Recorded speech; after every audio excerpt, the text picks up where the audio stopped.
Hello, and welcome to what I would imagine is a final overpowered run for Digimon World, this being my 5th overpowered run for Digimon World.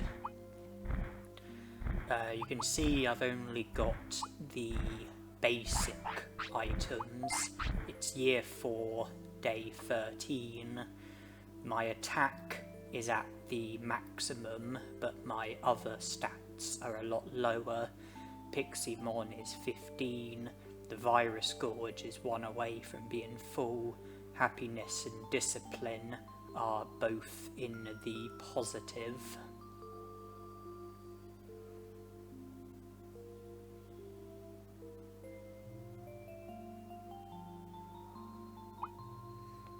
I have Bug equipped as my technique, but I've learnt every Earth technique as well as 4 of the air techniques: Spinning Shot, Wind Cutter, Confusion Storm, Hurricane.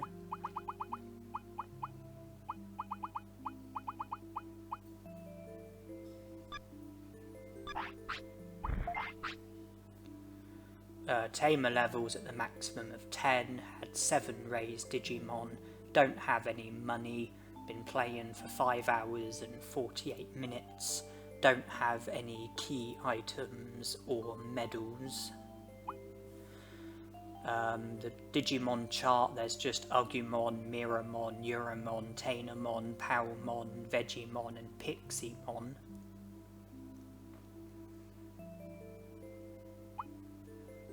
No medals and no Digimon cards. So I've done 4 overpowered runs already.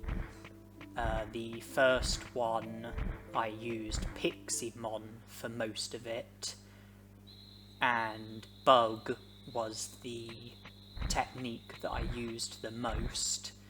In the second overpowered run, I used Megadramon for most of it, and Ice Statue was the technique that I used the most.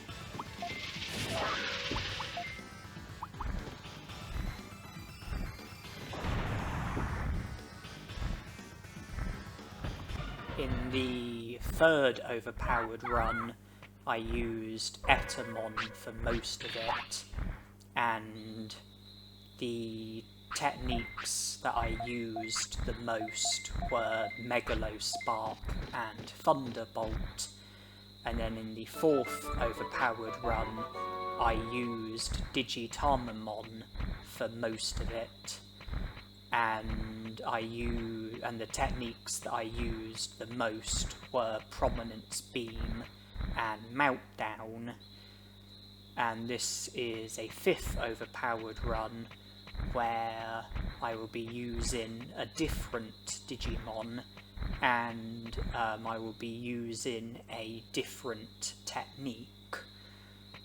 But all 5 of the overpowered runs have started with me having Piximon as my Digimon and Bug as the technique, as well as me having my attack at the maximum but not my other stats. My tamer level at the maximum, half a dozen raised Digimon, and each overpowered run has started with me having 0 prosperity points, having not recruited any Digimon, not even Agumon, and me having not even left the File City. And And in this Overpowered Run, you saw that I started the same way. I defeated the Agumon, and I'm going to be using Piximon to get some initial bits out of the way, but I'm going to be doing most of the game with a different Digimon. My stats will all be at the maximum, and I'll be using an overpowered Digimon with overpowered techniques. And here I'm just going to battle Palmon.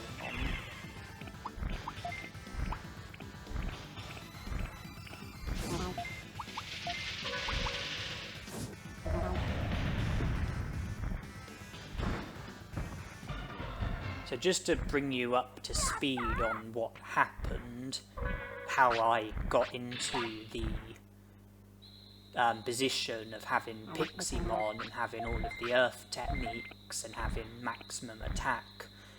I started a new game with Agumon as my Digimon, Digivolved to Meramon, and then pretty much just trained until he faded away, and then after he faded away I chose the pink egg, so Yuramon hatched from it, Digivolved to Tanemon, Digivolved to Palmon, Digivolved to Vegiemon, and then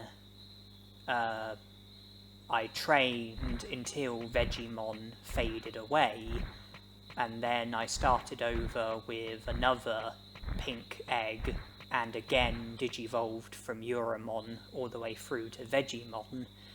I made sure that my tamer level went up every time that I Digivolved to a Champion Digimon, so I made sure that my tamer level went up when Digivolving from Agumon to Meramon, as well as every time that I Digivolved from Palmon to Vegiemon. And when I had Yuramon and Tanemon as my Digimon, I made sure that I trained at each destination at the Green Gym at least 10 times, because that results in you upgrading the piece of equipment, which increases the stat boost that you get from training. You have to train on a piece of equipment at least 10 times with either a baby Digimon or an in-training Digimon, and then you increase the stat boost that you get. It is permanent, but you can only get the increase once. You can only upgrade it once. So by training attack 10 times, I upgraded attack. By training HP 10 times, I upgraded HP. By training defense 10 times, I upgraded defense. By training speed 10 times, I upgraded speed. And by training MP 10 times, I upgraded MP and brains.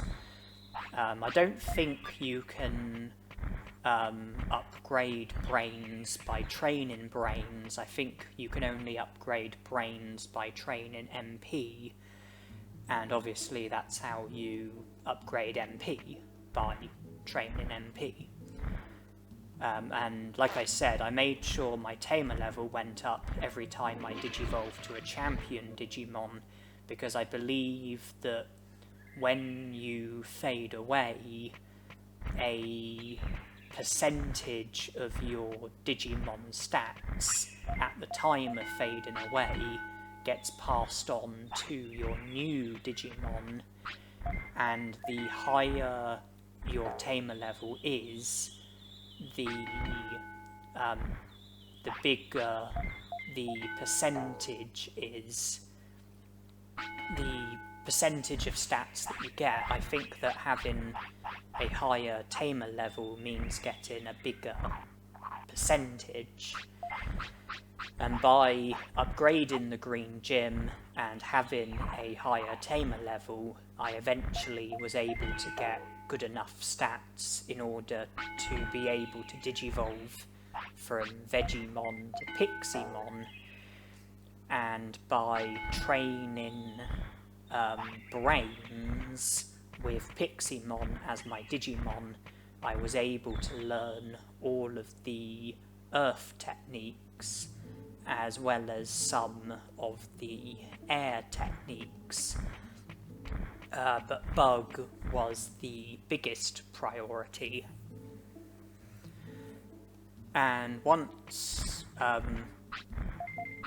my tamer level was at the maximum and I had learned all of the earth techniques, I faded away once again and chose the pink egg again, which Yuramon would have hatched from, and I digivolved all the way through to Piximon while maximising my attack. And that pretty much brings us up to where we were when the video started.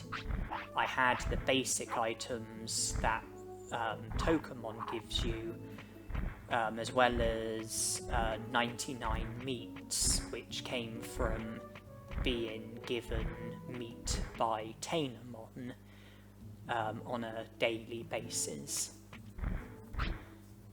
This save file is a save file that I loaded, and it's the same save file that I used for some of my other Overpowered runs. I can't remember off the top of my head how many Overpowered runs I did from this save file, but I know at least one of them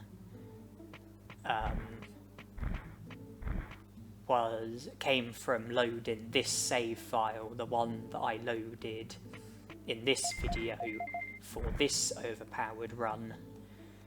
I defeated Agumon and Palmon, and now I'm going to be heading to the Cola Point, where I will have Colamon take me to the tropical jungle.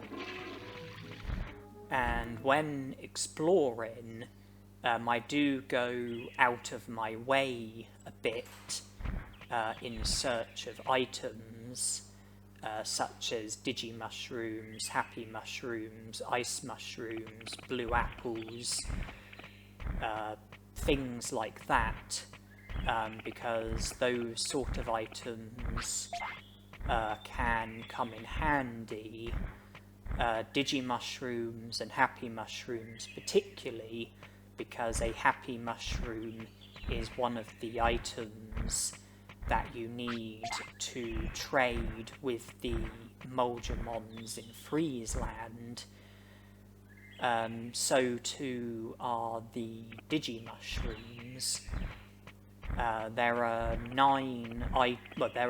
Vegiemons in Friesland. Each one wants to trade 3 different items. 3 Vegiemon, 3 items each. That's a total of 9 items. And by trading all 9 of those items with the Vegiemon, you end up recruiting one of them. The Vegiemon who you do the 9th trade with is the Vegiemon who joins the city. So a Happy Mushroom and Digimushroom is needed in order to obtain 100 prosperity points, and that is what we are aiming for. We are aiming for 100 prosperity points, meaning we have to recruit every Digimon. That includes Vegiemon.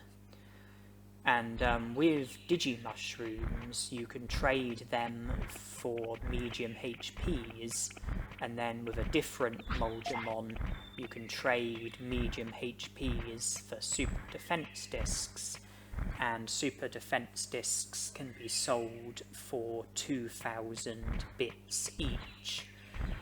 So every Digimushroom that you collect has the potential of 2,000 bits if you're going to trade the Digimushroom for a medium HP, and then trade the medium HP for a super defense disc. That's why I'm keen to look out for Digimushrooms, also keen to look out for Happy Mushrooms, plus other items that are not hugely common. Blue apples, Happy Mushrooms, Deluxe Mushrooms, orange bananas, you name it. The priority at the moment is just to do a bit of the game with Piximon, so that then I will be in a position where I will be able to let Piximon fade away, and then Digivolve to the Digimon who I want to Digivolve to for the most of the Overpowered Run, as well as get the stats that I want to get the techniques that I want to get the items that I want to get, and all things like that. Most of the battles are going to be done with the Digimon who I am aiming to get. I believe that the only battles that I'm going to have with Piximon are Agumon, Palmon, and Tanemon. I've already defeated Agumon and Palmon, and that just leaves Tanemon. There are Digimon who I will be recruiting with Piximon, but most of them are Digimon who you don't need to battle in order to recruit. Recruitments that don't require getting into battles. Here at the Amida Forest, I'm going to be recruiting Centauromon, but before that I'm going to grind at the Amida Forest for a Mouldy Meat, Happy Mushroom, and High Speed Disc. I'm not going to let Piximon sleep, and when the clock is about to strike a new hour, I will praise or scold Piximon to produce an animation, and I'm not going to pick the correct exit here at the Amida Forest until I've got all three of the items that I'm after. The reason for praising and scolding Piximon when the clock reaches a new hour is because when the clock strikes a new hour, if your Digimon wants to sleep, then happiness and discipline goes down when the clock strikes a new hour. But you can stop that from happening by producing an animation, and praising or scolding your Digimon produces an animation. See here, I'm scolding Piximon, produced the animation just as the clock struck a new hour.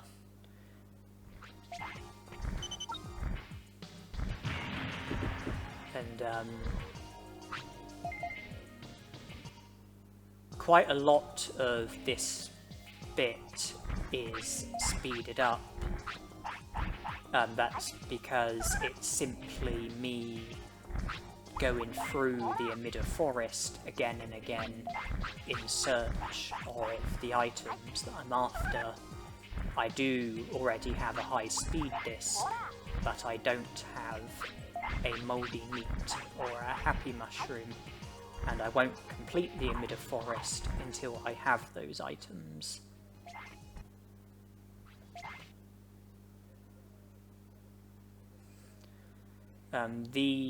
Using the route that I use, the easiest exit to go to is the exit on the left, and when the exit on the left is an incorrect exit, that's great because I can go straight to it without any trouble, but when the exit on the left is the correct exit, and I want to avoid the correct exit, then things are less straightforward, because the exit on the left is the only exit that I can go to without getting shot when using the route that I'm currently using. I can go to the exit in the middle or the exit on the right, but it requires getting shot. And when my HP gets too low, we then return to the start of the emitter forest, and in order to be able to go through it again, I have to give a small recovery to Piximon in order to have high enough HP, because if you don't have enough HP, then your character doesn't let you explore the emitter forest.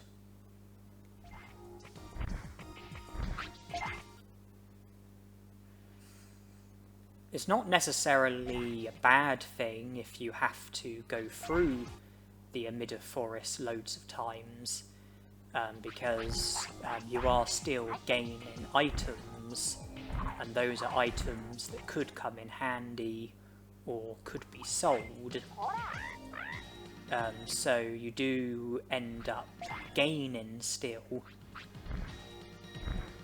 So it's not necessarily the end of the world if you have to go through the emitter forest a lot of times before getting the mouldy meat, happy mushroom, and high speed disc. The last remaining item, the mouldy meat, is now available.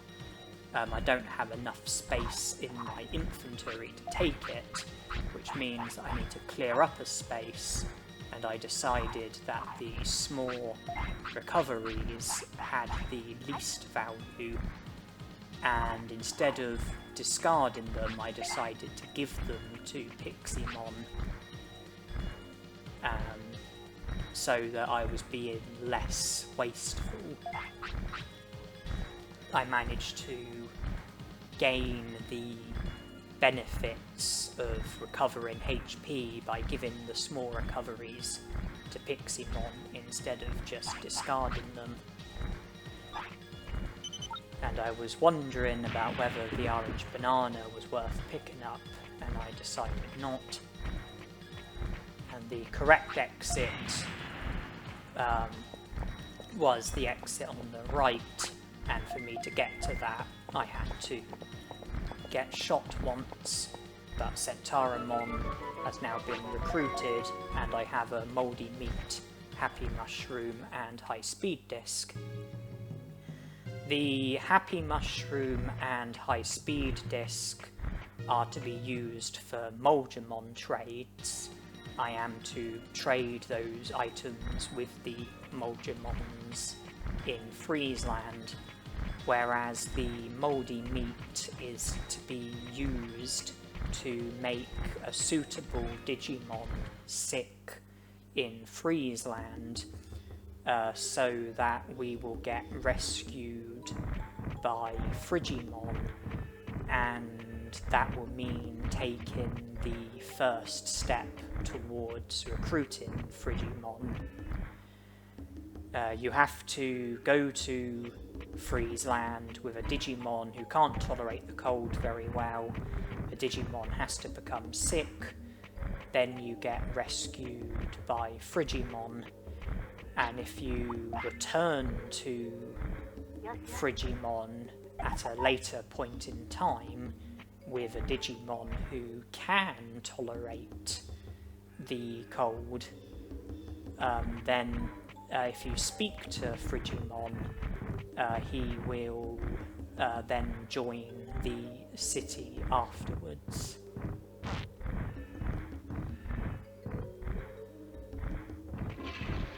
And the 9 items that are needed for Vegiemon trades are Digi Mushroom, which I've got, Happy Mushroom, which I've got, Super Carrot, which I don't currently have, but you can get them from Vegiemon after you recruit him. High Speed Disc, which I've got, Giant Meat, which I've got. I was given Giant Meat by Palmon after recruiting her. Black Trout don't currently have, but you can get those from fishing once you have a fishing rod, preferably the Amazing Rod. Medium recoveries I do have, and I will also get some of those. I will also get more of those by trading the Digimushrooms that I've got. Digi-Anchovy don't currently have, but like with the Black Trout, a Digi-Anchovy can very easily be obtained from fishing. And then the final item, Omni Floppy, I don't currently have one of those. But the Vegiemon who you trade a Super Carrot with gives you an Omni Floppy in return, and therefore by getting a Super Carrot we are effectively getting an Omni Floppy as well, because we can trade the Super Carrot for an Omni Floppy and then trade that Omni Floppy with the Vegiemon who wants an Omni Floppy.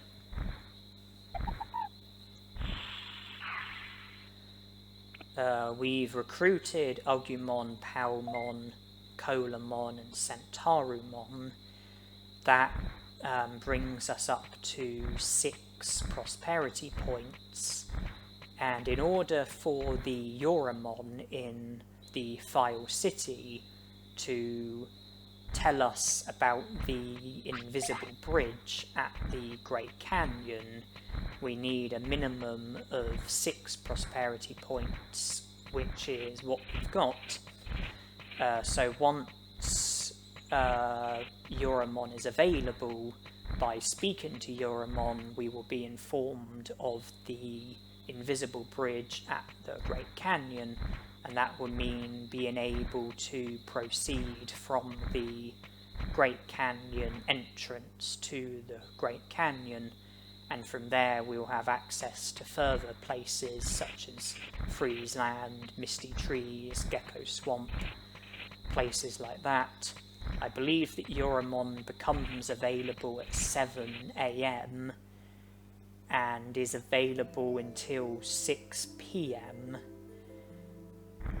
The time currently is 1 AM, so we are 6 hours away from Yuramon being available. We need to speak to Centarumon so that our character is aware of the clinic.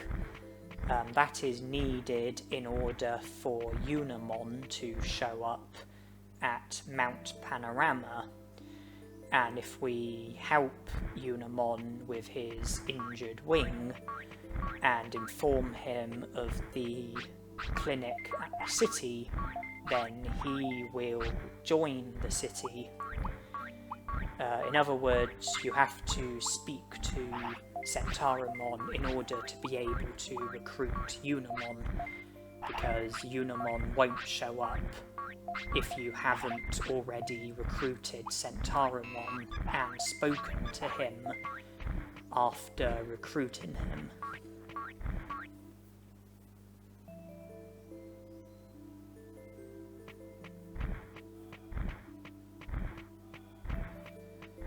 But for this overpowered run, Palmon is a particularly useful recruit, because you have to recruit Palmon in order to be able to recruit Vegiemon.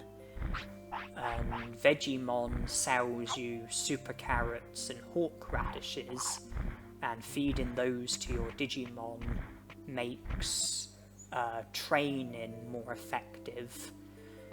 And that helps with being able to fulfill the stats that you need in order to be able to digivolve to the Digimon that you are aiming to digivolve to. And it also helps with maxing out your stats, which is needed for an overpowered run. And the super carrots and hawk radishes also help with having firmer control over your Digimon's weight. And weight is also important when it comes to Digivolutions, because weight is one of the things that affects Digivolutions, along with stats, care mistakes, and bonus conditions.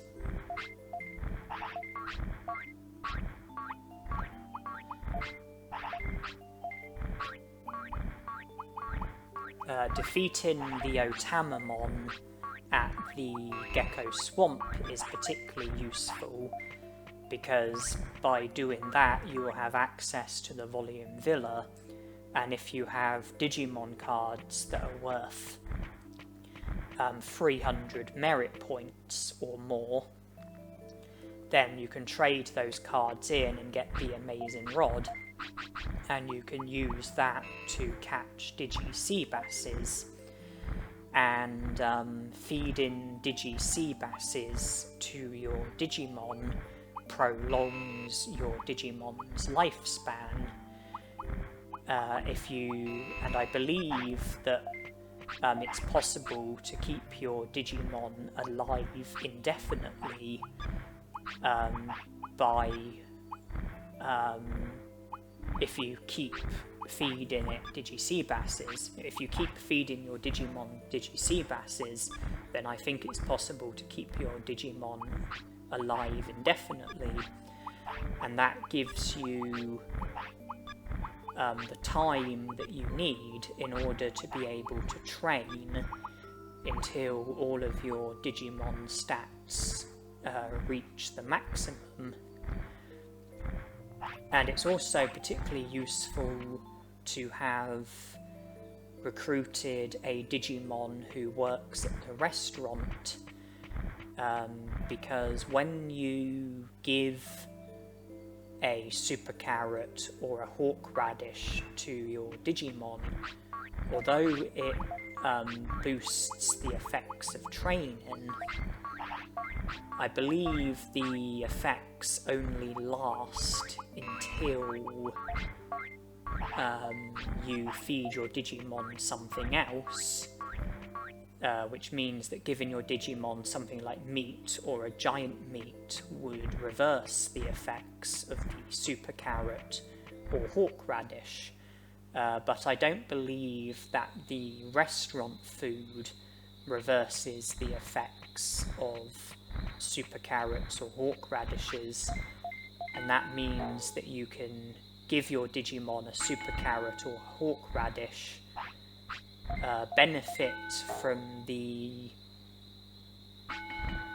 improved stat boost that you get from it, and then when your Digimon wants to eat, take it to the restaurant to eat and, you know, fulfill your Digimon's appetite, boost happiness, boost discipline, avoid a care mistake, and do that without losing the effects of a super carrot or a hawk radish.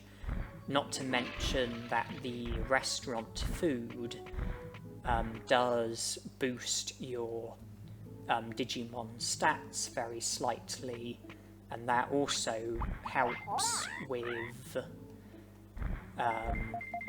maximising stats, as well as getting the necessary stats in order to fulfill the Digivolutions that you are aiming to fulfill. So the Yuramon has told us about the invisible bridge.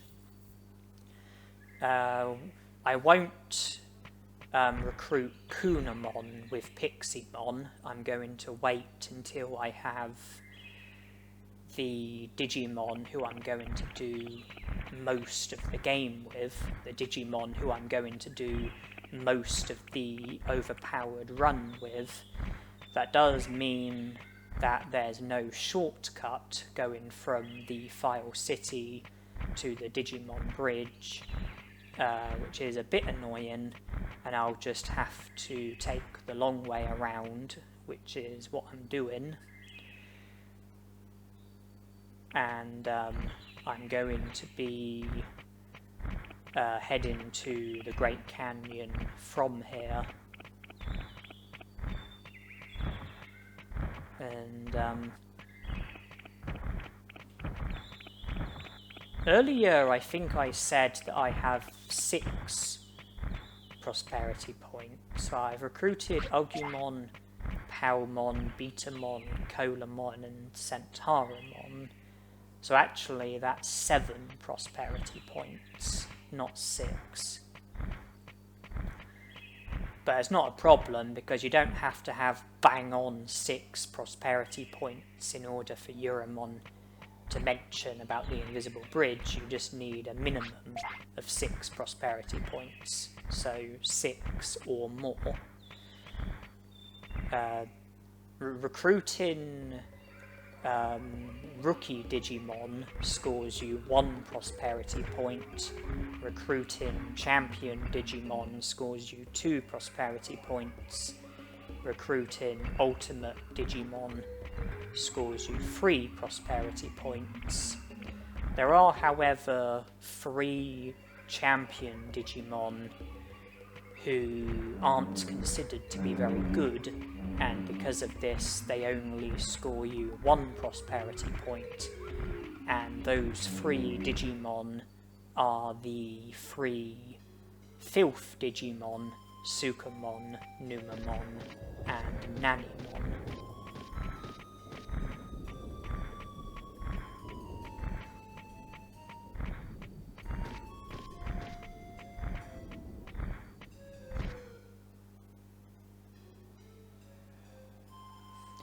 I want to do as little as possible with Piximon, because I don't want to do too much of this Overpowered Run with Piximon as my Digimon. I want to do most of it with the Digimon that I am working towards, the Digimon who I plan to do most of the Overpowered Run with.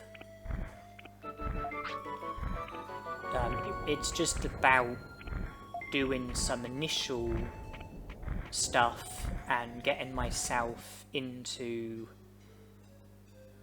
a position where I should be able to get the Digimon that I want to Digivolve to. I should be able to get the techniques that I'm after. I should be able to maximise stats, and I should be able to keep my Digimon alive indefinitely. The amazing rod is probably the most important thing, because I can use that to catch Digi-Seabasses, and then I can use the Digi-Seabasses to keep my Digimon alive. You know, I can make it live beyond its lifespan, make it live as long as I want it to live, and that's the only way in which I'm going to be able to get all of my stats to the maximum. Only by prolonging my Digimon's lifespan will it be possible for me to train until I get HP, MP, attack, defense, speed and brains all up to the maximum, which is 9,999 HP and MP plus 999 attack, defense, speed and brains. I will also be looking out for item chips, because I will be able to get stat boosts from them. That will help with fulfilling the stat requirements for the intended Digivolutions, as well as help with maximising my stats. You know, it will you know, speed up the process of getting my stats up to the maximum.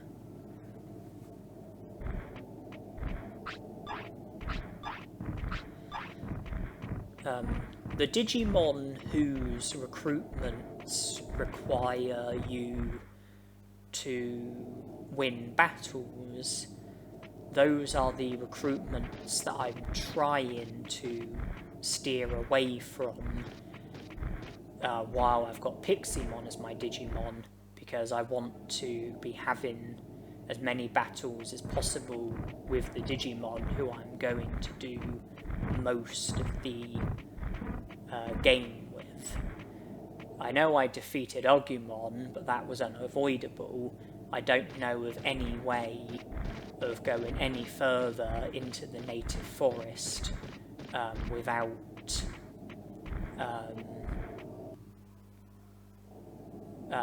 defeating Agumon. I chose to defeat Palmon because of the benefits of being able to recruit Vegiemon, you know, the benefits that Vegiemon will bring, and I'm going to defeat Tanemon because of the value of the amazing rod and all of the benefits that will come with that. I'm, you know, less bothered about recruiting Digimon who you can recruit without any battles being required, because if you're not going to battle them, then it doesn't make any difference how good or bad your stats are, and in which case in an overpowered run the battles wouldn't be any, in an overpowered run the recruitments wouldn't be any different.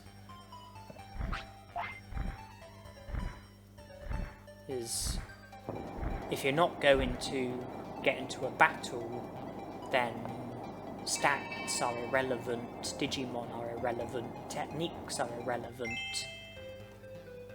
An overpowered run isn't going to make the recruitment any different. For example, the recruitment of Penguinmon won't be any different. The recruitment of Barkamon wouldn't have been any different.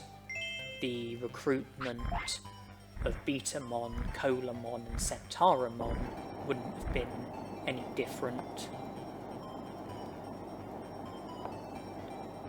And I was particularly keen to recruit Centauromon because of the advantage of having the clinic.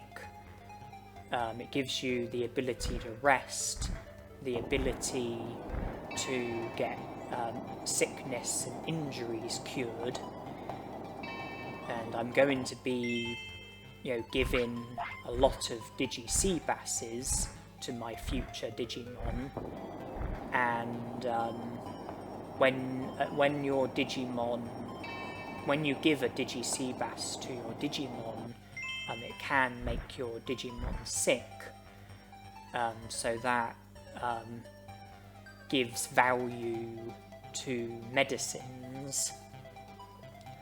I also wanted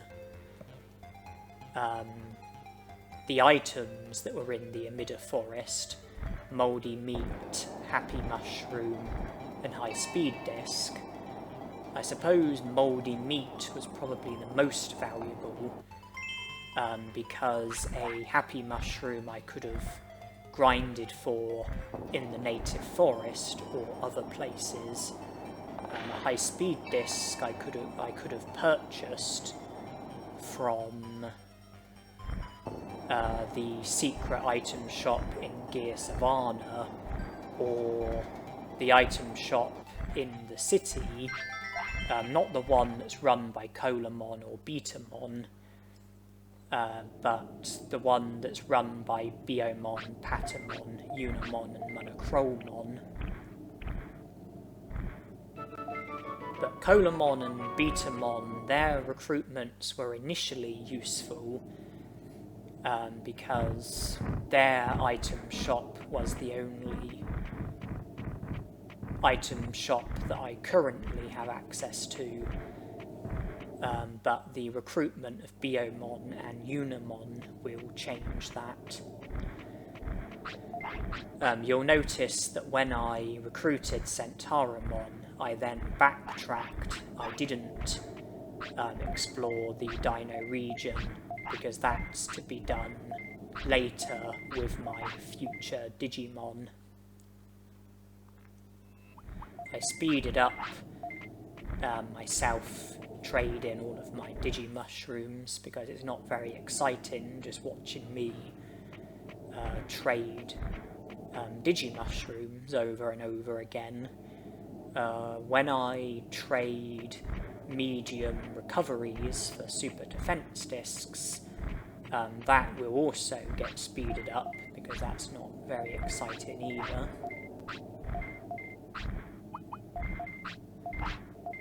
That Vegiemon only wants, well, the only other item that Vegiemon wants is a black trout. The only other item that the previous Vegiemon wants is a super carrot, and now that I've traded a medium recovery, the only other items that this Vegiemon wants is an Omni Floppy and a Digi Anchovy. But those super defense discs will be sold for a substantial profit. If we go from Freezeland to Misty Trees, through to the Gecko Swamp and then Gear Savannah, I will have access to the secret item shop at the Gear Savannah, and I can sell the super defense discs as well as any other items that I don't think are useful, and then hopefully I'll be able to use the money to get Digimon cards, which will have the combined value of 300 merit points, so that then I can get the amazing rod from the Volume Villa, providing that I defeat Tanemon.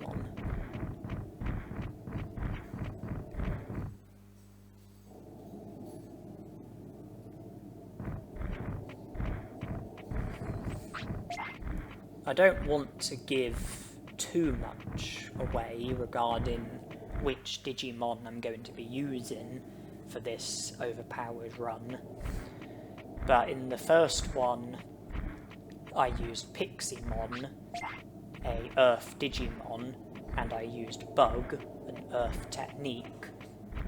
In the second Overpowered Run I used Megadramon, a Machine Digimon, and I used Ice Statue, an Ice technique. In the third Overpowered Run I used Etamon, a battle Digimon, and I used Megalospark and Thunderbolt air techniques. And the reason why I did a 4th Overpowered Run is because I wanted to use either a Fire Digimon or Fire techniques, or both, and I ended up going for both in the end because I went for Tanemon, who is a Fire Digimon, and I used Prominence Beam and Meltdown, which are Fire techniques. So focusing just on the Digimon, I used an Earth Digimon, Machine Digimon, Battle Digimon, and Fire Digimon. That's just going by their primary natures. Obviously they have secondary natures. With Piximon it's air, with Megadramon it's ice and battle, with Etamon it's air and filth, with Digitamon it's air and ice. If we just focus on the techniques, then I used Earth because of Piximon, Ice because of Megadramon, Air because of Etamon, Fire because of Digitamon. And if we focus on both the Digimon and the techniques, then I think I used every nature apart from filth. Fire because of Digitamon, Battle because of Etamon, Ice because of Megadramon, Air because of Piximon, Etamon and Digitamon, Machine because of Megadramon, Earth because of Piximon.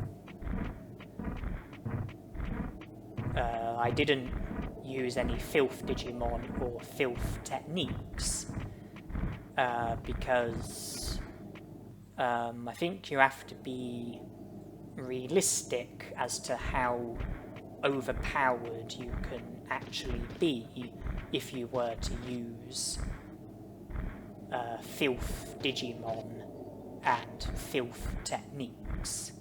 Having said that, I have done a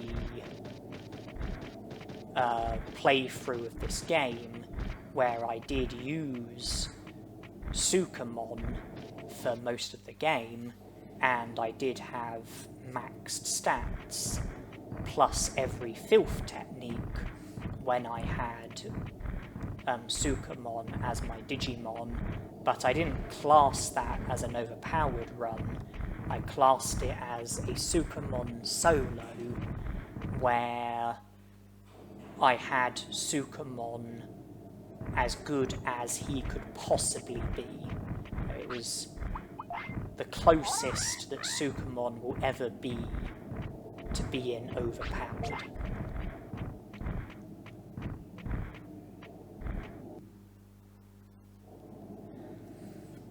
And I don't particularly... I already explained about, you know, that an overpowered run isn't really plausible with a Filth Digimon or Filth techniques. And I also... And I would like to say that I don't consider the battle techniques to be particularly good.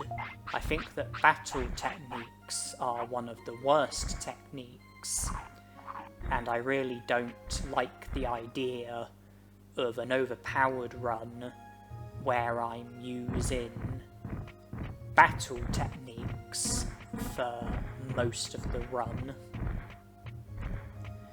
And seeing as I've already done overpowered runs using fire, earth, ice and air, and I've just commented on filth and battle, that might give you some idea as to what type of attacks I'm going to be using in this overpowered run, seeing as the only other nature that is left is machine. You know, I've chosen to do a 5th overpowered run, not because I was focused on doing the overpowered run with a Digimon who's a certain technique, but rather a Digimon who's a certain nature, but rather because I wanted to use techniques that are a certain nature. And I think I've hinted that those techniques are going to be of a machine nature, and therefore the Digimon who I use at the very least is going to have machine as a nature, if not their primary nature.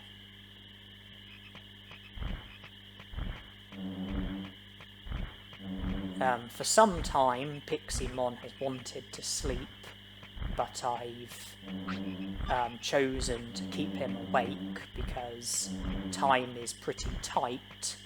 There are things that I want to get done with Piximon, and I only have until Piximon fades away in order to get those things done. Otherwise I would need Digi-Seabasses in order to prolong Piximon's lifespan.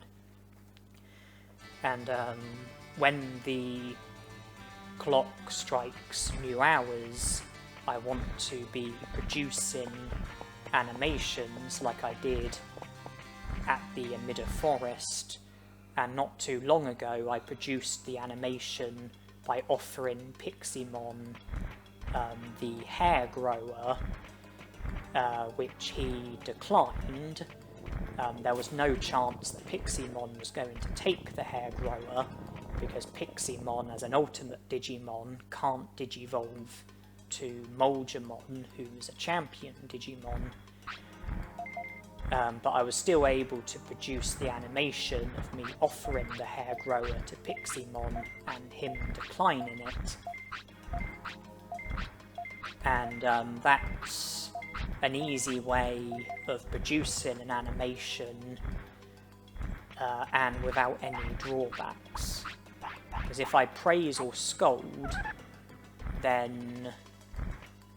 well, if I was to praise, then although my happiness would go up, my discipline would go down. And if I was to scold, then although my discipline would go up, my happiness would go down. Feeding your Digimon when it wants to eat, that can be a good way of producing an animation, but for that to work you would need your Digimon to want to eat when the clock is approaching a new hour. But by offering your Digimon an item that it will definitely decline, you can produce an animation and without any drawbacks. Having said that, I'm not going to be keeping the hair grower in my inventory, because I will want to sell that at the secret item shop along with the super defense discs and possibly other items as well. When I traded the Digimushrooms I got medium HPs, but they were traded for super defense discs. When I traded the Happy Mushroom I got a hair grower which I want to sell. When I traded the giant meat I got an autopilot which I want to hold on to. When I traded the high speed disc I got a medicine, that I will want to sell. And I've already mentioned about the medium recoveries and super defense discs.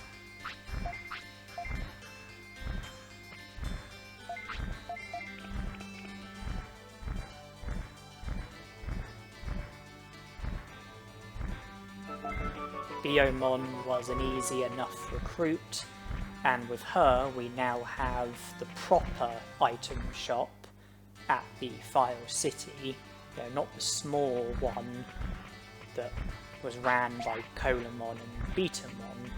We have the proper item shop, which is a lot bigger and has a lot more items available.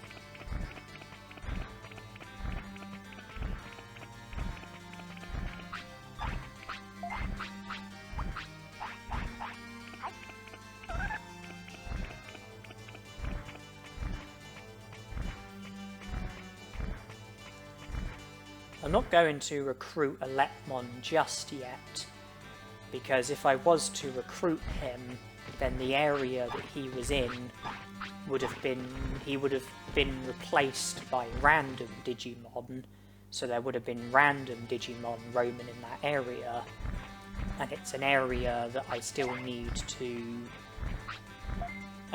proceed through, so I would rather leave it so that Agumon is there, so that I don't have to avoid random Digimon who are roaming around.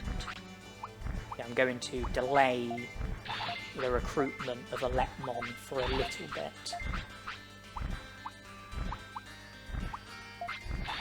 The prickly pear can go, the bandage is to be used on Yuramon, and the defense chip is to go into the item bank because it will come in handy. And I want to get 300 merit points worth of Digimon cards. 30, 40, 50, 60, 70. Now the rest are going to have to come from packs of 3. The video has been speeded up because it's not very exciting, me just buying loads of Digimon cards.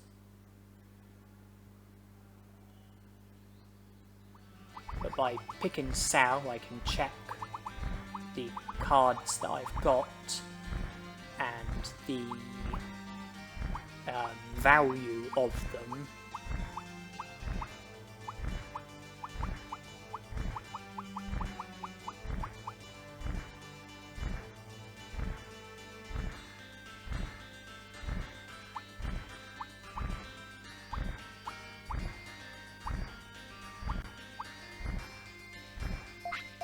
The one-pointers have no value whatsoever.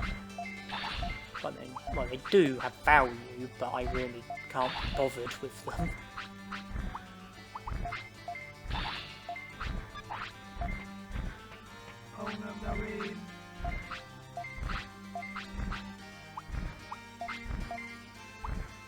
By 98 medium recoveries, because there's one medium recovery in the Mount Panorama. So by 98, and then the one in Mount Panorama will bring it up to 99. We've got a bandage for Yuramon, but we're not going to the Mount Panorama just yet, because I'm now going to be heading back to the Gecko Swamp, intent on defeating Tanemon, going to the Volume Villa, and getting the amazing rod.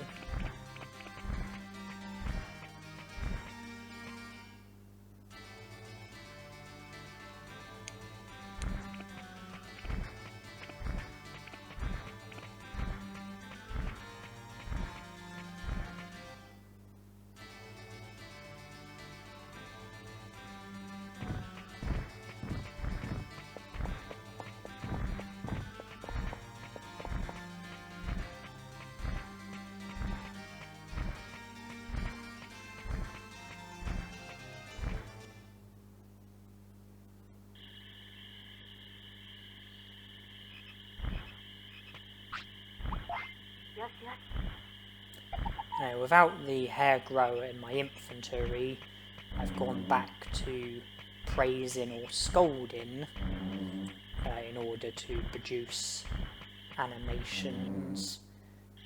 I didn't want to keep the hair grower in the inventory. I wanted to sell it because of the money that it was worth.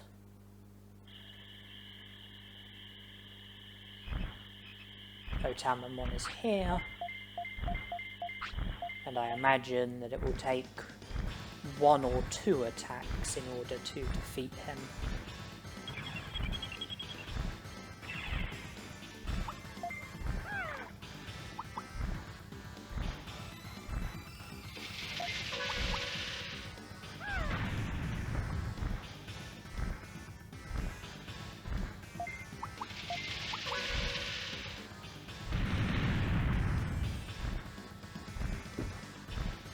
Two attacks it was.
You have to speak to that Gekomon who mentions about Digimon cards in order for Shogun Gekomon to present you with the opportunity to trade in Digimon cards in exchange for items.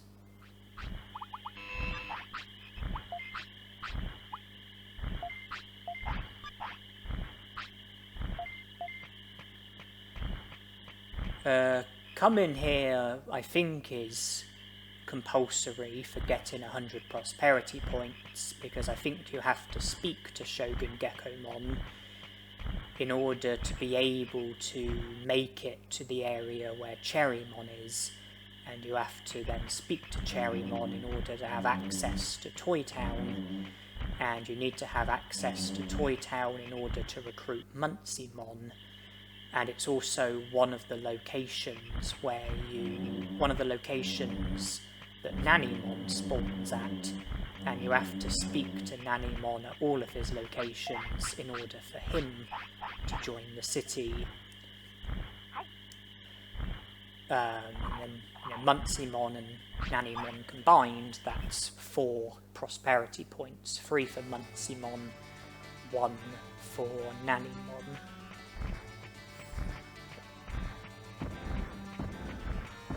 But as well as that, you're able to see that I've got the amazing rod.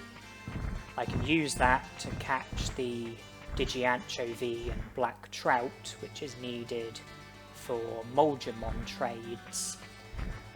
And I can also use it to catch Digi-Seabasses. I have to catch Black Trouts first, ideally using meat, which I can buy from the item shop, and by catching Black Trouts I can then use the Black Trouts to catch Digi-Seabasses, and then I can extend my Digimon's lifespan with those Digi-Seabasses. Not Piximon, but the future Digimon who I'm going to be using for the bulk of this Overpowered Run.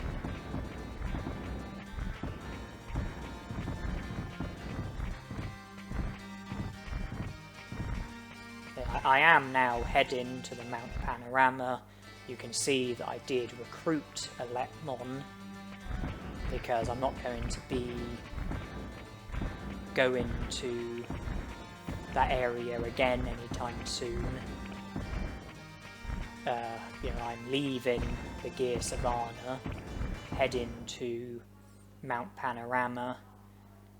I think I have 13 prosperity points at the moment. Yuramon will bring it up to 15.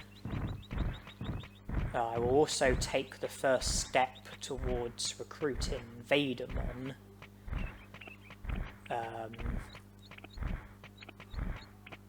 Although I'm not going to be recruiting Vegiemon anytime soon.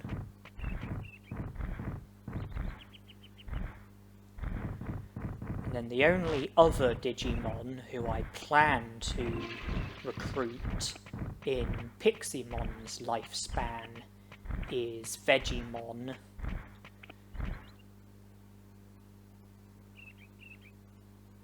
You have to recruit Palmon first, which I've already done.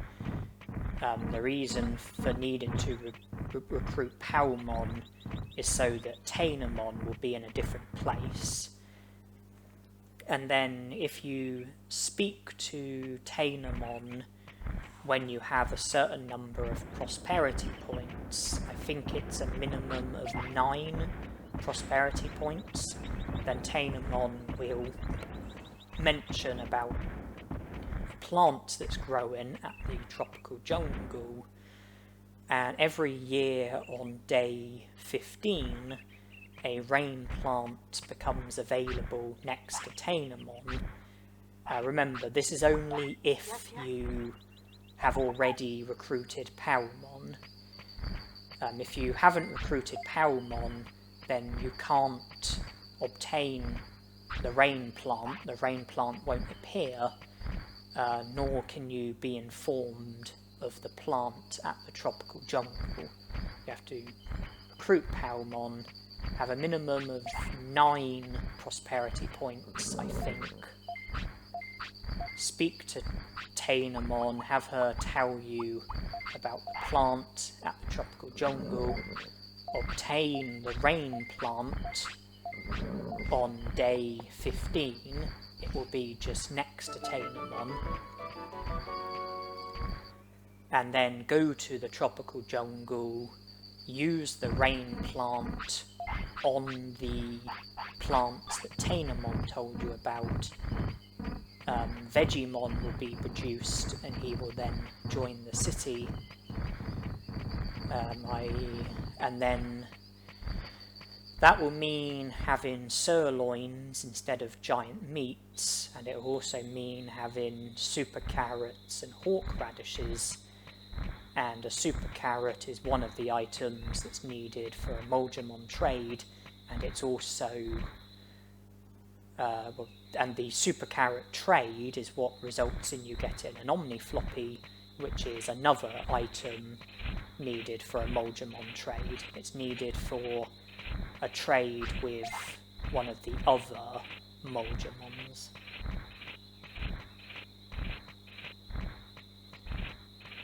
When this Overpowered Run started, it very conveniently was year 4, day 13, only 2 days before day 15.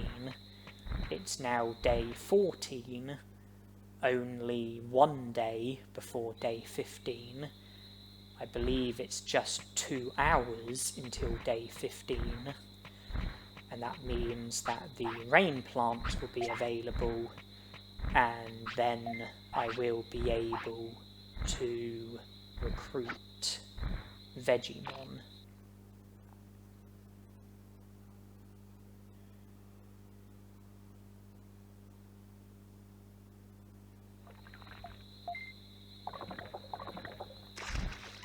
Took a while for the black trout to take the bait, but we got there. Now for the Digi Anchovy.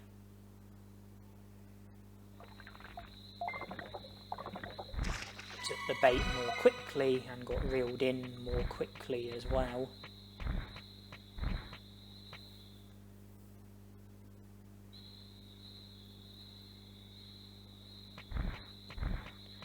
You can see I am still going out of my way for various items, Digi mushrooms, happy mushrooms, blue apples, whatever they might be. I am, as of this moment, I am still looking out for such items. I think the most important thing left to do in this lifespan is to recruit Vegiemon.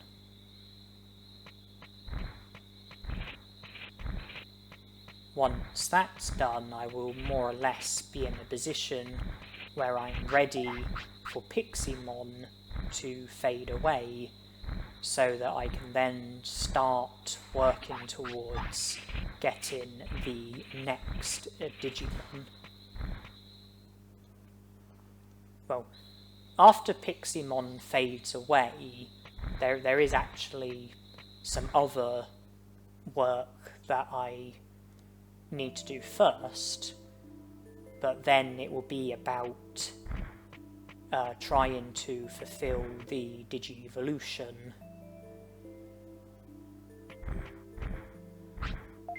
Ahead of doing the rest of the Overpowered Run.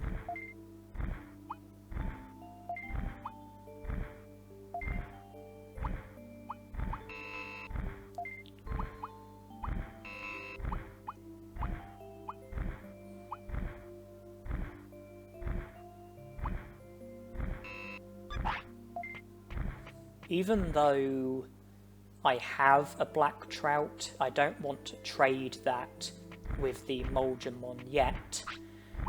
I've already mentioned that the last Vegiemon who you do the last trade with is the Vegiemon who joins the city, and the Vegiemon who wants a black trout, he is the Vegiemon who I want to do the last trade with, because he's the Vegiemon who I want to have join the city.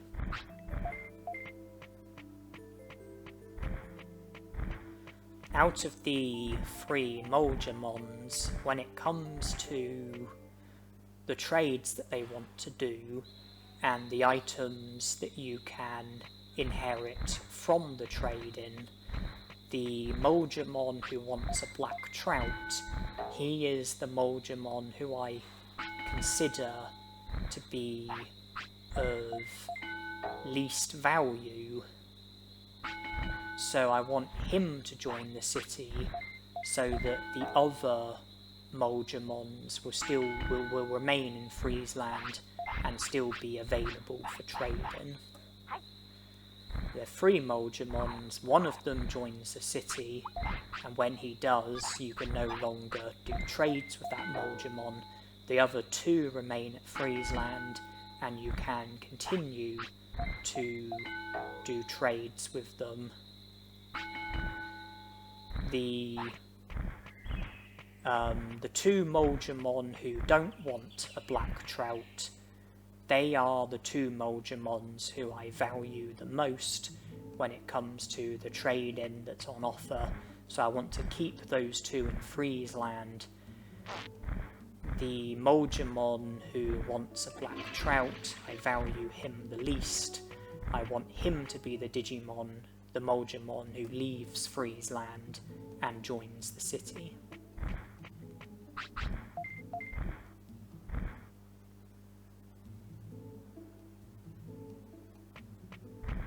Because one of the Vegiemon gives you medium recoveries for Digimushrooms, which I think is a fantastic trade. he also gives you hair growers for happy mushrooms, which is an easy way of digivolving to Vegiemon, which would help with trying to digivolve to every Digimon, something which results in you being presented with a medal. You know, one of the medals comes from digivolving to every Digimon. And, you know, Digivolution items, it makes it a lot easier. Giving Digivolution items to a Digimon in order to digivolve to that Digimon is a lot easier than having to digivolve to the Digimon naturally. And then the same Vegiemon gives you Omni Floppies in exchange for Super Carrots. That's a good trade, because Super Carrots cost 500 bits to buy, and Omni Floppies I think cost 3,000 bits to buy, because I think it sells for 15. I think they sell for 1,500. The Vegiemon who wants medium HPs, he gives you super defense discs in return.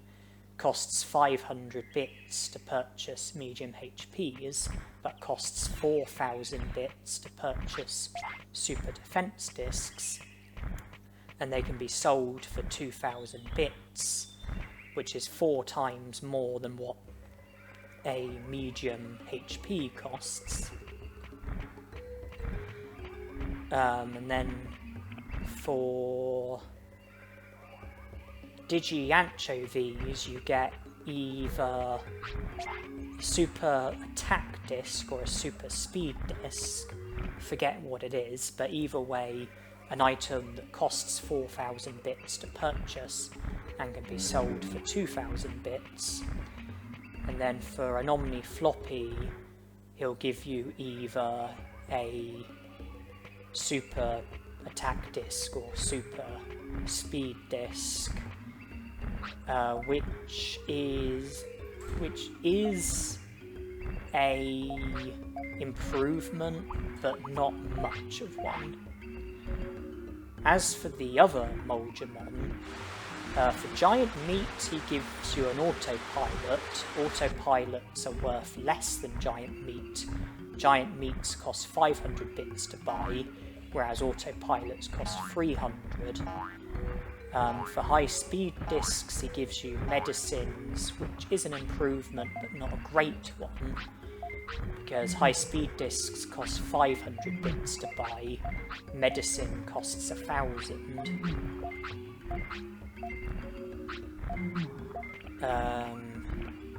And medicines can only be sold for 500, which is equal to what a high speed disc costs.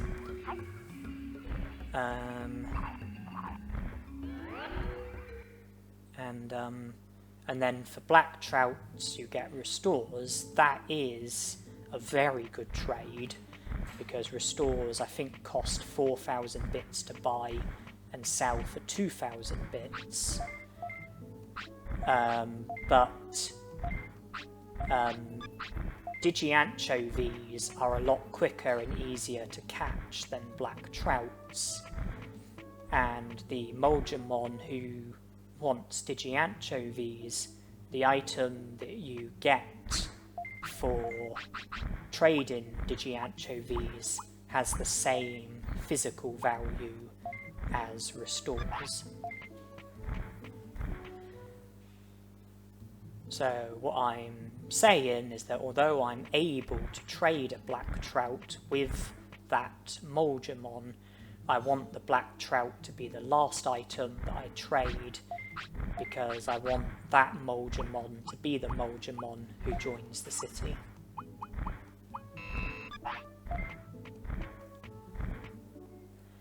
So I'll need to get I was going to say I need to get a super carrot first, but I've already got a super carrot. I also need to get an Omni floppy first, but that will come from trading the super carrot, and then a Digi-Anchovy, but I've already got one of those as well. But all of those items will need to be traded before the black trout. Trade the super carrot for the Omni floppy, trade the Omni floppy for the super attack disc or super speed disc, whichever one it is. Trade the Digi-Anchovy for the super attack disc or super speed disc, whichever one it is. And then trade the black trout for the restore, and I think that that would be the last of the trades.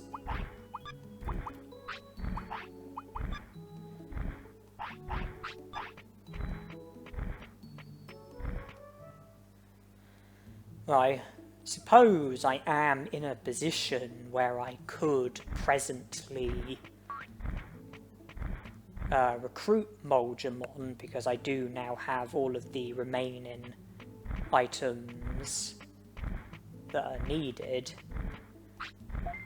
but recruiting Vegiemon would mean that Ninjamon would spawn on the Digimon bridge, and that is something that I don't want to happen, because I don't want him to get in the way. Because when Piximon fades away, I'm gonna do grinding off screen and go into Freezeland as a requirement.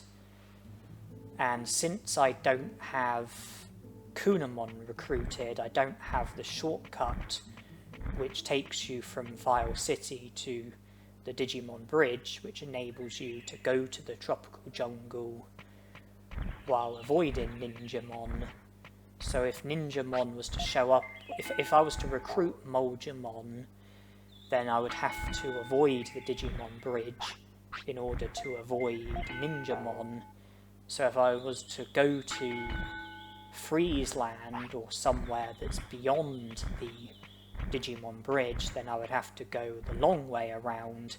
I would have to go through Mount Panorama, through Gear Savannah, the Gecko Swamp, Misty Trees, etc, etc.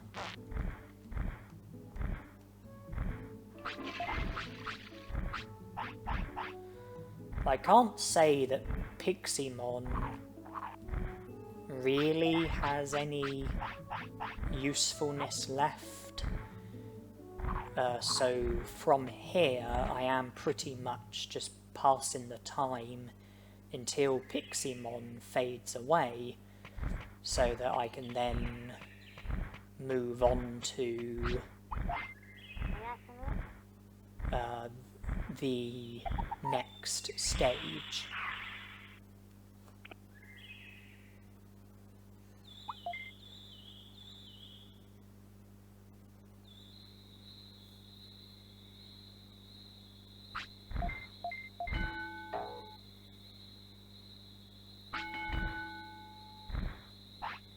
Okay, Piximon is fading away.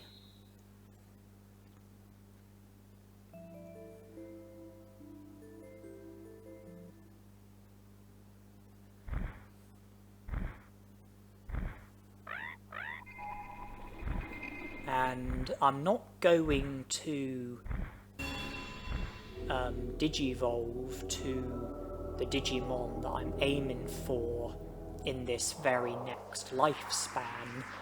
In fact, it is actually several lifespans away because of things that need to be done first, things that need to happen.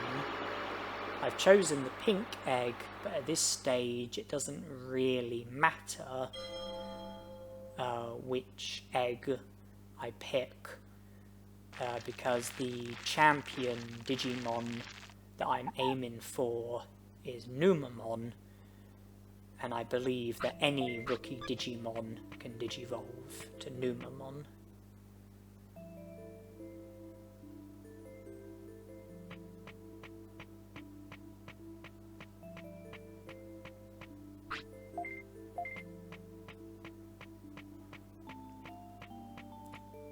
So any egg, any rookie, and Numamon is a possibility.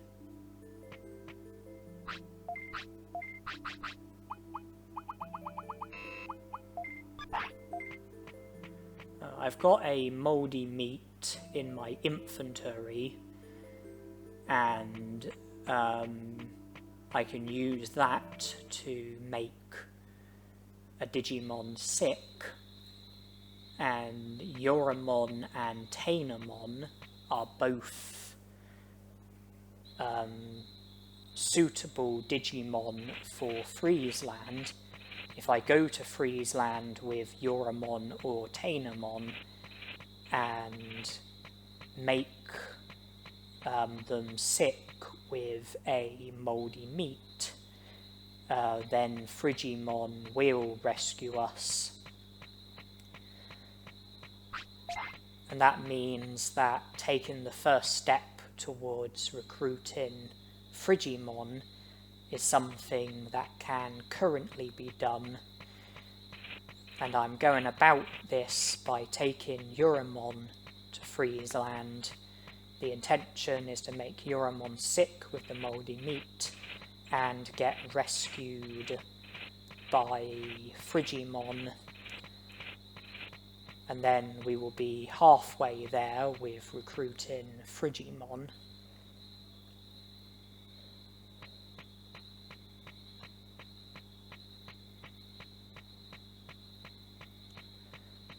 And the reason why I'm aiming for Numamon is because I need to take Numamon to Toy Town and have him Digivolve to Muncimon, so that I can speak to the robot Digimon in Toy Town while I've got Muncimon as my Digimon, and that will result in the robot Digimon unlocking the door which leads towards Muncimon, and Muncimon will then be available to us in future lifespans. You don't have to battle Muncimon with Muncimon, you just have to speak to the robot Digimon when you've got Muncimon as your Digimon, and he'll then unlock the door that leads towards Muncimon. But you can then come back in a different lifespan with a different Digimon and go and battle Muncimon.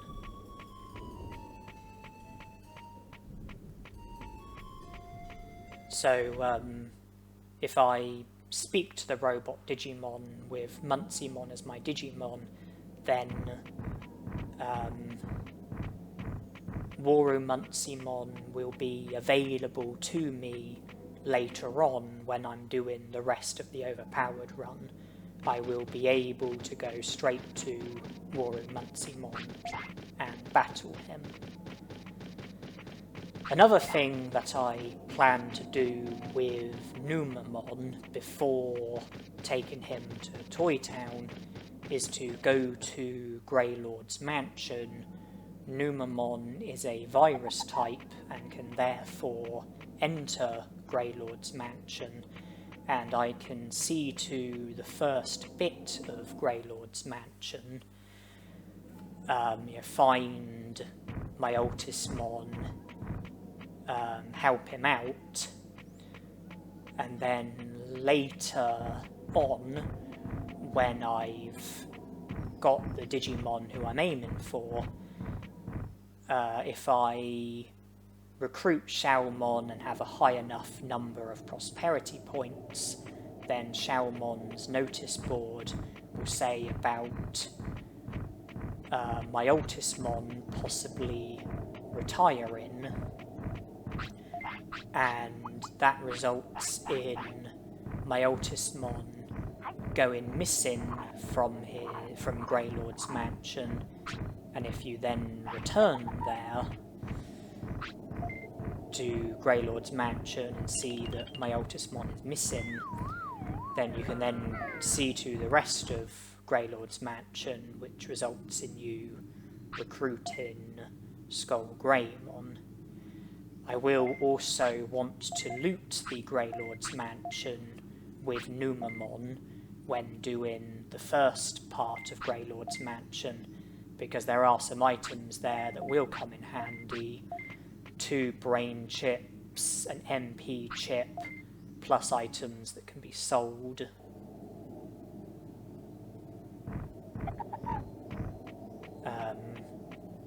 Items that can go in the inventory or go into the item bank and might come in handy later on.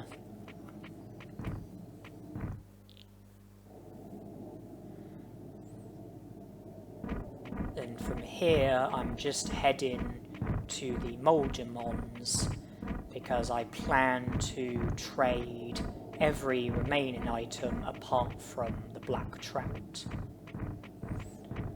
I want to trade the Super Carrot, get a Omni Floppy, trade the Omni Floppy and the Digi-Anchovy and get a Super Attack Disc and Super Speed Disc, and then all that will be left is the black trout. And then later on, when I trade the black trout, I will get a restore, and the Vegiemon will join the city.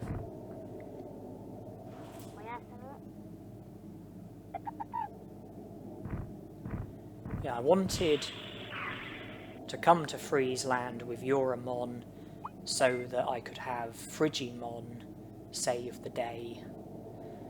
And then I thought, while I'm in Friesland, it makes sense to go to the Vegiemons to do most of the remaining trading, and I can also trade my medium HPs for more super defense discs, and they can be sold, and then I can make more money out of it.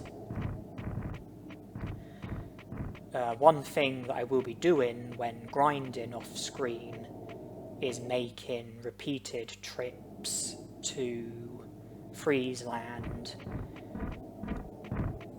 with the intention of trading medium recoveries for super defense discs, selling the super defense discs and repeating the process until I max out on money.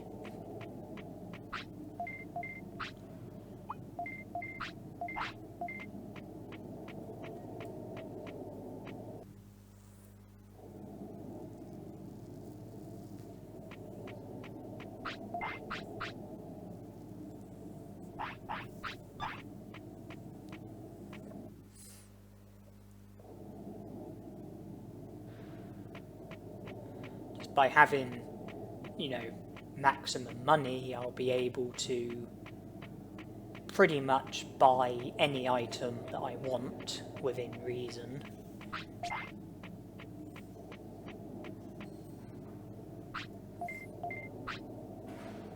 And, I can then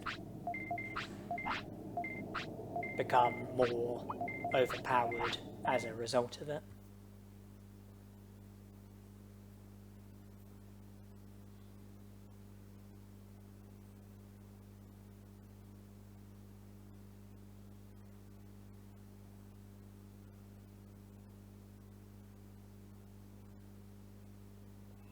That's those traded, and since we've got quite a few Digimushrooms in our inventory, we might as well trade those for medium recoveries.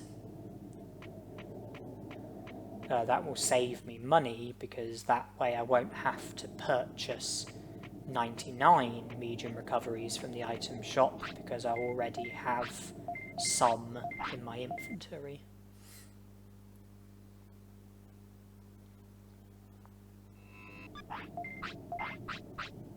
So 28 medium recoveries came out of it. So I think we'll only need to purchase 71 instead of 99.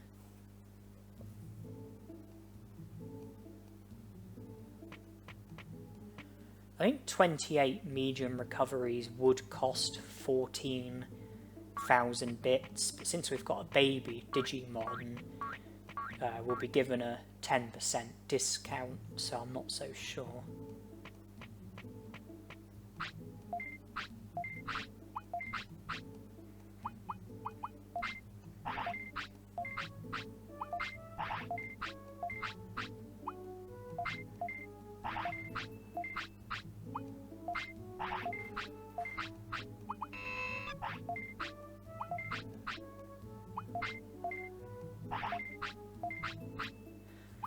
But most of the grinding is going to be cut out. I am showing you this, but yeah, I am going to cut forwards. Most of the grinding is going to get cut out. So you're not going to be watching tons and tons and tons of really boring stuff.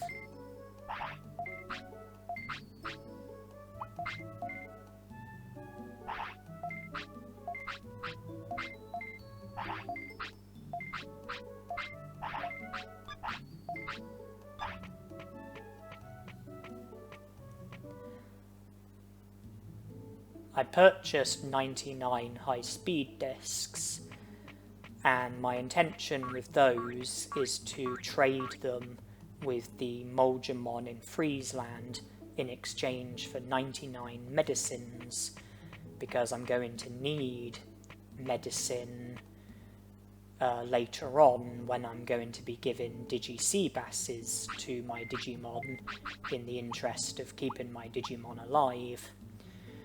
Digi-Seabasses, can cause sickness, so I'm going to need medicines that can cure the sickness. And purchasing 99 high-speed discs for 500 bits each and trading them for 99 medicines is a cheaper way of getting 99 medicines than buying them from Centaurimon. I think Centaurimon charges 1200 bits for medicine.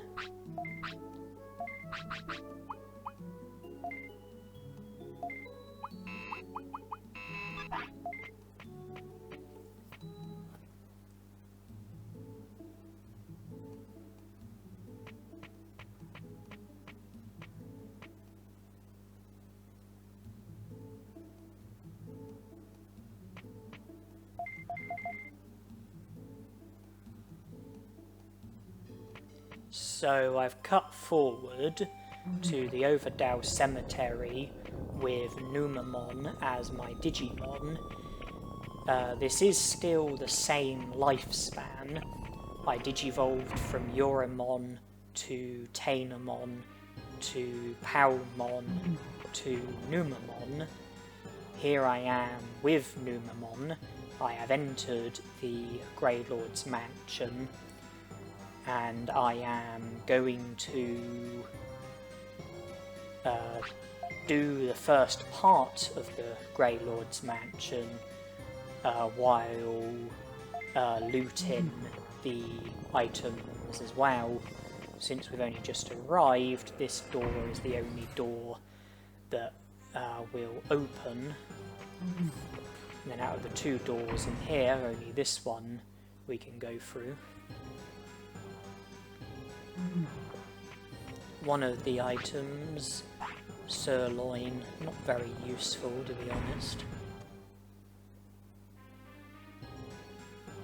And then here we get Omnidisc and Autopilot. Then by going through this door we make it to the area where the mansion key is.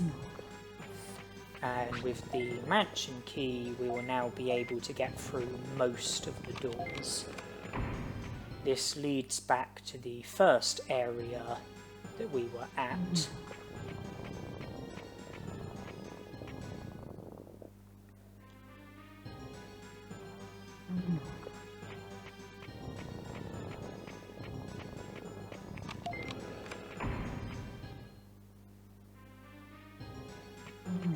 4 items here. Large MP, protective floppy, defense disc, medicine.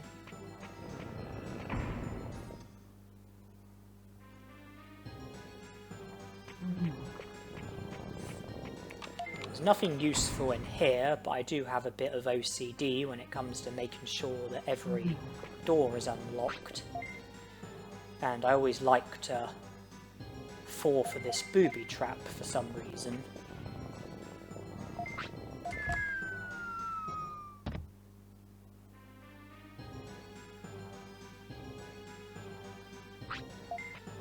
We've already been in this area, but now we can go through this door since we've got the mansion key. And this takes us to what I think is the very top of the mansion. There are a few items here, plus a couple of Rockmon who you want to avoid. And then by falling through a separate trapdoor, we can then land in an area that we've not been in before. An area that can only be accessed this way. An area that you can't get into any other way, even with the mansion key. I think this is a medicine. Yes, it is. There are no items this way, but it does lead towards my Ultismon.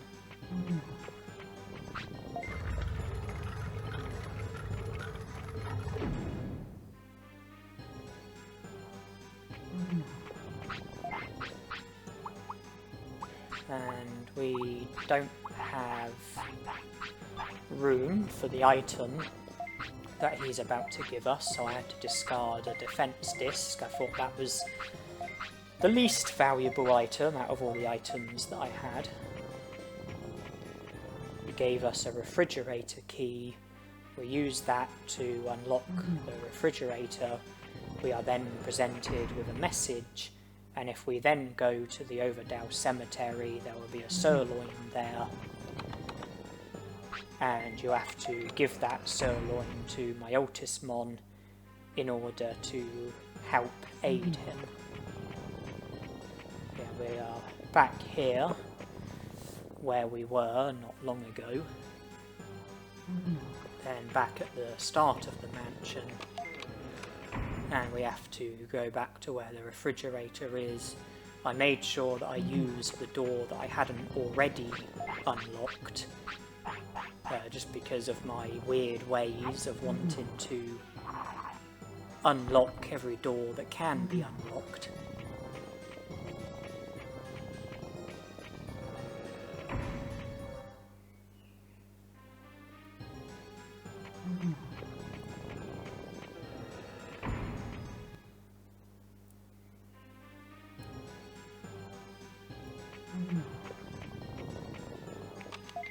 The use of the refrigerator key has created a space in our inventory, but that space would only be filled by the sirloin in the Overpowered Cemetery.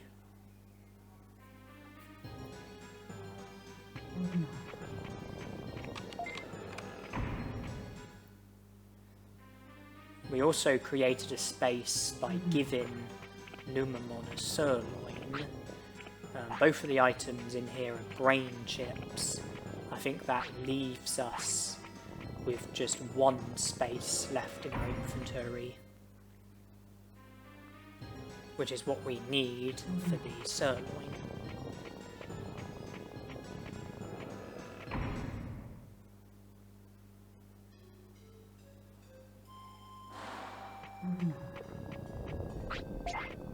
And if you leave the Overpowered Cemetery and come back without giving the sirloin to my Ultismon, then another sirloin would have spawned. Like that. And I don't think I'm going to have room for the power fruit.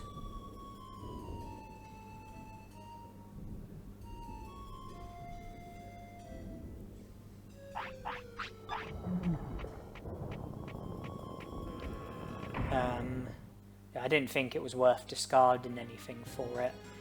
But yeah, if you wanted to, if you were to keep leaving the Overdale Cemetery and keep re-entering without giving the sirloin to Myotismon, then you could keep collecting sirloins. They don't stop spawning until after you give a sirloin to Myotismon. I always like to collect 2, give 1 to Myotismon, and then put the other in the item bank, just so that way I've got an item in my inventory, which I don't think you're meant to be able to have in the inventory. Because I don't think there's any other way of obtaining the item. I think that, you know, you only get 1 opportunity to, you know, collect the sirloins. Once you see to Myotismon, I don't think you can collect any more of the sirloins.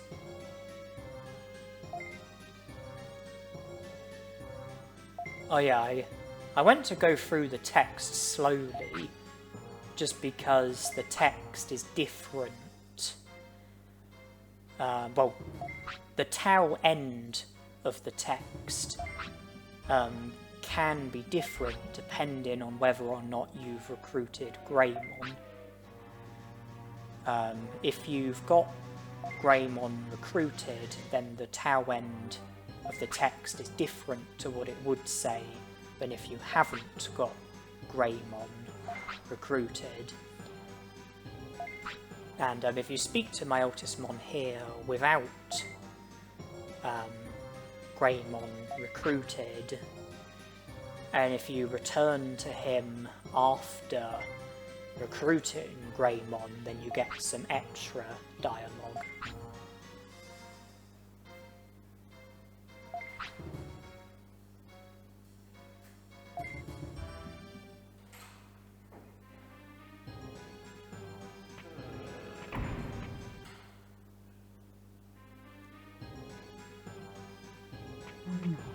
And here he says, "My men's condition is worse, it's time to leave the mansion." If you had Greymon recruited and you spoke to Myotismon after the dialogue, then what he says to you when you speak to him again is different. But I think that we would be able to see that dialogue if we were to return here after recruiting Greymon and then speak to Myotismon. I think you can see the dialogue that there would have been if I had spoke to him again after recruiting Greymon.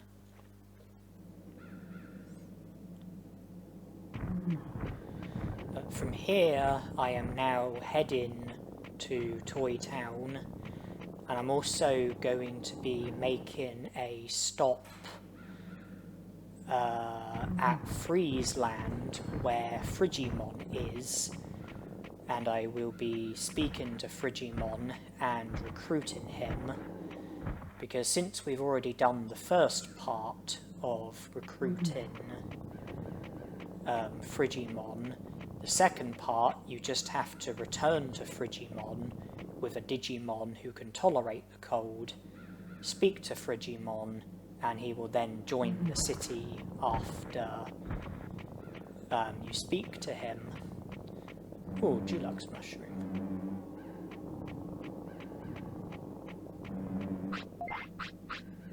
I have to discard something. I think Omnidiscs sell for 1,500. The medicines would have sold for 1,000, but I do kind of need medicines, even if they are to come from high-speed discs.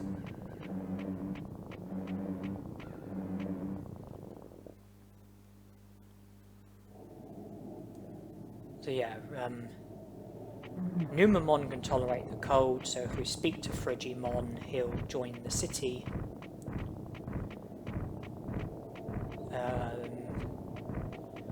And I said about how useful the restaurant can be because of the stat boost that you get from eating at the restaurant, as well as the fact that eating at the restaurant I don't think reverses the effects of super carrots or hawk radishes. So when I'm training and trying to max my stats and digivolve to the Digimon that I want to digivolve to, the restaurant will come in handy and we can recruit Vegiemon without any hassle. It's currently impossible to recruit Digitamon or Vegiemon. Recruiting Tanemon, Meramon or Garulomon would require battles, and I want to leave battles until I've got the Digimon that I plan to have. Vegiemon, no battles required.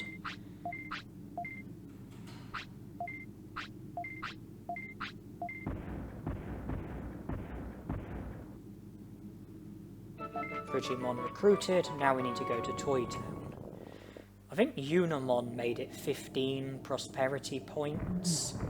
I think Vegiemon made it 17.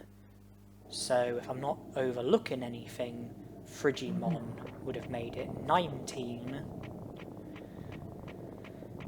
Speaking to the robot Digimon doesn't up your prosperity points, it just enables you to have access to Piximon. So I don't think there's going to be any more recruitments in this lifespan. I don't think there's going to be any more recruitments until I've got my overpowered Digimon, plus the stats, the techniques, the items, and everything like that.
Piximon is ours.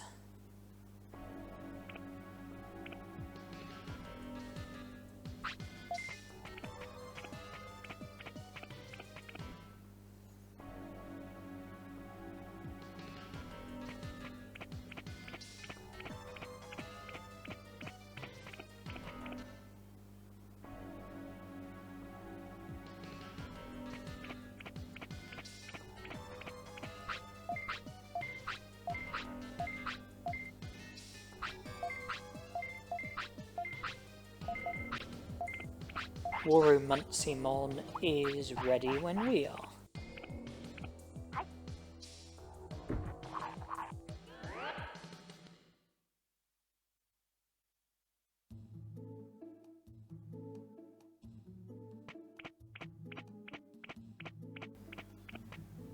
You are about to find out what Digimon I'm going to be using for the rest of the Overpowered Run. Vegiemon is the Digimon I'm going to be using. Year 7, Day 4, so a lot of time has passed since having Piximon. 99 Digi-Seabasses, medicines, autopilots, portable potties. Stats are all at the maximum. Vegiemon is 27, Virus Scourge still one away from being full, Happiness and Discipline are close to the maximum.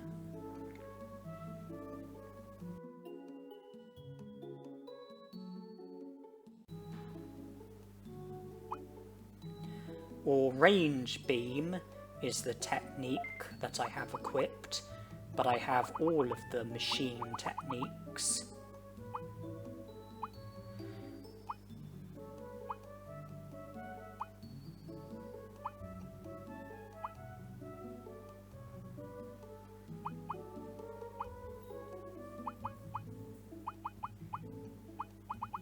All of the earth techniques, as you know, all but one of the air techniques, all of the battle techniques, and a few of the fire techniques. Tamer levels at the maximum still. I've had 11 raised Digimon, maximum money, been playing for 20 hours and 55 minutes. Got 3 medals and 2 of the key items, them both being fishing rods. And you can see the Digivolution chart: Bottomon, Coramon, Yuramon, Tanemon, Agumon, Palmon, Greymon, Waymon, Meramon, Vegiemon, Numamon, Centauramon, Andromon, Piximon, Vegiemon, Piximon, and Meramon.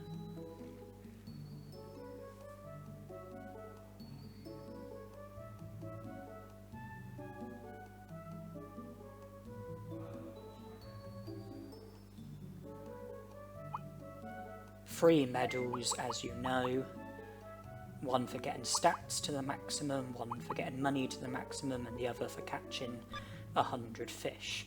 And the only card that I have is of myself. And in order to keep Vegiemon alive, I have to keep feeding him Digi-Seabasses. Vegiemon is a virus type, which means that we can enter Greylord's mansion no problem. The fact that he isn't a vaccine type means that we can't enter I Sanctuary naturally. But there is a way of entering I Sanctuary with any Digimon, and that is something that we are going to be making the most of so that we can recruit Agumon later on. I wanted to do an overpowered run using a machine technique, and or range beam is, in my opinion, the best machine technique, and I decided for Vegiemon to be the Digimon. He has machine as his first nature and can therefore learn and use any machine technique. He's a virus type, so we'll have the benefit of being able to enter Greylord's mansion. We don't need to worry about the Ice Sanctuary. We could enter the Ice Sanctuary with any Digimon.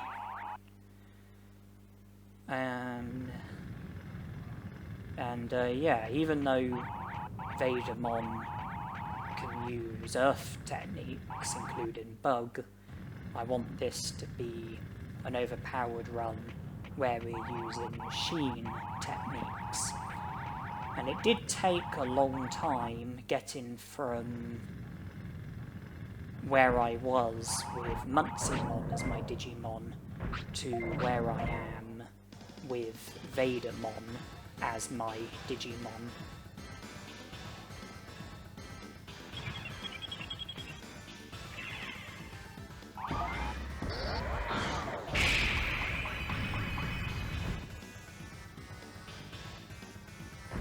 So Vegiemon taken out with a single technique.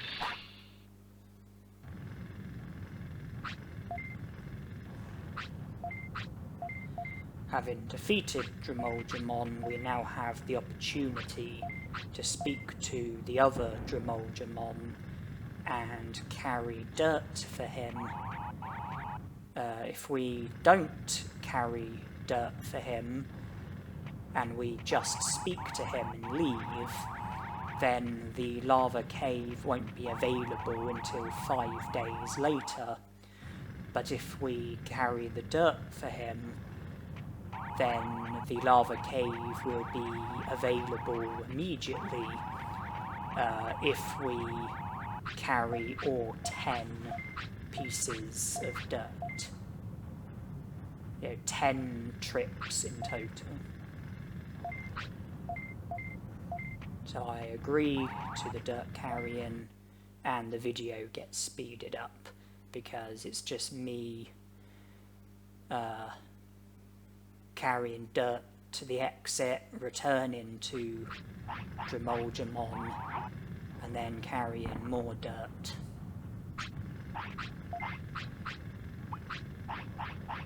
So when I had Piximon as my Digimon, before letting him fade away, I learned every battle technique with him, and I also learnt a number of air techniques with him.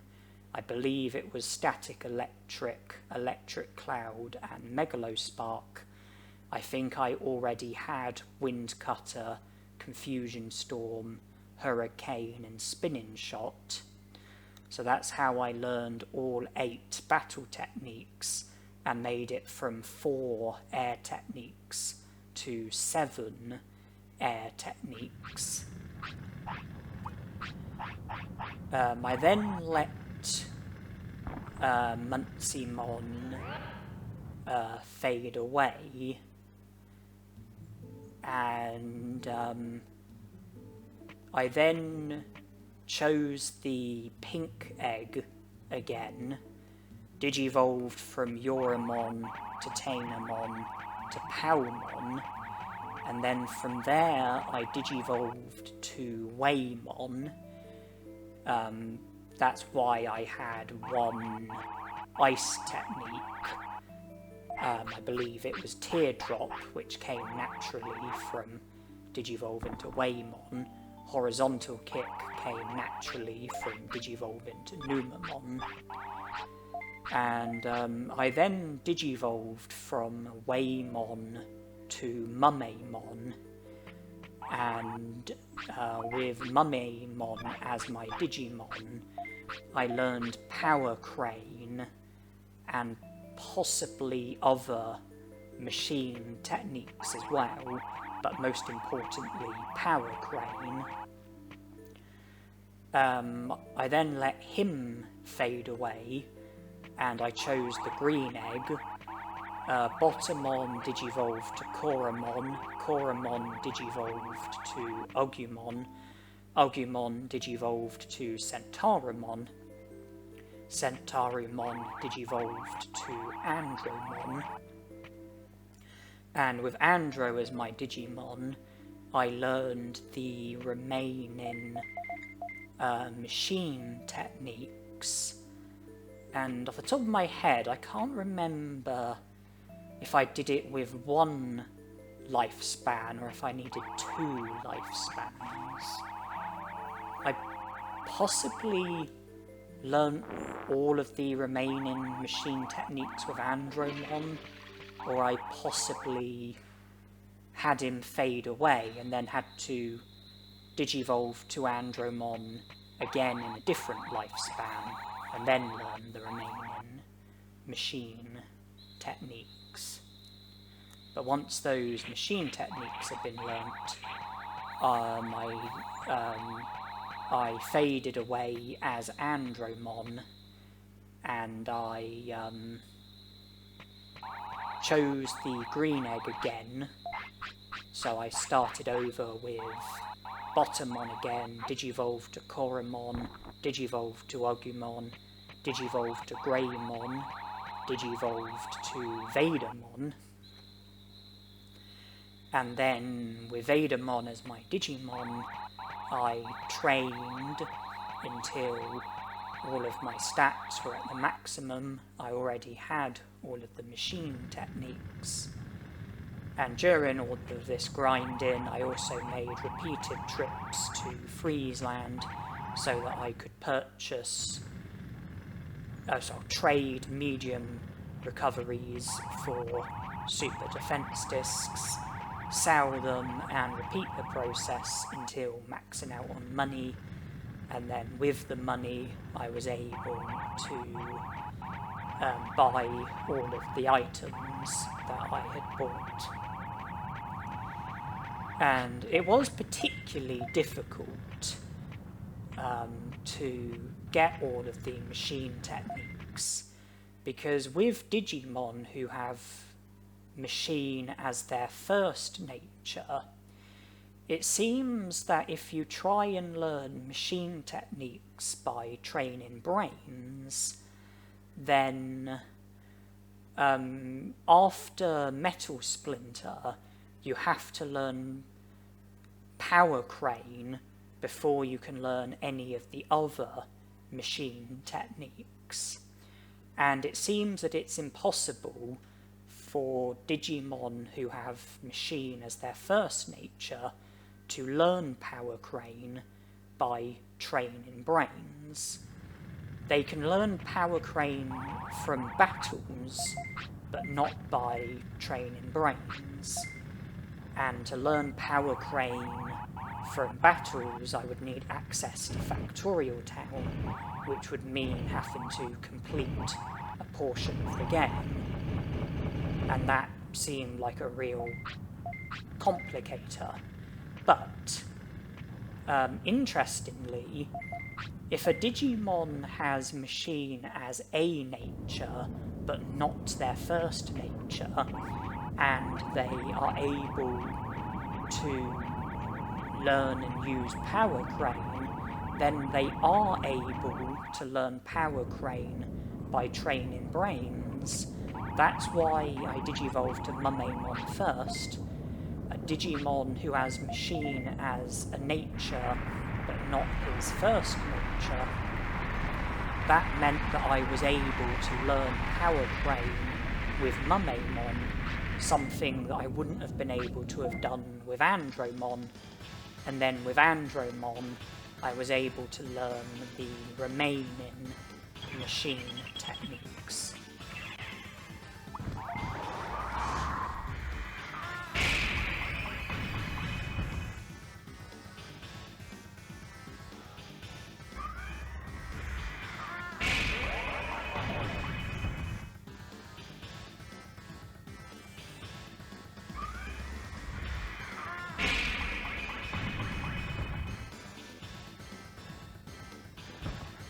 The reason why I learned all of the battle techniques and some of the air techniques was to stop those techniques from interfering when trying to learn the machine techniques.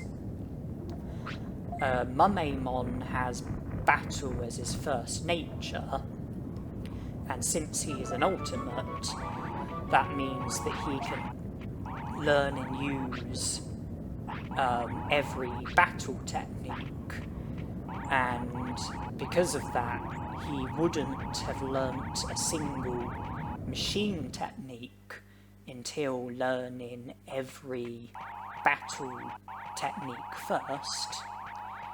So if I had Digivolved to Meramon without knowing the battle techniques, then I would have had to have learned all of the battle techniques with him before I would have been able to have learned Power Crane.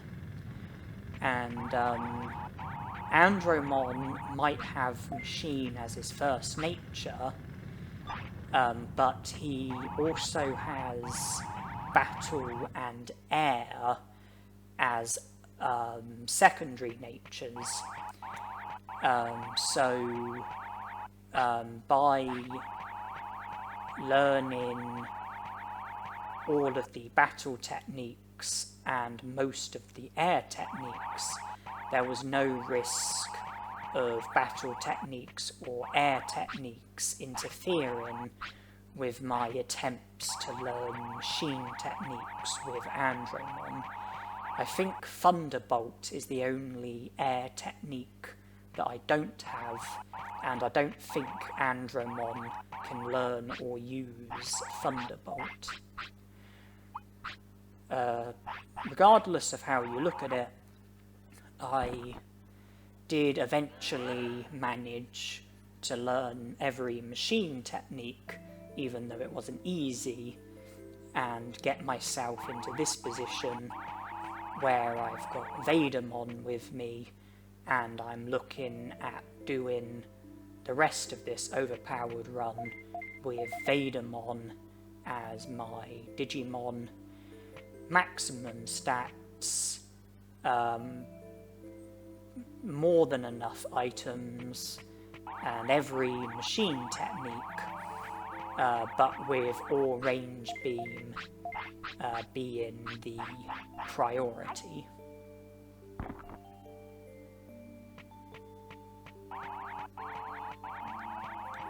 Digi-Seabasses, they only prolong your Digimon's lifespan by 3 hours, so I roughly need 5 or 6 Digi-Seabasses a day in order to see each day through.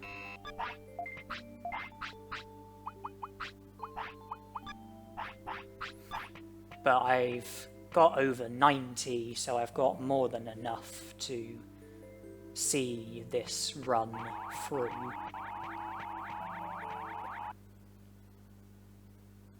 I will be able to go straight to Piximon in Toy Town, because the door that leads towards him has already been unlocked. It got unlocked when I had Piximon as my Digimon. Once I've recruited Xiaomon and have enough prosperity points in order for there to be the article about my Ultismon, I'll be able to go straight to Greylord's mansion and see to the rest of that and recruit Skull Greymon. I'll be able to enter Ice Sanctuary even though Vegiemon is a virus type and not a vaccine type. And I'll be able to recruit all of the other Digimon.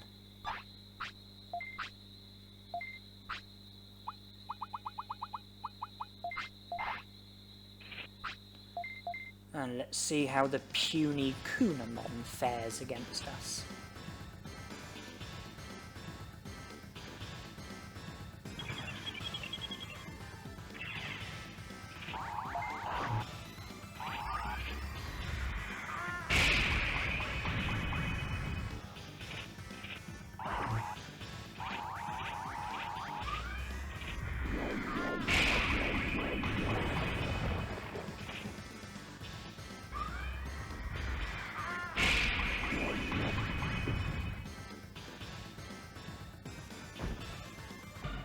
All range beam is the second strongest machine technique. The strongest is DG Dimension, but DG Dimension is much easier to interrupt. It costs more MP, and it takes longer to perform. All range beam is the hardest technique to interrupt.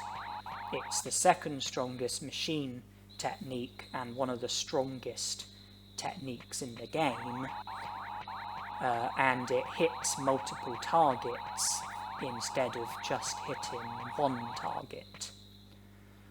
It doesn't cause any status harm, but nor does DG dimension, delete program causes status harm.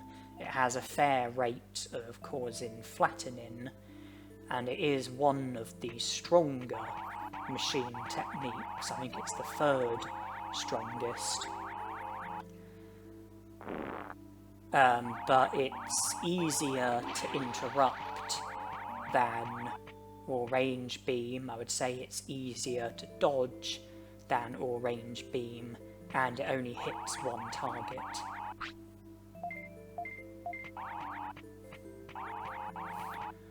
Okay, Greymon should now ambush us. And he does.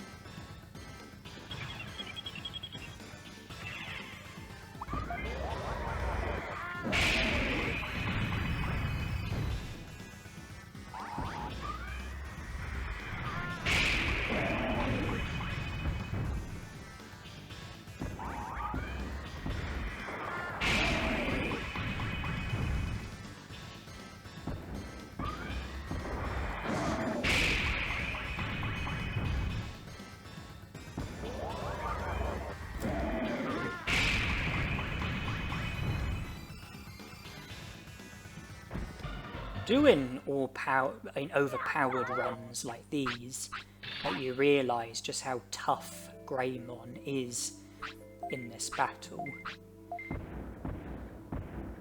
Because while a lot of Digimon can only do 1 damage to us when we've got 999 defense, Greymon can do over 100 damage with Magma Bomb, and he can do over 50 damage with Dynamite Kick. Red Inferno is sort of somewhere in between the two. So just shows that, you know, the Greymon must have, you know, pretty high attack, at least in comparison to a lot of the Digimon who you battle at this sort of stage of the game.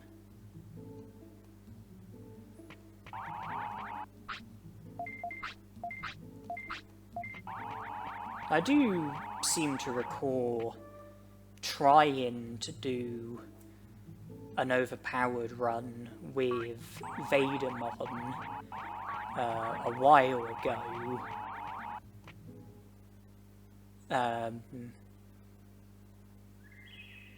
And I was unsuccessful with learning any of the machine techniques because I was trying to learn them with Digimon who had machine as their first nature, and I didn't understand where I was going wrong, and then I just assumed that it wasn't possible for whatever reason, and that some sort of requirement had to be fulfilled or something, and I gave up on it. And then after doing a bit of researching, I then came to realise what the problem was. That if you want to learn machine techniques by training brains with a Digimon who has machine as their first nature, then you have to learn Power Crane first. And to do that, you either have to learn Power Crane from battle, or you have to learn it by training brains with a Digimon who has machine as a nature, but not their first nature. In my case, I did it with Meramon.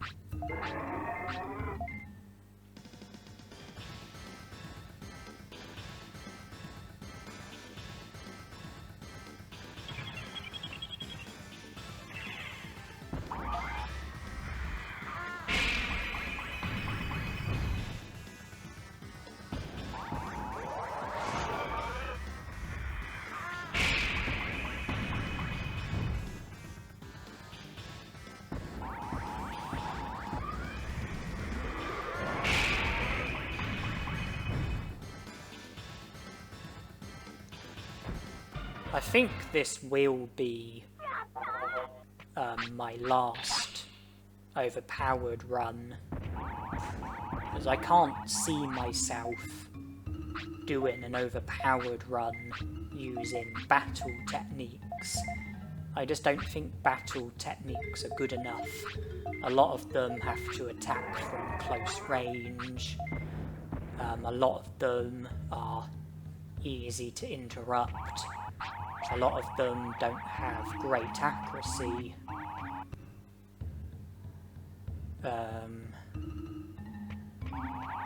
Two of the battle techniques are stat boosting techniques, War Cry and Muscle Charge, both of which will be useless if my stats are at the maximum. Counter, you can't even use counter as like a preemptive strike. You have to have an opposing Digimon use a certain technique against you in order for you to be able to use counter.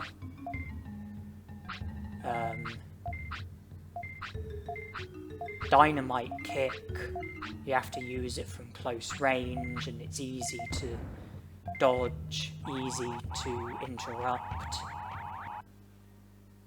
Sonic Jab is extremely weak. Megaton Punch and Buster Dive, they're probably the two best battle techniques, but I just don't think they're good enough. I don't think I'm going to want to do an overpowered run using battle techniques. I think the overpowered run where I used Etamon, who is a battle Digimon, but used air techniques, I think that's the closest that we are going to get.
There is one bit of text that I have to go through slowly in order to stop my game from freezing. That's it there. I went through that slowly, but I speeded the video up so that it was only brief for you viewers. And I have the same problem when I speak to Leomon at Gear Savannah, as well as when I speak to Devimon at Greylord's Mansion and Mount Infinity. There'll be one bit of text that I'll have to go through slowly, but the video will be edited and speeded up so that it will only be brief for you viewers.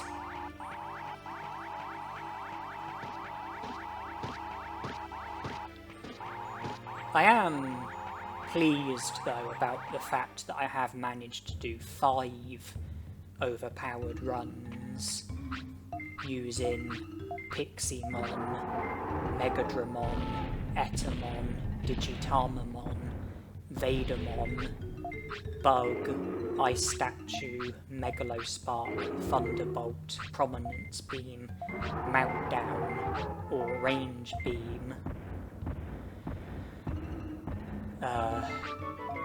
Not to mention, you know, doing the game with Sukamon with maxed stats and filth techniques. I have also done a Sukamon. I have also done Sukamon solos for this game, where I've done the whole of the game with just Sukamon, and I haven't had maximum stats. You know, it's been a challenge, you know, Sukamon solo playthrough challenges, and I've done loads of other challenges for this game, and certainly within the last year or so I have uploaded a lot of videos for Digimon World, a lot of challenges. I am starting to come towards the end. I don't currently have any ideas for any new challenges, and most of the ones that I've done have already been uploaded.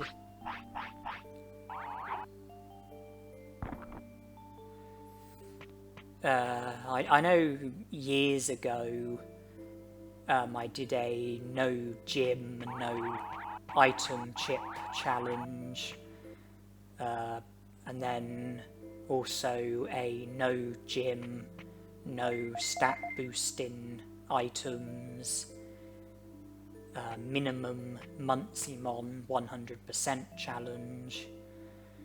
I did a Sukamon solo playthrough back in 2018.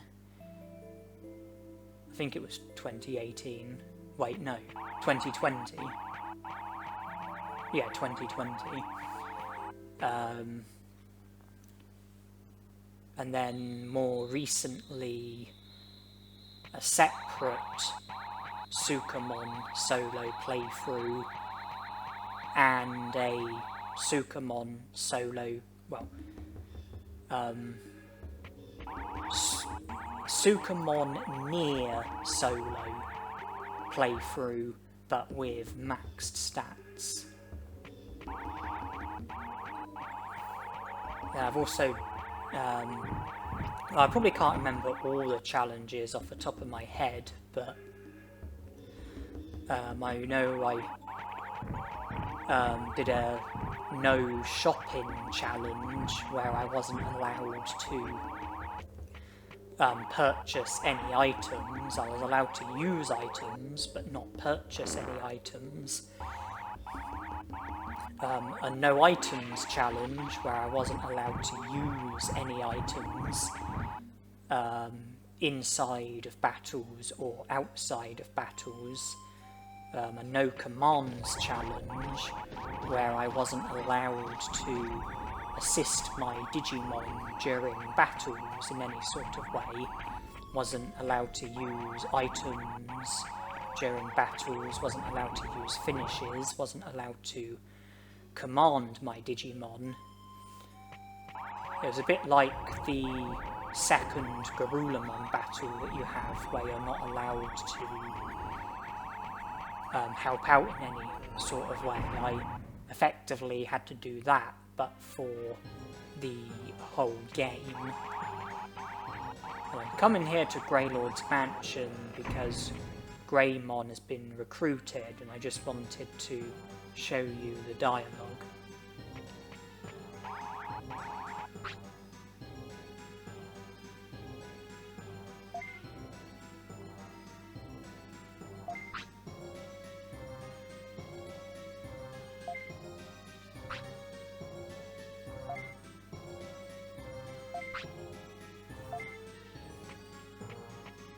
And now we leave, and we won't come back until my Piximon is missing. And I was saying about the no commands challenge, I also done a no attacks challenge where I wasn't allowed to use any regular attacks. I was only allowed to use finishes.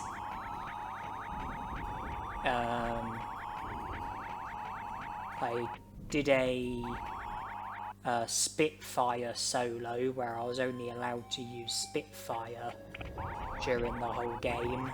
A Sonic Jab solo where I was only allowed to use Sonic Jab for the whole game. A Counter solo where I was only allowed to use Counter for the whole game. These are all, you know, videos that I've you know, recorded and uploaded.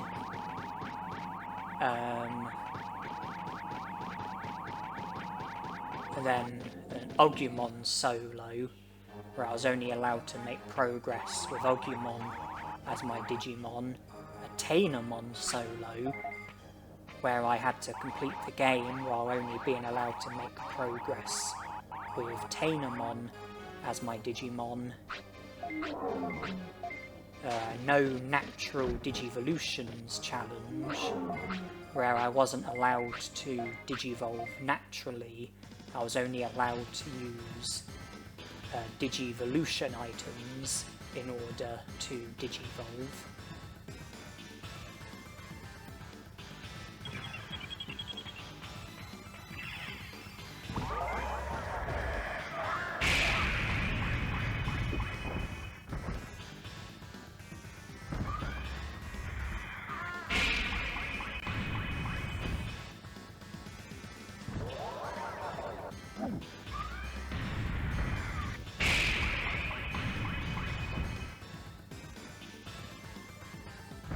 All range beam certainly is inflicting very high damage. There are other challenges that I've done which haven't yet been uploaded, and I don't want to comment on them because I don't want to give anything away, I don't want to spoil anything. And there might be other challenges that I've done which I've forgotten about.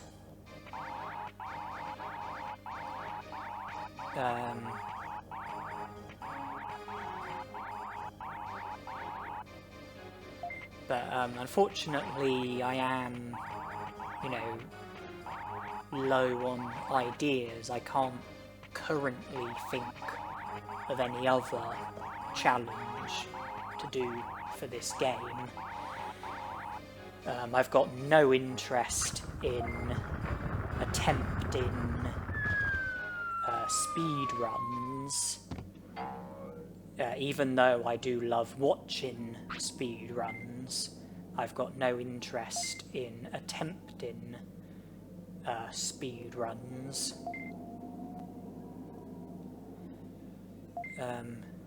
Having done a Agumon solo, I suppose I could consider trying a Gabumon solo as well,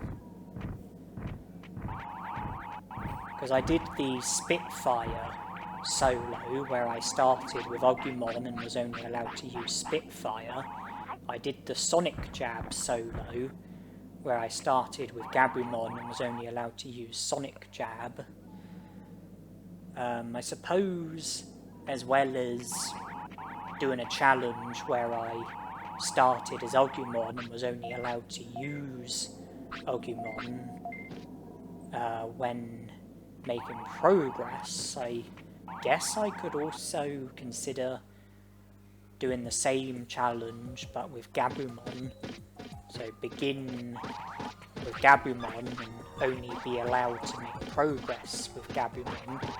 That would definitely be harder than a Agumon solo, but I suppose it's something that I can consider, maybe practice it and see how it goes.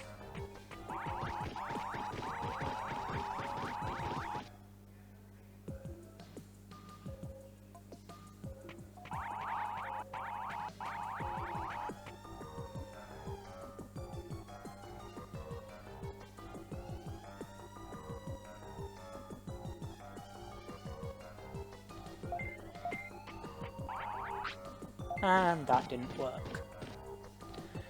Not to worry, 1 or 2 all-range beams will take these guys out.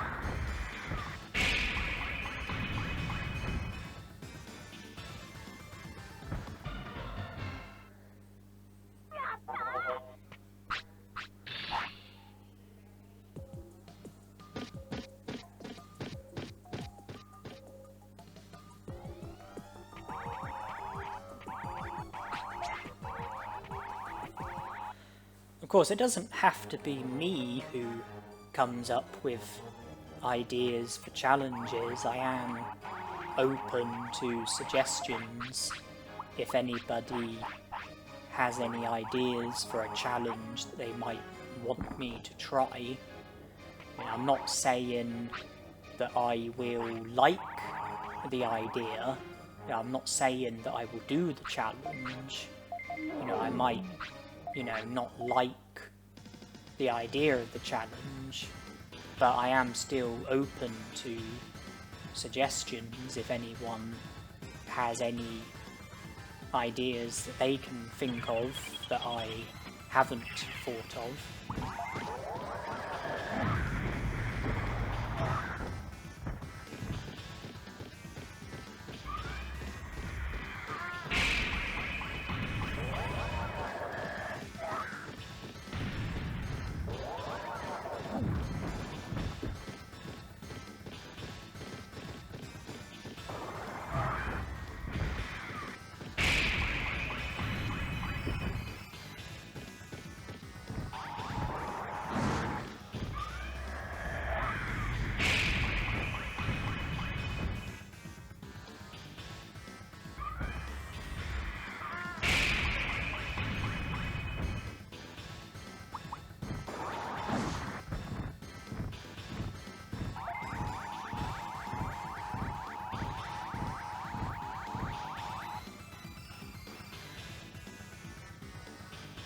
Is this gonna reach?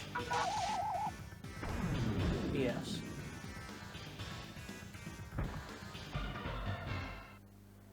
To repeat myself, I've got no interest in doing speed runs.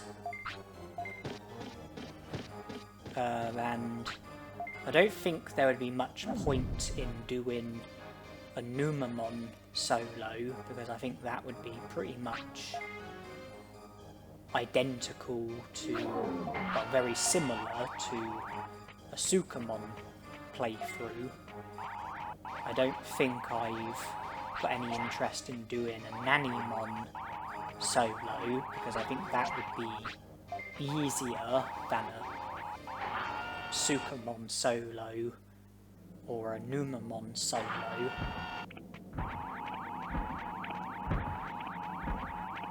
It'd be similar, but I think it would be easier. I've said about a Agumon solo. But, if anyone has any ideas, feel free to post the idea, and I'll either dislike the idea and not do it, or I might like the idea and consider it.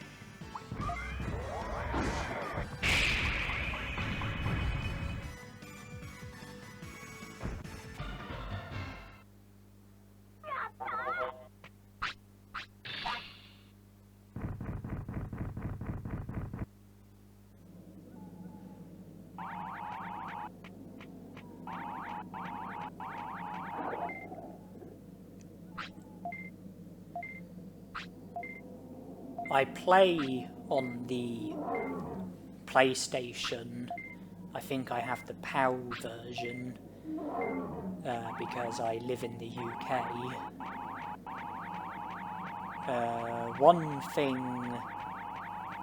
that I don't do is I know like some people can use like hacks and modifications.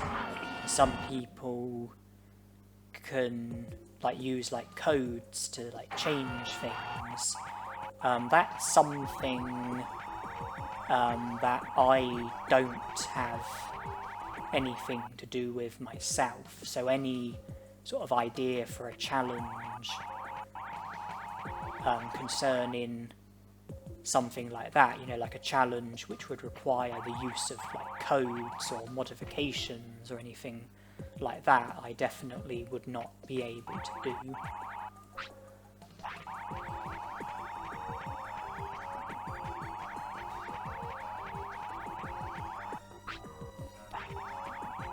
I have also done challenges for Digimon World 2003, and I used to love that game.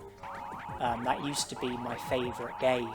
I used to prefer it to Digimon World, but I kind of feel like I don't like the game as much as I used to, that the game hasn't aged that well for me, and that nowadays I prefer this game, Digimon World, to Digimon World 2003.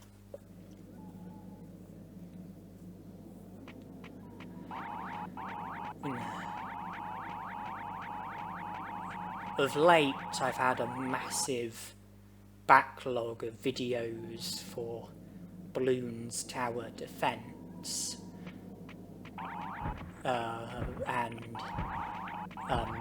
the uploads took a very long time, and in between uploading those videos, you know, I also squeezed in videos for Digimon World.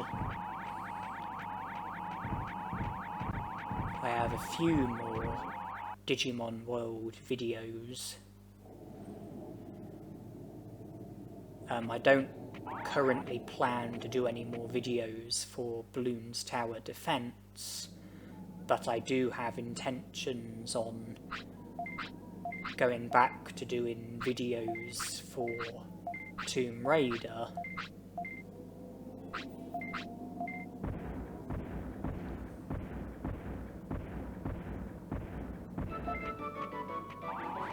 And initially speaking, I think it's going to mostly be videos for Digimon World and then videos for Tomb Raider.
I don't know how people feel about Vegiemon. I don't know if people consider him to be, you know, one of the better Digimon or one of the not so good Digimon. I feel like if you only have Metal Splinter, then Vegiemon isn't much good. But then if you have all of his techniques, then I do feel like he's a lot better. He can master all of the machine techniques, plus a few of the earth techniques, Bug being the most significant. I would consider Bug to be one of the best techniques in the game, but I wouldn't say the best. Personally speaking, I probably consider Ice Statue to be the best technique in the game.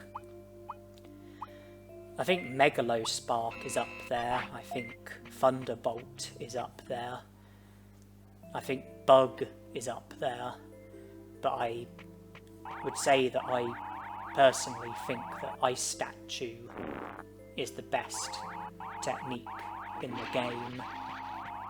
It's fast, it's hard to interrupt, it's good at interrupting. It's one of the stronger techniques in the game. I think it's the second strongest ice technique. I think its speed is very good considering its power. And I think its power is very good considering its speed. It has a fair rate of causing paralysis.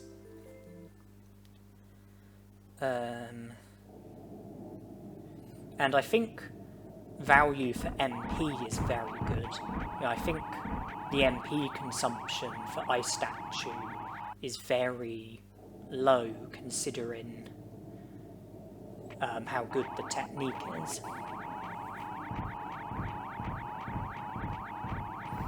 But my first experience with Vegiemon in this game would be when I was about 9 or 10. I accidentally stumbled into the back dimension for the very first time when trying to go to the Ice Sanctuary. I had Yuramon as my Digimon, and I had a technique which could poison. I think it might have been poison powder. And in the back dimension, I stumbled upon the ray gun, and it said makes Digimon digivolve to Vegiemon. At the time, I don't think I knew who Vegiemon was, but I gave the Digivolution item to Yuramon, and it digivolved to Vegiemon. And Vegiemon immediately wanted to sleep, so I let him sleep. And I saved as well. And that was a decision which I ended up regretting, because I then was confronted by Machine Dramon once I had made it through the back dimension. And all I had was Metal Splinter, which only did 1 damage due to how low my attack was. My finish only did something like 600 or 700. And I didn't have enough items to be able to keep myself alive.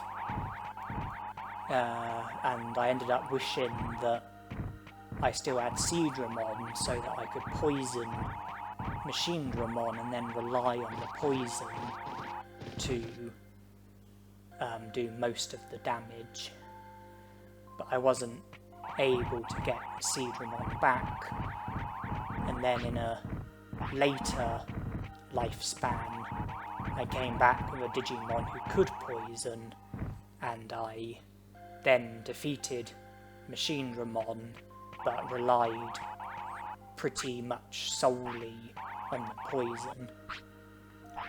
When I was younger, I wasn't a very good tamer, and I also wasn't very good at training my Digimon. I mean, I trained HP and MP, but that was pretty much it. My attack, defense, speed and brains would usually be really low. So I relied very heavily on poison to, inflict damage upon Digimon, because my attacks didn't do much damage.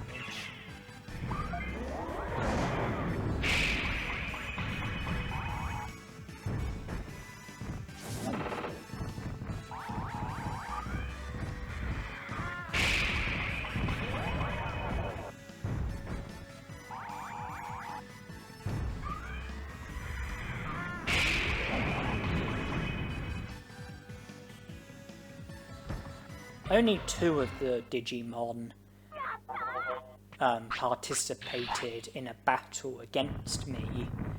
If you enter here with a vaccine Digimon, which you are meant to need in order to be able to enter the Ice Sanctuary, then I think that the 3 Digimon, they always all battle you. I think the 3 Digimon always all battle you, but if you enter the way that I did, which enables you to enter the Ice Sanctuary with a Virus Digimon or a Data Digimon, then I believe that that can result in not all of the Digimon taking part in a battle against you. Because I'm sure that when Digimon battle you, whether they choose to battle you or whether they choose to flee, I think it has some connection to your Digimon type and their type. I think either they're more prone to run away if they're the same type as you, or they're more prone to run away if they're a different type to you. I can't remember which one it is. But without entering Ice Sanctuary the way that I did, I imagine that the only other way that you could gain access to the Ice Sanctuary with a non-vaccine Digimon would be to enter the Ice Sanctuary with a vaccine Digimon while you've got a Digivolution item in your inventory, a Digivolution item which makes you Digivolve to a non-vaccine Digimon, and make sure that the vaccine Digimon that you enter the Ice Sanctuary with is a Digimon who's able to take the Digivolution item, so that you can then Digivolve to that Digimon, and then you're in Ice Sanctuary with that non-vaccine Digimon. I think that that is the only way that you can enter Ice Sanctuary with... not Ice Sanctuary, Greylord's Mansion. I think that's the only way that you can enter, well, end up inside of Greylord's Mansion with a non-virus type. I think that you have to enter Greylord's Mansion with a virus type, and then when you're inside, give it a Digivolution item that it is able to take, which makes it digivolve into a non-virus type. I think that's the only way that you can be inside of the Grey Lord's mansion with a non-virus Digimon.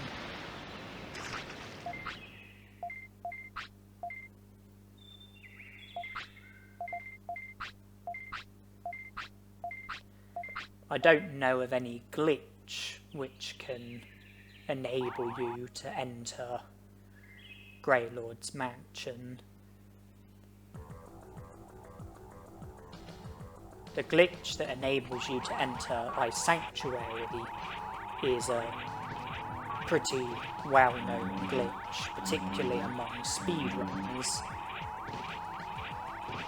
There is also a glitch which enables you to enter the Great Canyon without being told about the invisible bridge.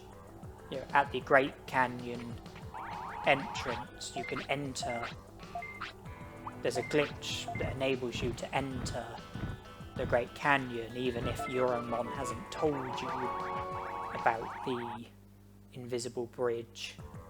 And there's also glitches that can enable you to avoid battling Digimon who are meant to be mandatory, like the 3 Agumons at the Olga Fortress. I was unsuccessful with avoiding them, but they can definitely be avoided.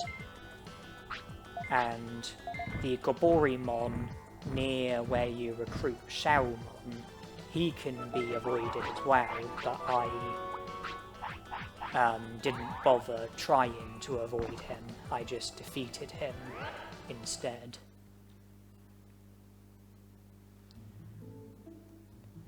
The 3 Digimon in the I Sanctuary, you know, in the final room, the room where the light is, which you have to go into in order to bring Agumon to life. I don't know if it's possible to avoid those Digimon. I don't know if there's some way of bypassing them, you know, some glitch which might make it possible to slip past them. I'm honestly not sure. But the fact that it's possible to do it with the Agumons and the Goborimon, as well as entering the I Sanctuary and the Great Canyon in ways that you're not meant to be able to, it does make me wonder.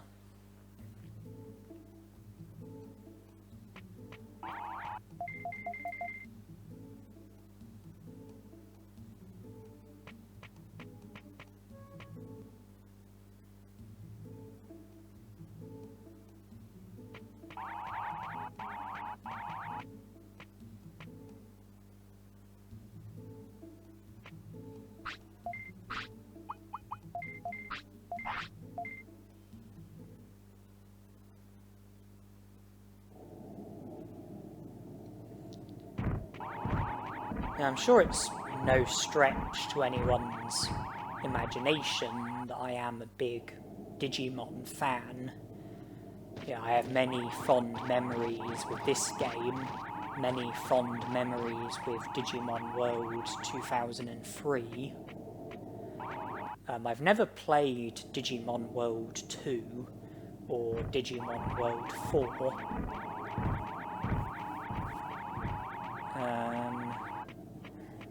But I have also watched the Digimon seasons, or at least some of them, and I adore the first season. That's my favourite season.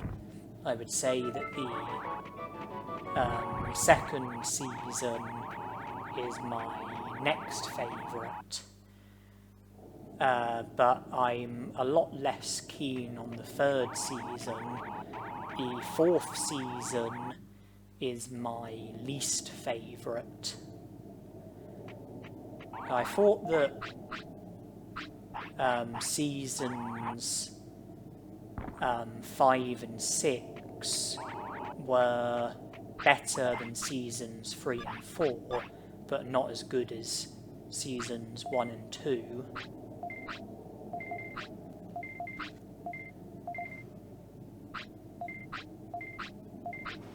I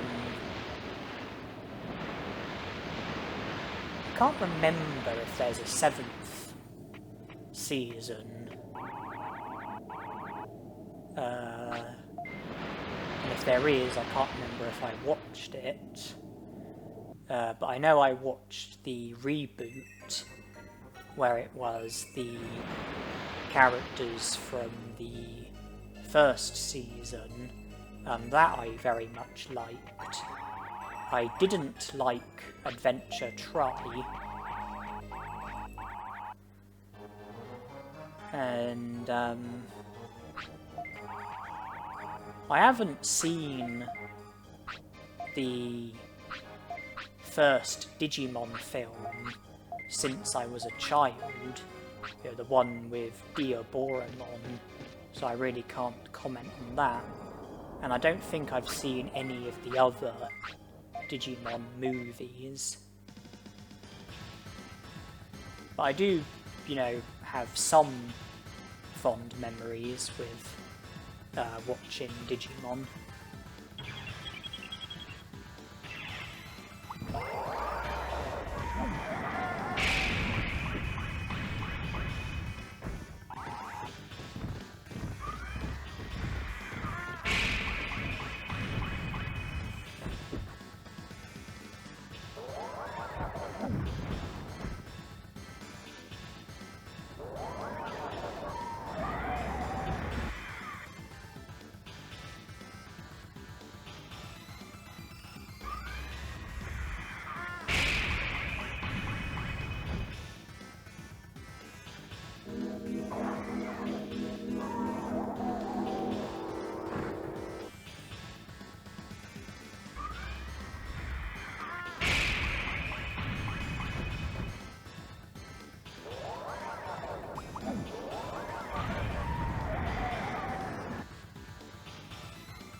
I do also have fond memories of watching gaming videos for this game and Digimon World 2003.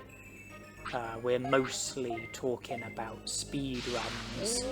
I've seen a lot of speedruns for this game.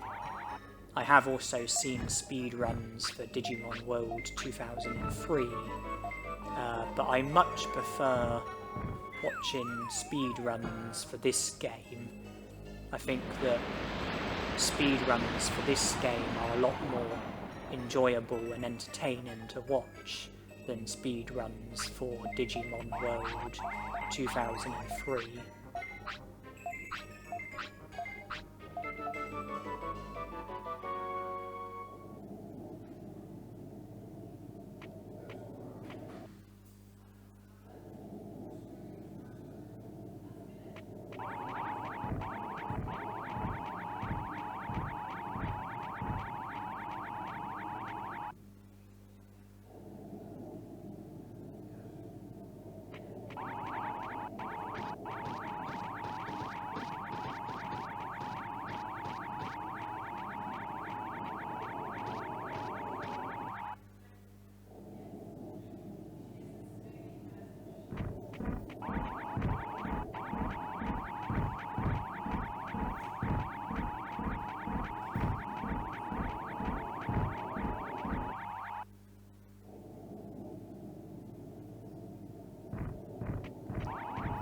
Now, just thinking about it, I do like the idea of trying a Agumon solo challenge, and I definitely think it is something that I will practice.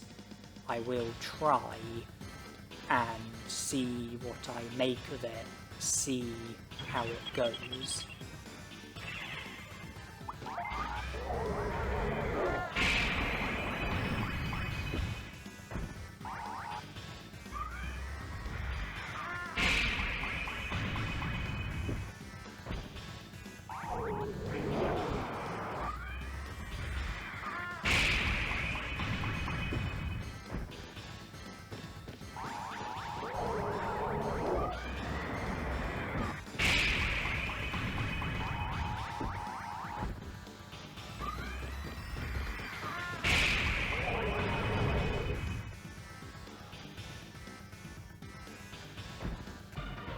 having defeated Garurumon once, we just have to return tomorrow and beat him again, and he will then join the city afterwards.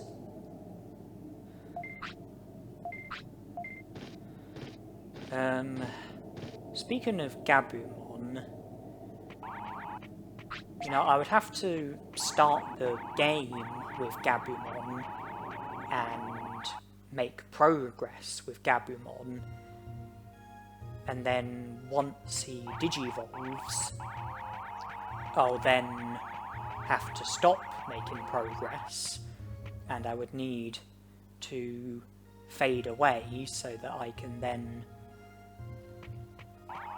move on to the next lifespan, where I can pick the green egg and digivolve to Gabumon, and then make more progress with Gabumon, and then when it digivolves have to fade away and keep going like that.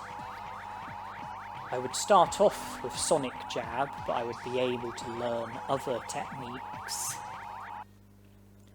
Off the top of my head, I don't know if Gabumon is a vaccine type, but even if he's not, I would still be able to enter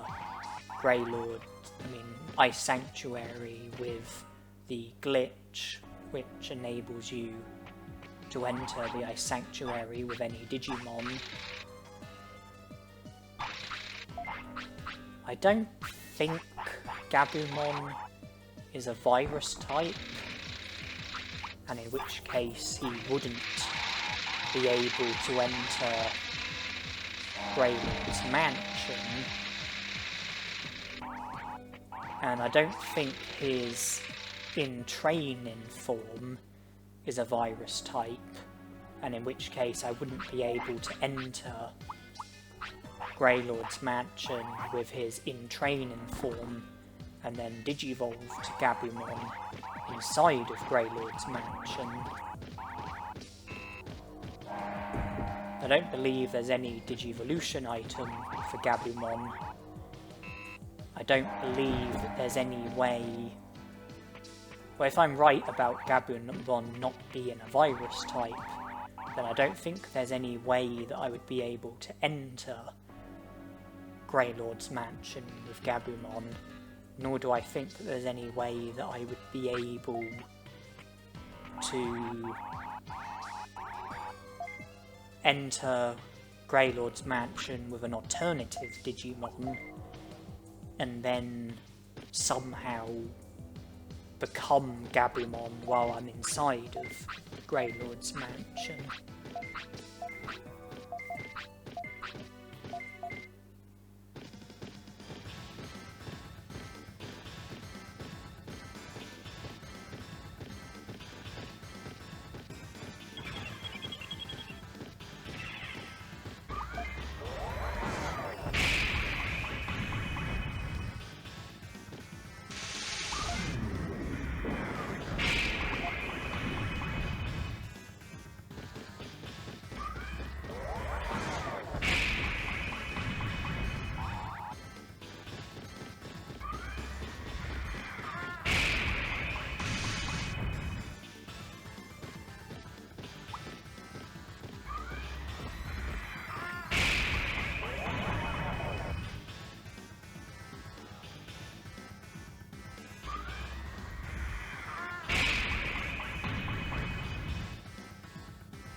If I was to be very strict and say that I'm not allowed to make any kind of progress with any Digimon other than Gabumon, then I wouldn't be able to gain access to Muncimon, because I wouldn't be able to get the door unlocked. And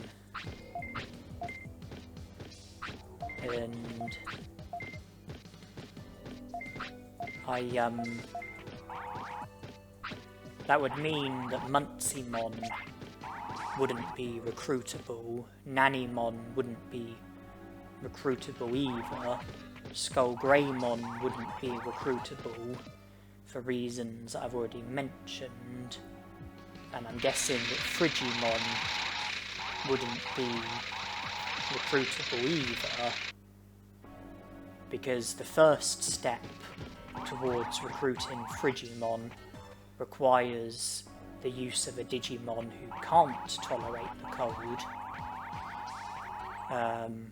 whereas the second stage towards recruiting Frigimon requires a Digimon who can tolerate the cold. That means needing two separate Digimon, one who can tolerate the cold and one who can't. And seemingly it wouldn't be possible to have one individual Digimon who ticks the box as a Digimon who can't tolerate the cold, while also ticking the box as a Digimon who can tolerate the cold. So, depending on how strict I was to be, Skull Greymon wouldn't be recruitable, nor would Muncimon, nor would Nanimon, nor would Frigimon. That's 9 prosperity points that I would miss out on. Presumably Agumon would be recruitable.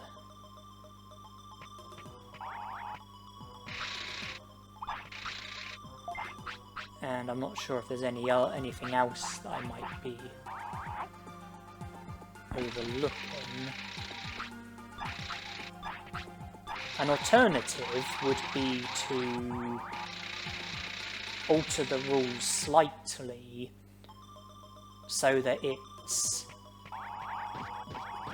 an Agumon solo in that I only use... sorry, Gabumon solo in that I only use Gabumon apart from when the use of a different Digimon is compulsory.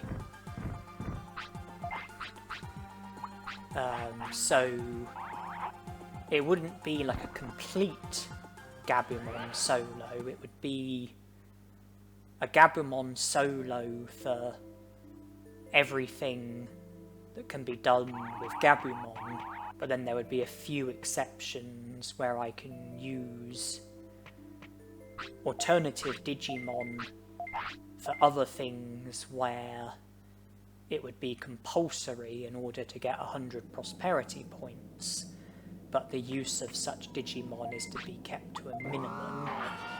So like using Muncimon to unlock the door that leads towards Woru Muncimon, using a virus Digimon to recruit Skull Greymon,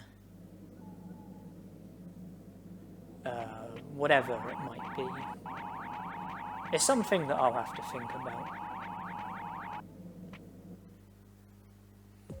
Now, having defeated Agumon for the 3rd time and recruiting Waymon, Nanimon is now available in the Olga Fortress. We spoke to him at the Dino region.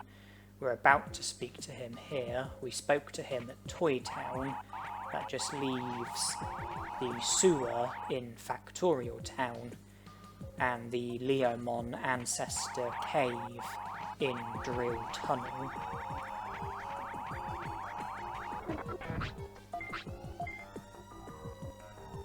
We are also getting close to midnight, which is when one of the shift changes will take place at Factorial Town, creating the opportunity to make it past the Guardromon that are there and having access to the deeper parts of Factorial Town. I think Dramogemon will be done digging on day 8. It's currently day 6, but almost day 7. So you have to wait sort of just over a day for that. Yuramon will be available for battles tomorrow.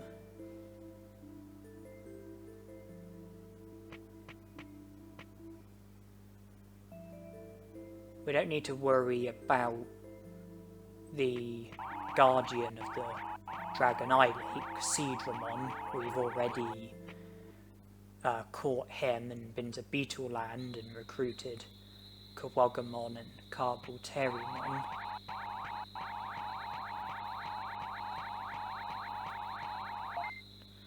I see no reason why not to get Ninjamon out of the way.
If I wanted to go to Factorial Town, then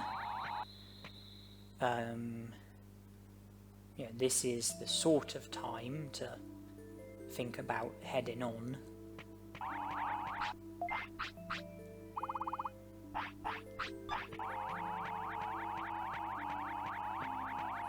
So if I was to go now, then I would probably end up having to loiter for a bit, but not much.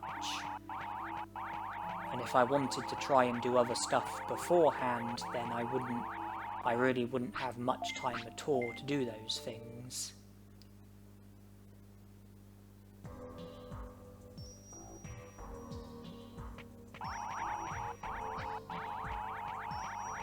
Yeah, I think it's a bit too close to midnight to be messing around.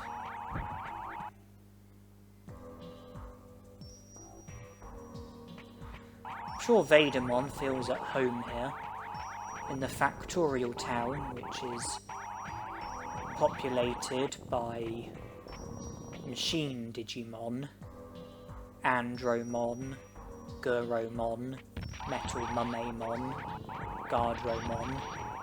It's a bit of a shame about the Filth Digimon.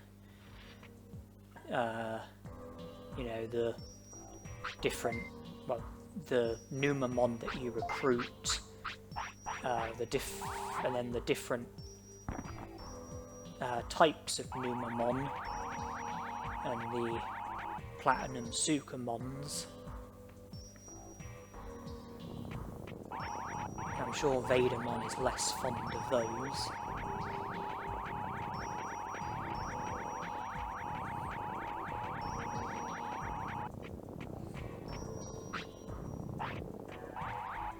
But Vegiemon against Guromon, that's machine against machine.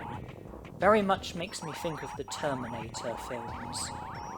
Well, not the first one, because that was a human versus a machine, but the second and third was machine against machine.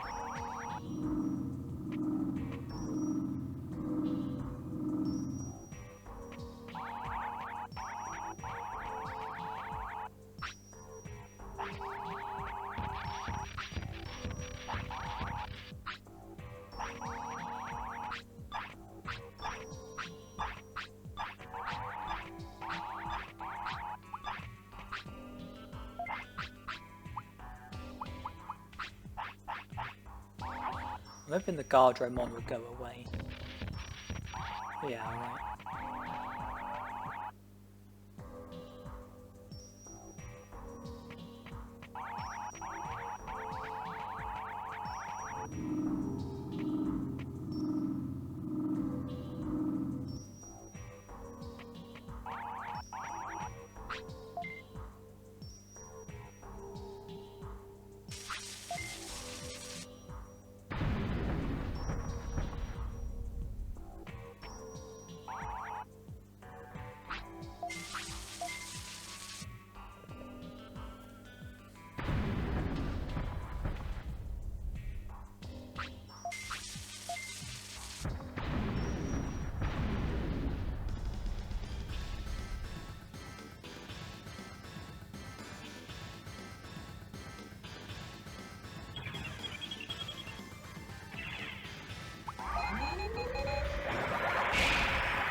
From playing this game, I do kind of sense that machine Digimon, machine types, were intended to be the best. And I base that on the fact that machine techniques are generally the strongest. The strongest technique in the game is DG Dimension, which is a machine technique, and on the whole, I would say that machine techniques do more damage than other techniques. Not to mention that full power is very effective, a lot more effective than War Cry and Aqua Magic, and more effective than Muscle Charge and Moss Shield. Full power is like Muscle Charge and Moss Shield merged into one.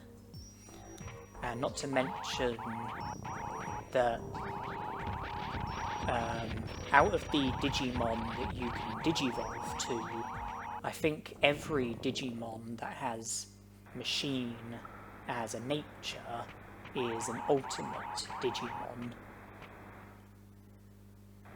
So that leads me to believe that machine Digimon were intended to be the best. And the reason why I say intended is because I personally don't consider machine Digimon to be the best.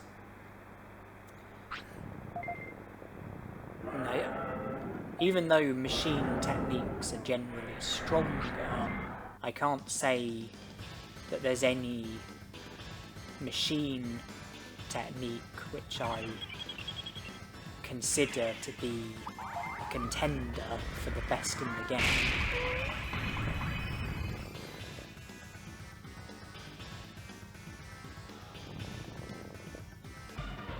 a lot of the machine techniques don't cause any status harm. DG Dimension doesn't, or Range Beam doesn't, Pulse Laser doesn't, Metal Splinter doesn't, Full Power isn't an offensive technique, and therefore doesn't cause status harm. Devolve Program can flatten, but the rate is very modest. Delete Program has a good rate of causing flattening. Power Crane doesn't cause any status harm.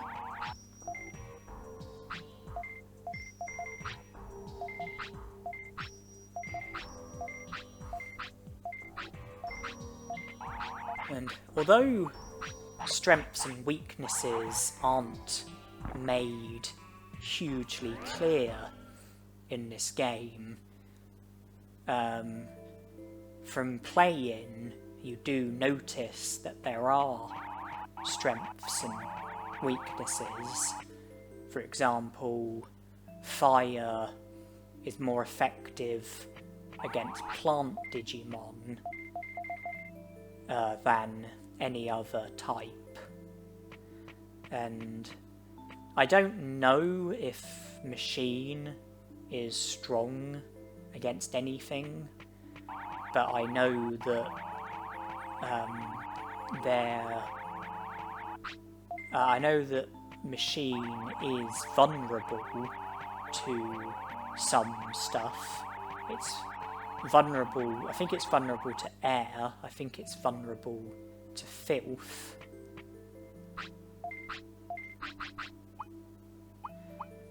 If I was to, you know, say what nature I think is best, I would say that air is a contender, because air seems to be effective against multiple types. I think it's strong against machine, strong against battle, possibly strong against air itself.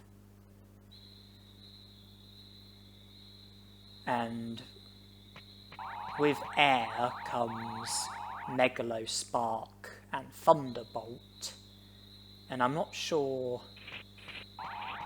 if air has any weaknesses, apart from possibly air itself, but I really don't know. I suppose ice is also a contender because of Ice Statue.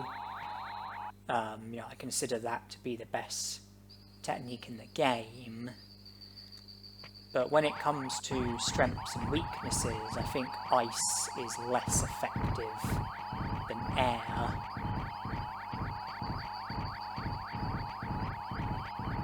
Even though fire is strong against plant Digimon and possibly strong against ice Digimon and other Digimon, I don't think fire is a contender, because I don't think the techniques are good enough.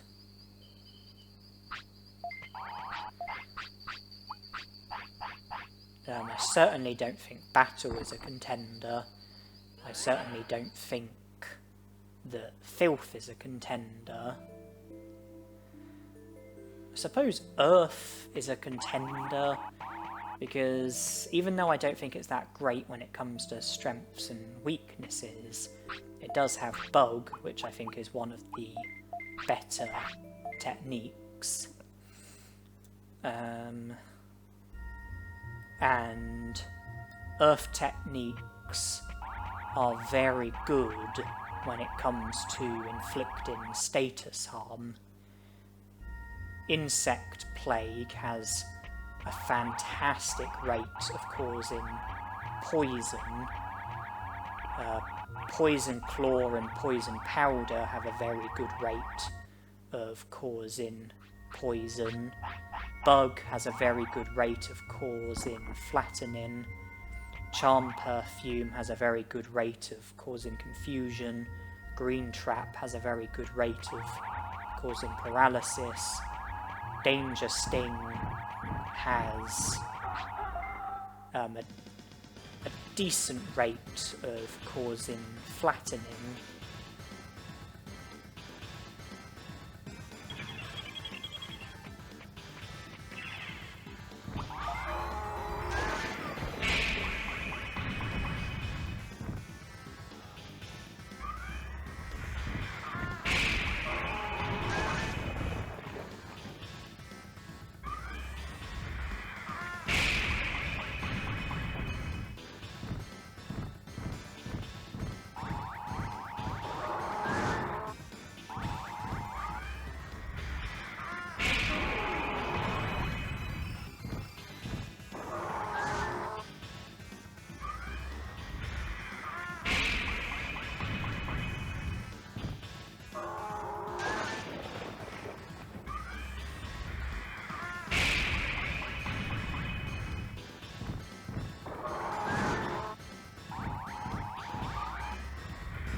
If I had to try and, rate the natures, I would say that Battle and Filth are probably the worst two. I'm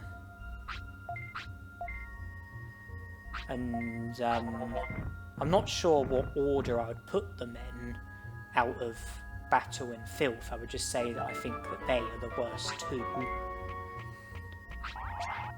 And then the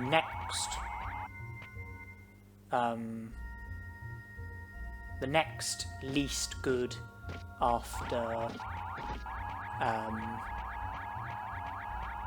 Battle and Filth, I would say, is probably Machine and Fire.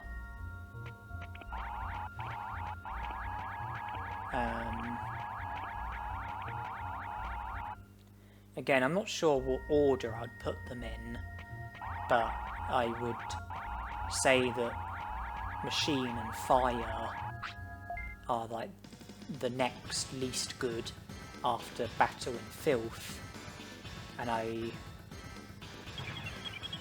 would say that the top three would be between Air, Earth and Ice.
It's hard for me to, choose a nature that I think is the overall best, just because,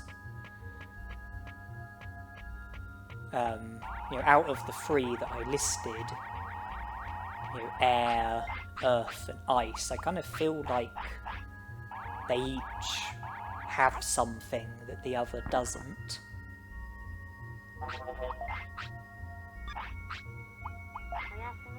but I can confidently say that I don't consider fire or machine to be the best, and I don't consider battle or filth to be the best. It's between, for me, it's between ice, earth, and air.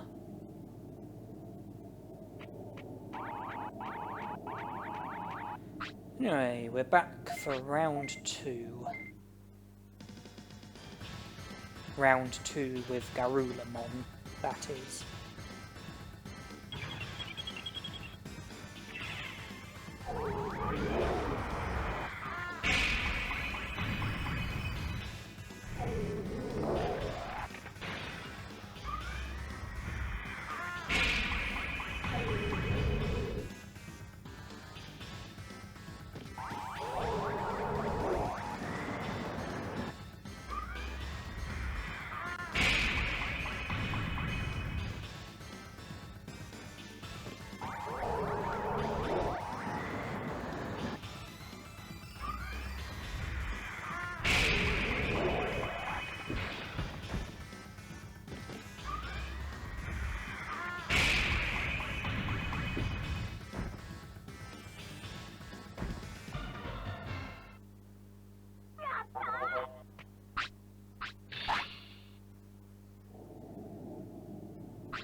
When I was a kid, I would say that the second Yuramon battle was one of the toughest fights for me.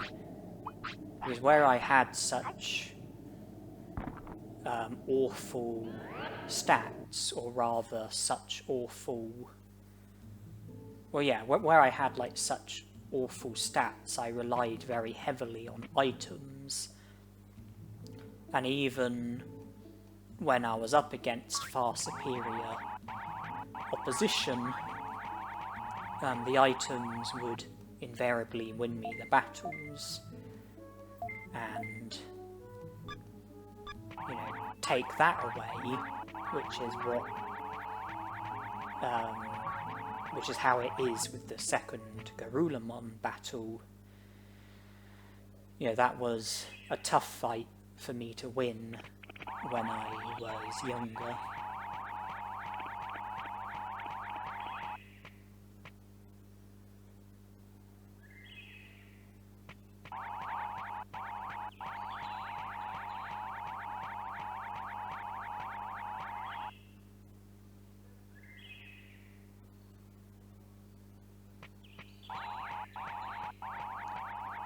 Well, we had round 2 with Yuramon, and we're not far away from having round 4 with Agumon.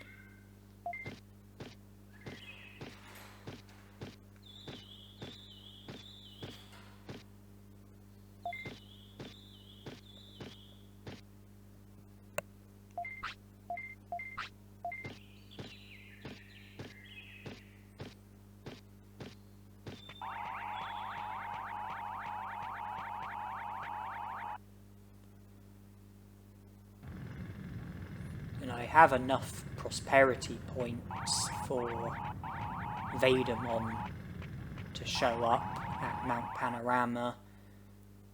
I have enough prosperity points to be able to see to the rest of Greylord's mansion. And the fact that I have enough prosperity points for Vegiemon to show up means that I also have enough prosperity points in order to enter Yuramon's ancestor's cave.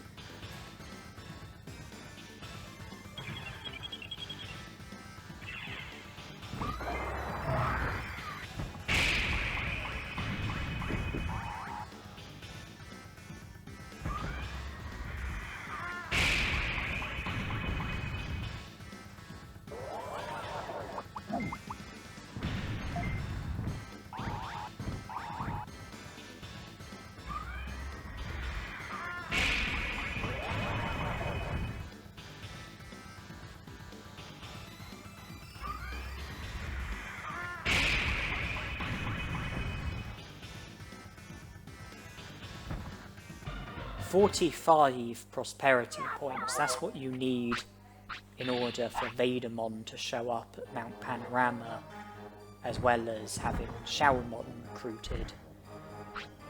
And 45 prosperity points is also what you need for, well, in order to have access to Yuramon's ancestor's cave. And I believe that you also need to have recruited Meramon in order to be able to enter Yuramon's ancestor's cave.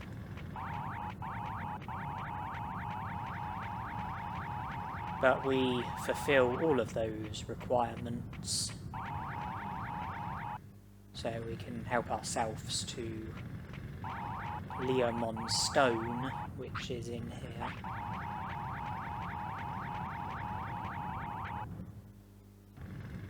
I don't know how many prosperity points you need in order for there to be the article about Piximon possibly retiring, but I think it's less than 45. I think it's like somewhere between 30 and 40.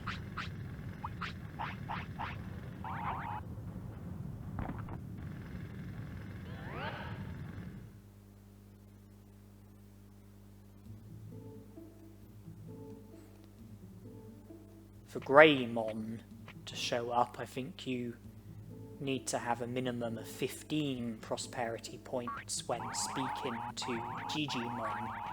And I think you also need to have a Digimon who is at least a champion when you speak to Digimon, in order for it to create the opportunity for you to battle Greymon. And for Tanemon to mention about the plant in the tropical jungle, I think you need just 9 prosperity points, as well as having Palmon recruited.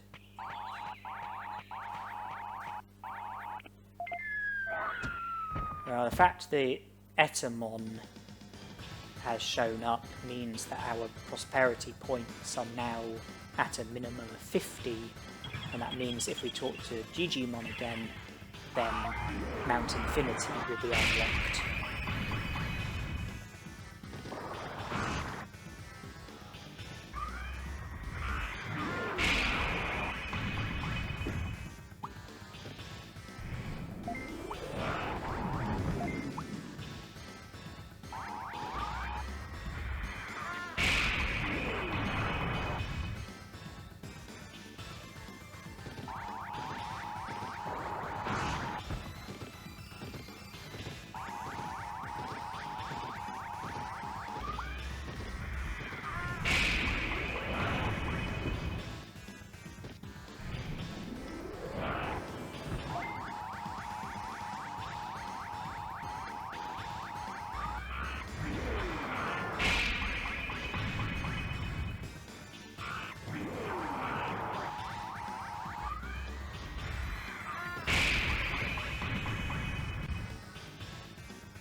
Looks like we got a bit stuck in that battle, But at least we've got it over with now.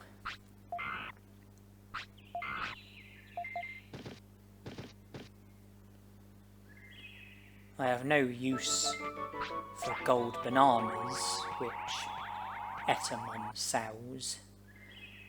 But at least there'll no longer be any random Digimon on the Digimon bridge now that we've recruited Etamon.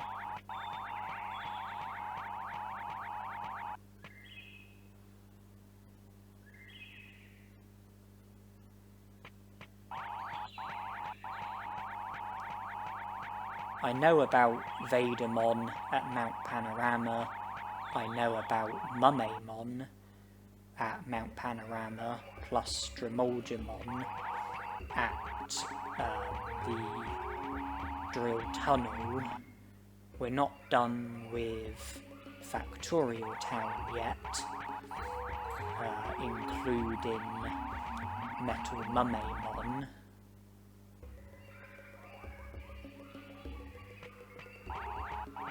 There is Piximon as well. There's also Grey Lord's Mansion. There's the whole of Mount Infinity. And there might be other places that I'm not thinking of, other Digimon that I'm not thinking of. But I would like to make Grey Lord's Mansion the initial priority. Factorial Town, I think we just have to give it time. Metal Meramon, we're gonna need to just get lucky with him showing up. Same with Piximon, same with Meramon. I think I'd probably tie Vegiemon in with Meramon. Vegiemon is going to have to wait at least another 5 hours because it's not day 8 yet.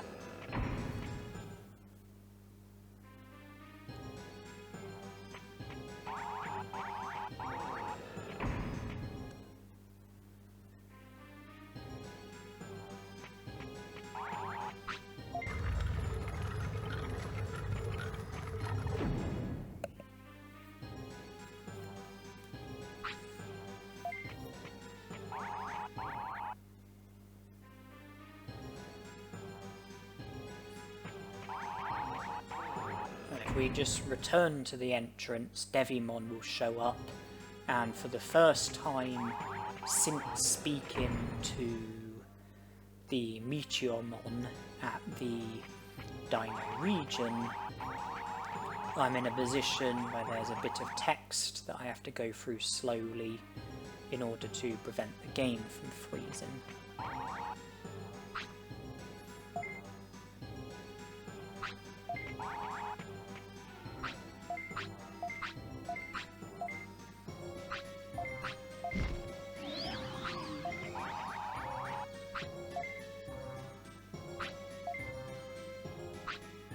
There it is.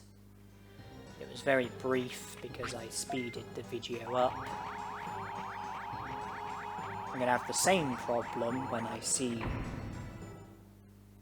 Digimon at Mount Infinity. I don't know if it's the same Digimon or if it's a different Digimon, but regardless, I'm going to have the same problem at Mount Infinity and also in Gear Savannah when recruiting Leomon.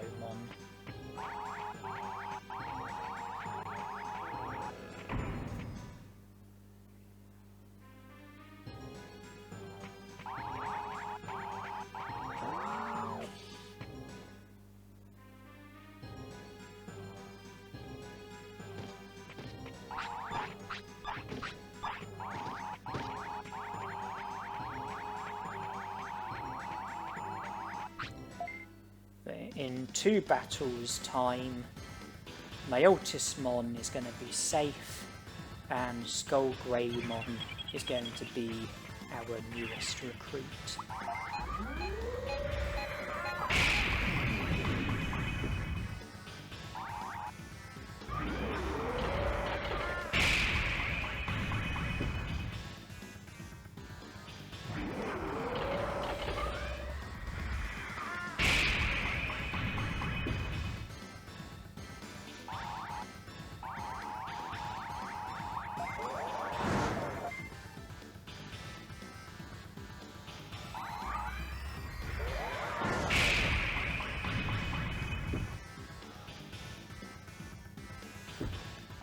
That was easy enough.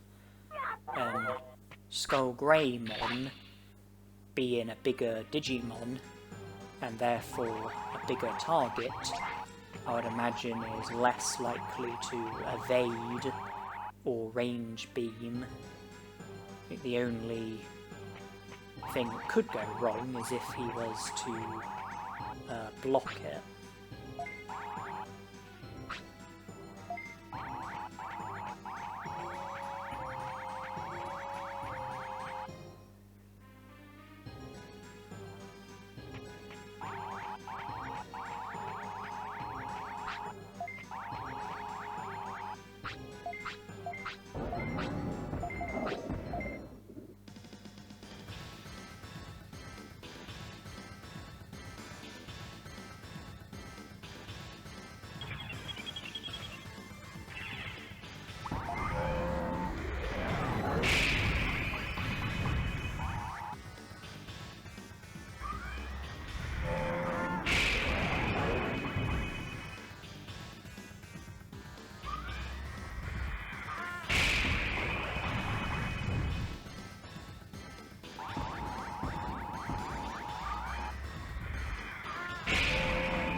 You know, I've heard of skin and bone, which is something that people say to describe someone who's skinny. With Skull Greymon I can see plenty of bone, but I'm not sure I see any skin.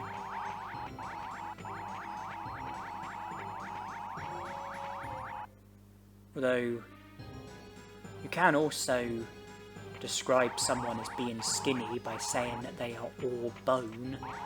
I guess that would be a lot closer if we were to try and create a description for Skull Greymon.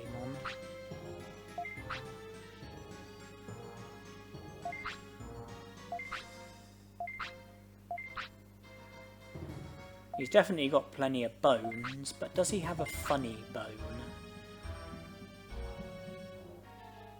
He didn't seem like... Skull Greymon doesn't really strike me as a comical individual, so despite all of those bones, I'm thinking he's probably lacking a funny bone.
There's a certain feeble rookie who we haven't defeated yet a yellow-coloured rookie. Well, I think he's yellow and white, actually. I think he's sort of like the front of his like chest. I think that's white, but I think other parts of it are yellow, and certainly his ears I think are yellow, and he is located in Gear Savannah. And the rookie who I'm talking about is Patamon. We have to defeat him 3 times, and I anticipate that 1 or 2 or range beams is what it will take to defeat him. He is quite small, which does mean that his evasion will probably be not too bad, but I'm sure that we will strike him down without any complaints.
Yellow on top, white underneath. I think that was probably the description that I was looking for. And I say that Patamon is feeble, and in my defence, he is feeble. I think he is one of the most feeble rookie Digimon. Having said that, he does Digivolve into Agumon, who is an overpowered champion, and Agumon digivolves to Magna Agumon, who is a very overpowered ultimate. So while Patamon as a rookie is feeble, his Digivolution forms certainly are not feeble. I'm less sure about Seraphimon, his Mega form, because I've had limited experiences with that Digimon. I didn't think he was very good in Season 4, but I think he did feature in the reboot or Adventure Try, and I think he was better in that than what he was in Season 4. And having defeated Patamon, we now get this cutscene with a separate Patamon.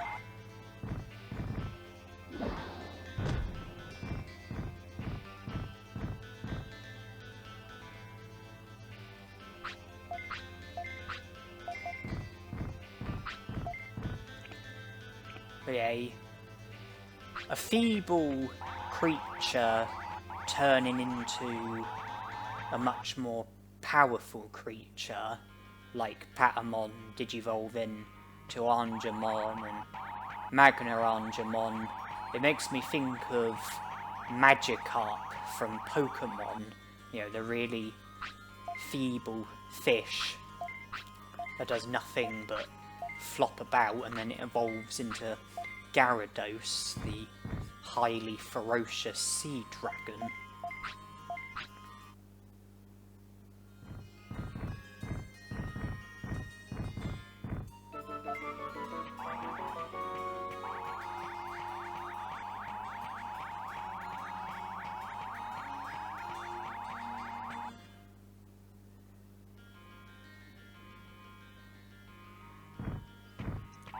Well, the next day is only about 15 minutes away, and one of the entrances to the drill tunnel isn't far away from here at all. If we go to Mount Panorama, then we can use the exit, the entrance, which is also the entrance that leads to where the Digivolve is, and by using that entrance we'll be able to immediately speak to Digivolve and recruit him.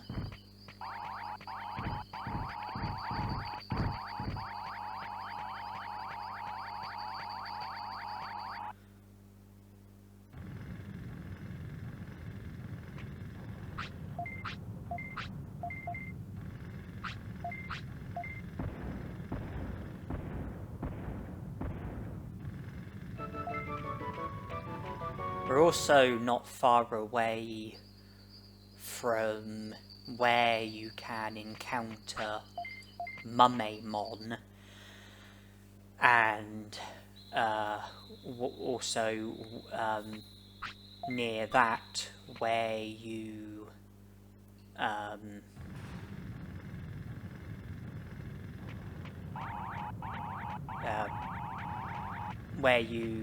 encounter Vegiemon.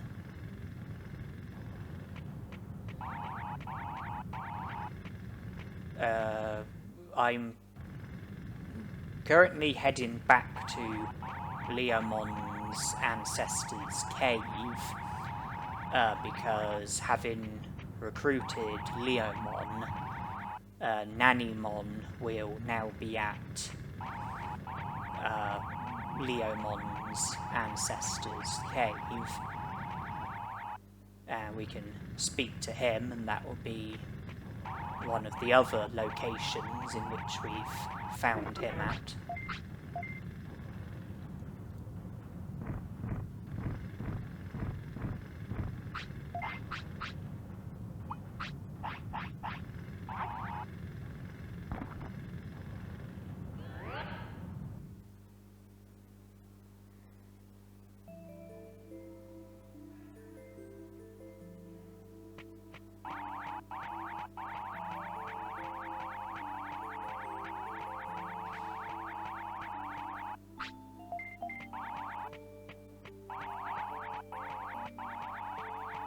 But I do have Vegiemon on my mind.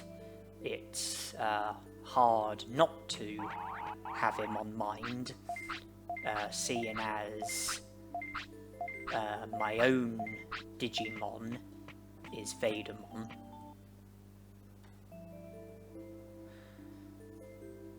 But before any of that, Agumon is going to be our next opponent.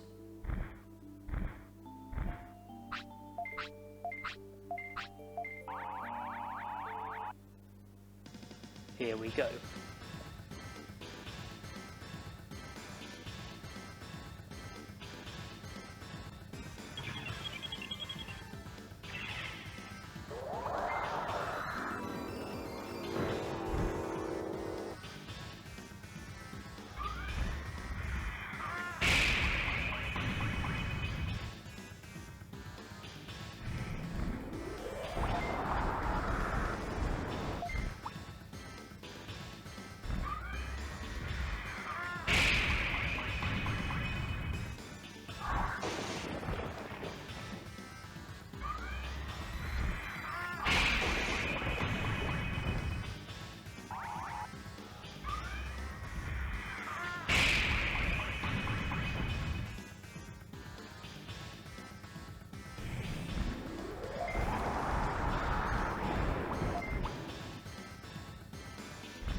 Agumon, for me, is one of the more forgettable Digimon.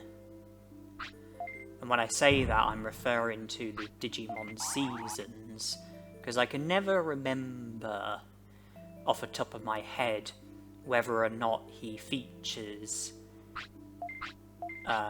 in either of the first 2 seasons, and that's regardless of the fact that the first 2 seasons are my favourite. I can definitely remember, off the top of my head, a lot of Digimon who feature in Season 1, a lot of Digimon who feature in Season 2,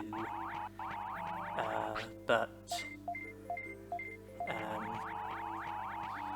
Agumon is one of the more forgettable Digimon for me, because I can never really remember off the top of my head.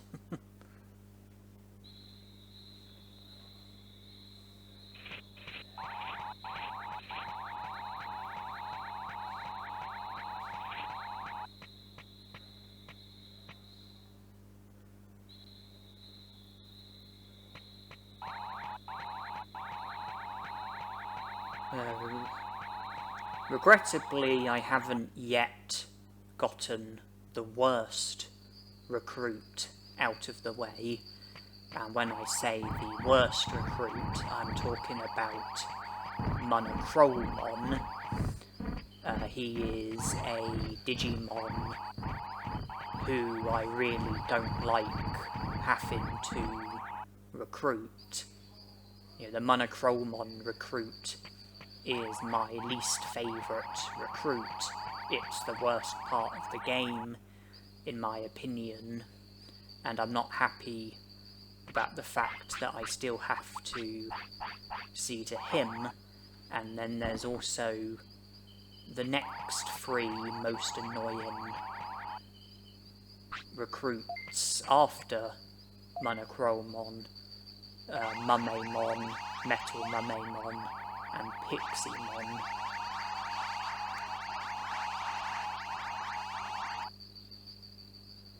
Now with Vegiemon here, I chose to go through the text less quickly than I normally would, and my reason for doing that was because I wondered if the dialogue might be different if your own character has Vegiemon as the partner Digimon. I wondered if the text might be different since I have a Vegiemon myself, but the text wasn't any different. It was exactly the same, but I thought I would, check anyway, just because the dialogue in this game can vary at times depending on certain things. Like if you go to Trash Mountain, then if you go to Trash Mountain for the first time, and the Sukamon approaches you and speaks to you, then the dialogue is different if you yourself have Sukamon as your Digimon.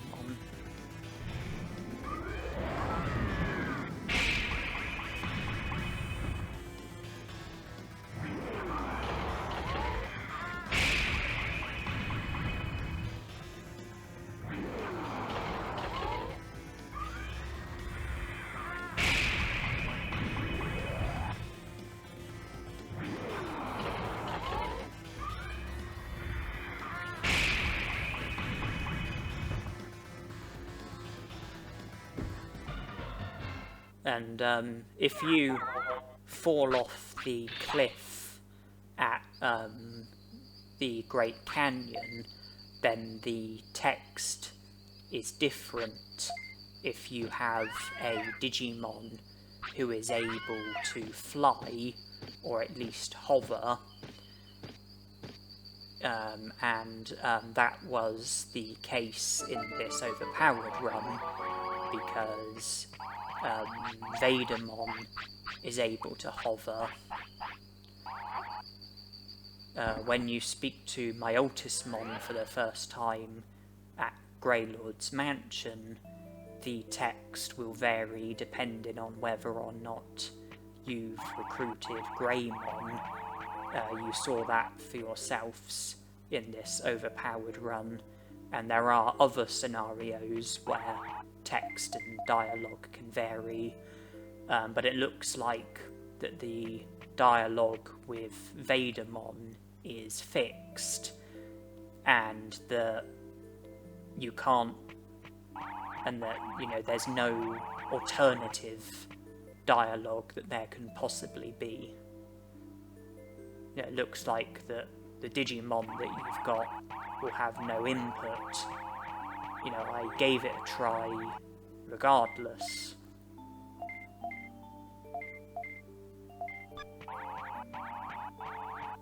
But you know, it wasn't any different.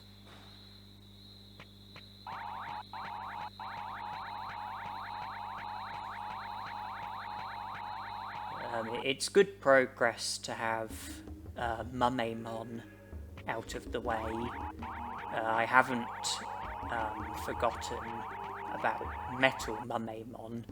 I can tie that in with my return to Factorial Town when I go to recruit Andromon and Gurumon.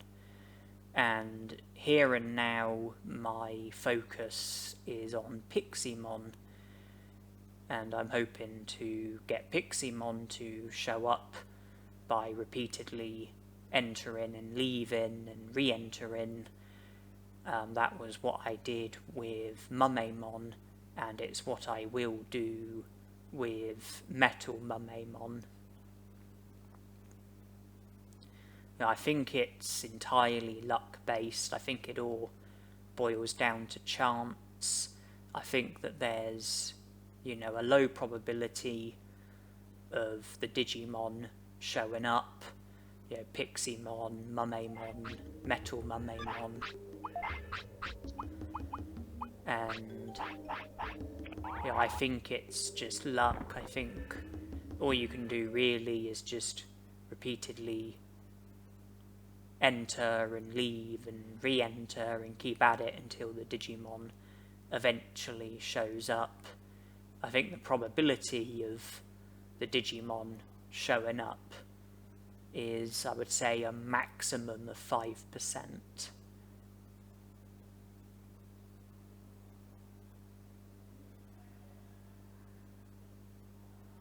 You know, just judging by my personal experiences.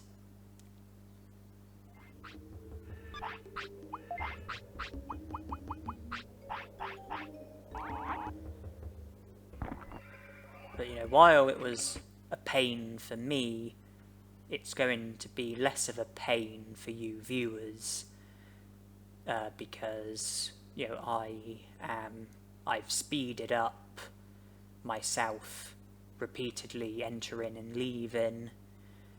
I speeded it up with Maximising. You can see that I've speeded it up for Piximon, and I'll speed it up for Metal Maximising as well.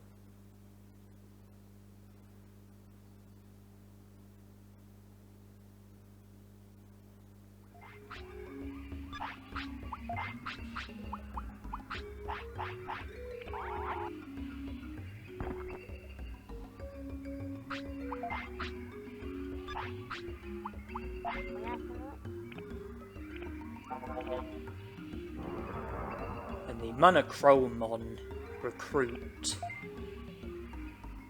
will also be less of a pain for you than what it could potentially be, because any unsuccessful tries will be cut out and it will only be the successful attempt that you see.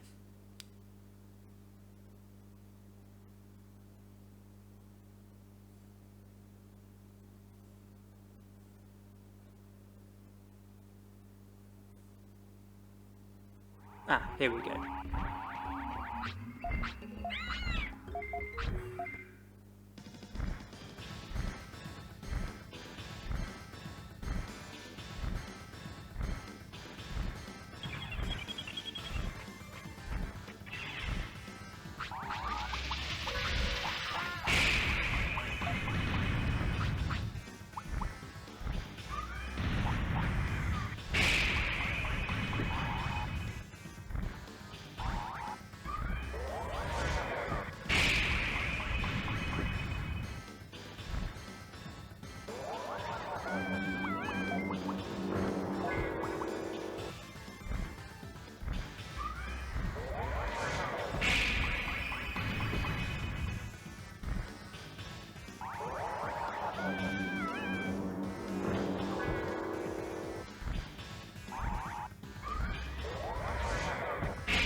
Well, that's just annoying.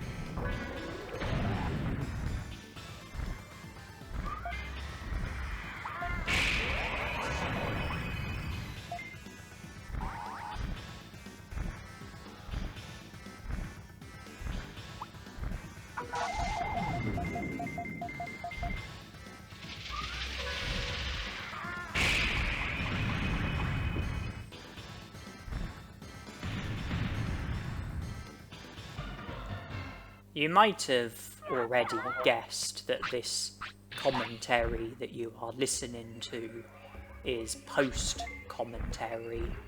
You know, I did not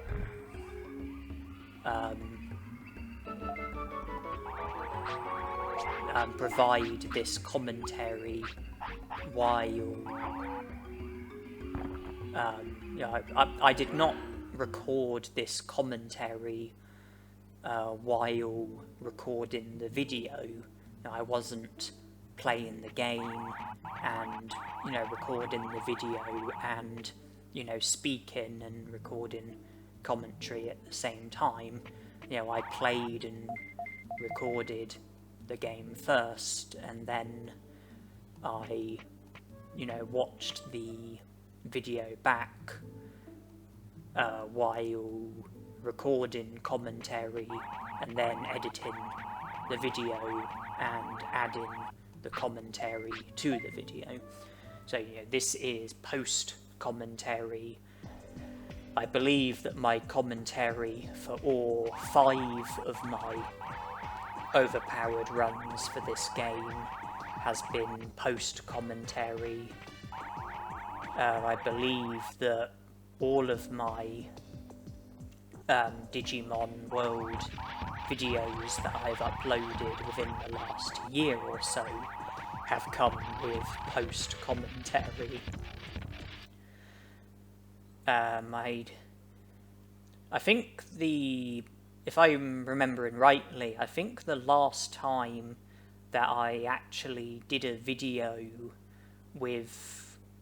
while recording commentary at the same time, so the last time that I did commentary which wasn't post-commentary, I think was back in 2020 when I was recording the last few parts of the Digimon World 2003. No gym, no items, no counters, Coatmon solo challenge.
It was a challenge for Digimon World 2003 where I had to complete the game, and Coatmon was the only rookie Digimon that I was allowed to use. I was allowed to Digivolve, so I was allowed to Digivolve from Coatmon to more advanced Digimon, but I wasn't allowed to use any other rookie Digimon, so it was a Coatmon solo in that respect, and I wasn't allowed to use the gym. I wasn't allowed to use any items. I wasn't allowed to use any weapons or armors or accessories. I wasn't able to use any items like power charges, super charges, life plugs, anything like that.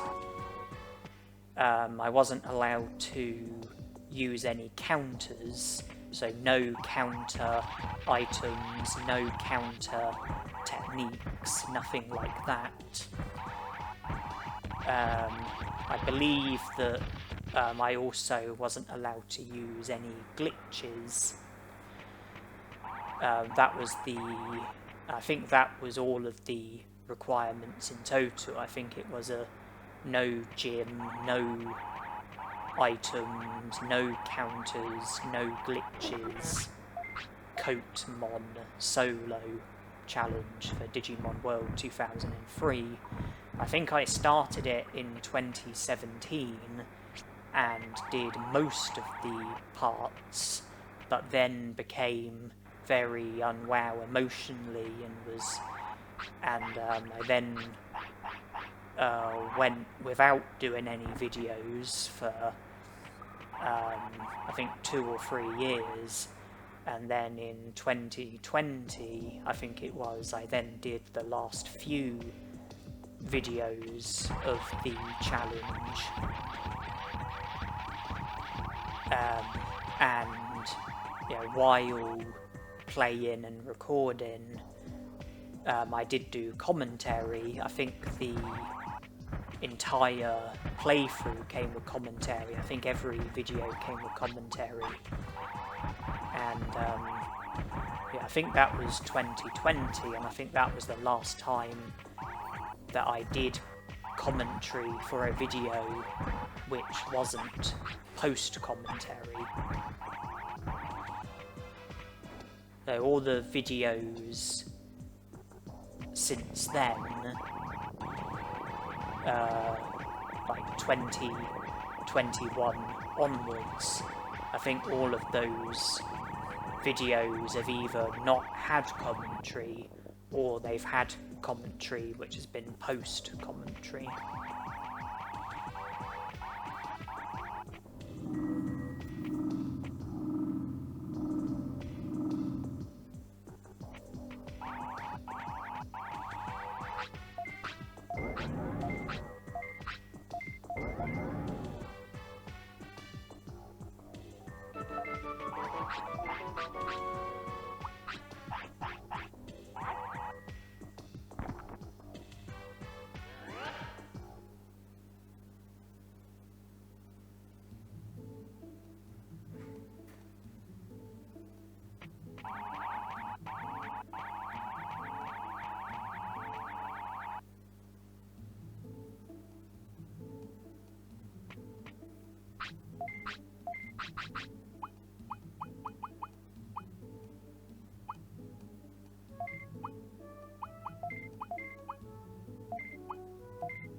Chromon, and Mount Infinity from the looks of things.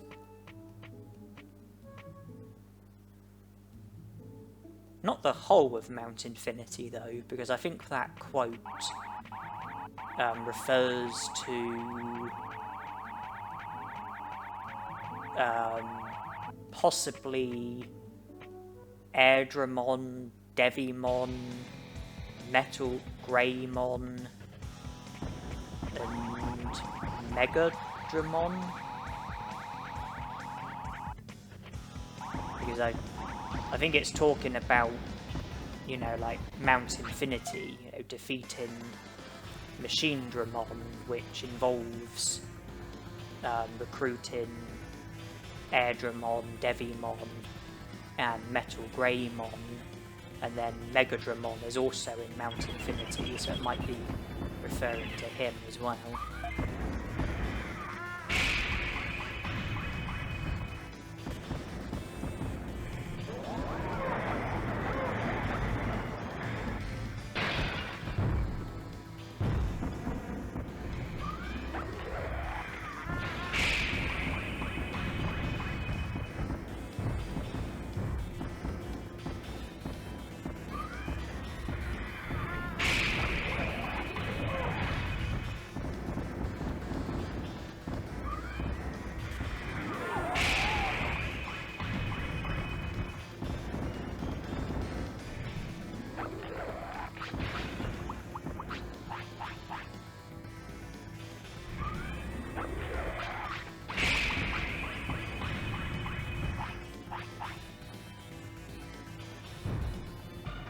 I did do a video where I did show all of Angemon's hints and the Digimon that the hints were referring to.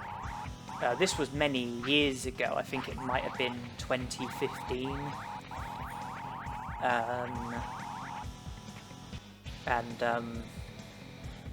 But even though I did do that video, I still might not remember everything off the top of my head.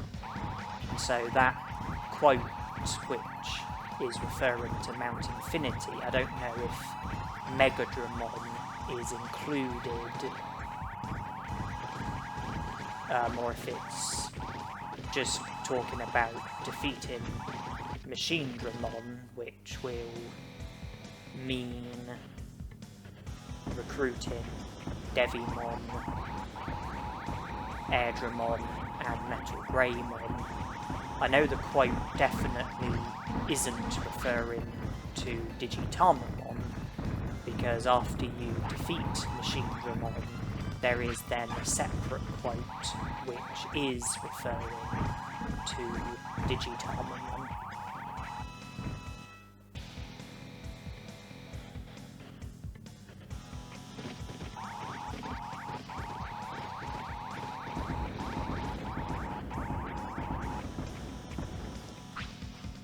I do have a bit of OCD when it comes to wanting to collect all of the available items.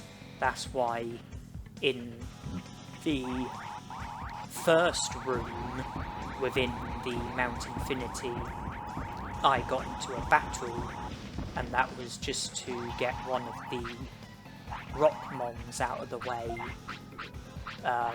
who was in the way of a item which I've now collected. I think it was an Omni disc. I can't say I need the item, but I just like to collect the items.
think Devimon has got to be one of the more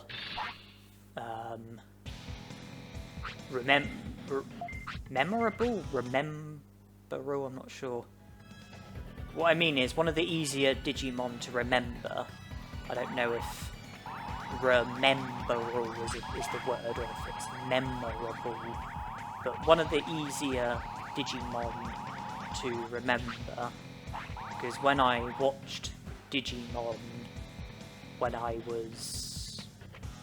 Well, when I first watched the first season of Digimon, when I was probably about 7 or 8, if we were to put the good Digimon aside and focus on the villains, then the Digimon who I remembered the most well were Devimon, Etamon, Myotismon, Metal Seedramon, Machine Dramon, Puppetmon, Hydemon, and I still remembered those Digimon years later, and then when I re-watched the first season of Digimon for the first time when I was about 16, just before re-watching the season, just before I, watched the season when I was 16, I could still remember those Digimon. And I remembered most of the good Digimon. I think the exceptions were Mega Carboterimon. I couldn't remember him. I couldn't remember Tentamon's ultimate form. I also couldn't remember Biomon's ultimate form, Garudamon. But I think I remembered all of the other good Digimon, their rookie form, champion form, ultimate form, and mega form if they had a mega form. And in the first season it was just Agumon and Gabumon who had mega forms. The rest only went as far as ultimates.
From the first season, the villain who I remember most fondly is hands down Etamon.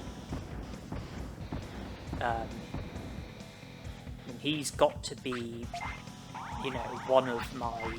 Well, Etamon is easily my favourite villain from any work of fiction. You know, TV, programs, series, films, books, video games, you name it. Etamon is, you know, easily my favourite villain ever from anything. So, you know, from Digimon, Etamon is the villain who I remember most fondly.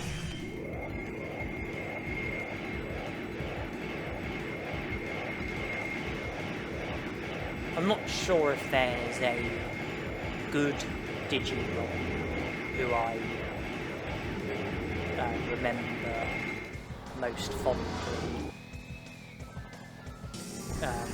But I do tend to remember, you know, villains who I like.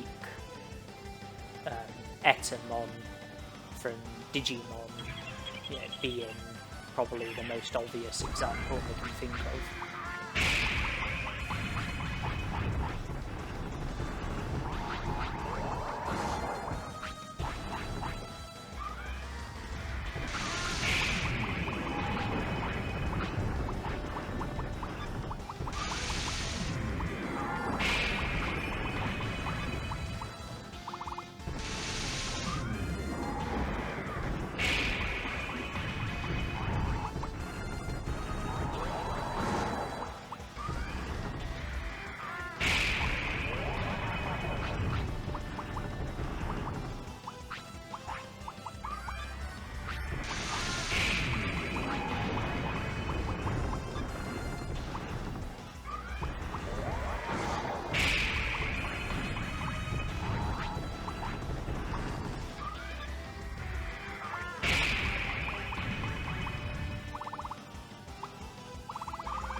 Okay, well, that leaves us in a position where there are now only 2 other Digimon in Mount Infinity who we need to defeat and recruit.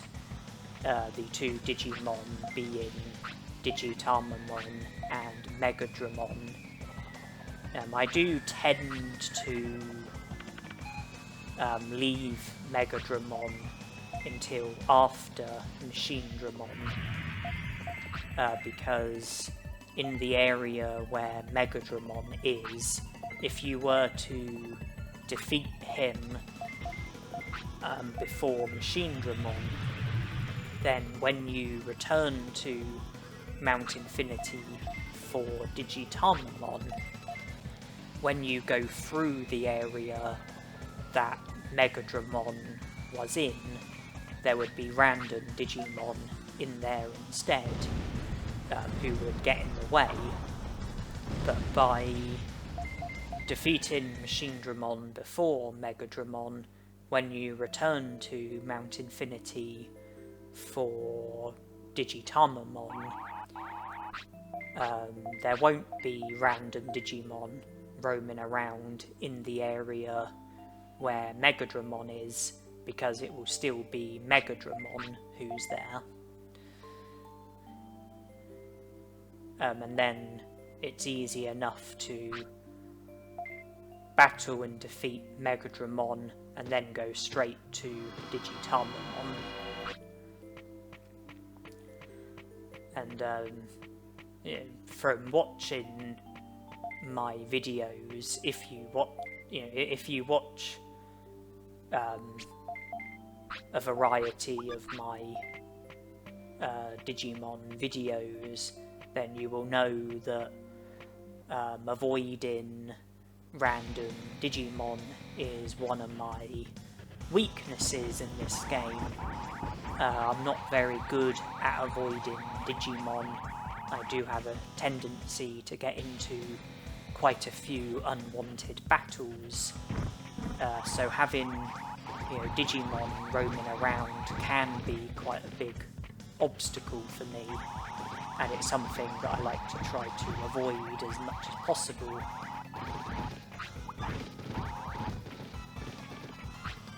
And leaving Megadramon, delaying the battle with Megadramon for as long as possible helps with avoiding unwanted Digimon.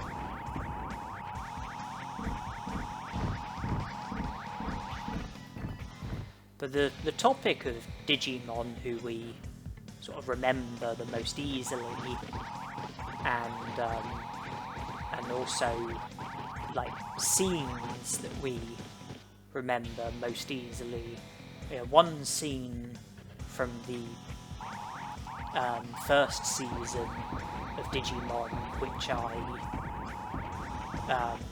remember very clearly, is a scene during the Etamon era in which Tai tries to get, when the Digidestins find out that their champion Digimon can digivolve one step further, they can digivolve to a higher form, and then Tai tries to force Greymon to digivolve by over feeding him loads and trying to pressure him to digivolve. And then when the Greymon gets into a battle with an opposing Greymon, and then Tai's Greymon does digivolve, but doesn't digivolve successfully. He ends up digivolving into Skull Greymon, and then he does defeat the Greymon, but then he tries to attack the Digidestins as well. And I was reading, I recently rewatched that clip of Greymon digivolving to Skull Greymon, and I was reading the YouTube comments because I was watching the clip on YouTube, and one of the comments said something like, "Isn't it funny that with all the episodes, all the seasons, this is the clip that we remember?" And I think it then said something about the moral of pushing somebody too much, because that's pretty much what Tai did. He pushed Agumon too much and tried to get him to digivolve, and then it ended up massively backfiring. And I think the person who commented said something about, that's a flaw that people can have, trying to push other people too much, expecting too much from them.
Right, so the only remaining Digimon in Mount Infinity is a certain Egghead, who we are a few moments away from challenging. Here he is.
I'm not sure how the makers of Digimon can justify making Tanemon a more powerful opponent than Vegiemon. I mean, let's face it. I mean, in the Digimon seasons, if you were to put Digitamon against Vegiemon, then all it's going to take is one Giga Cannon from Vegiemon, and then all that's going to be left of Digitamon is a pile of broken eggshells.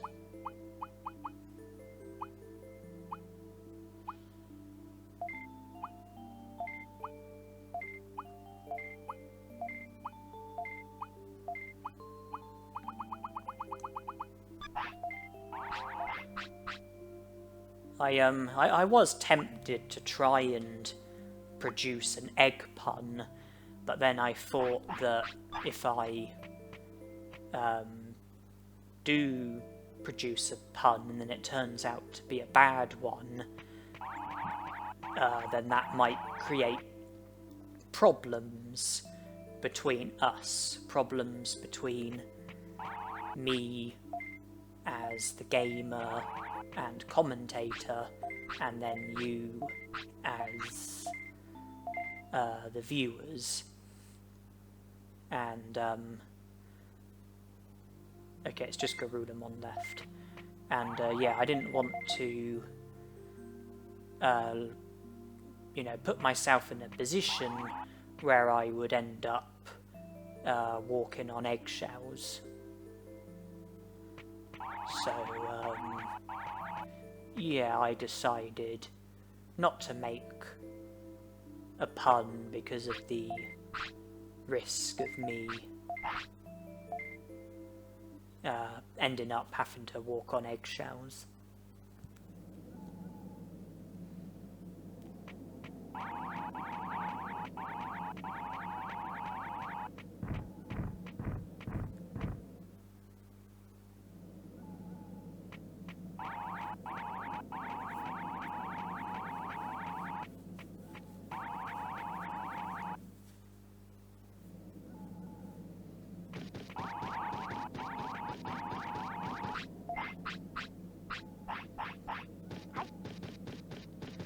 Now I think each shift that you work at the Monochromon shop goes on for 8 hours, and that means that when starting a shift I need to have enough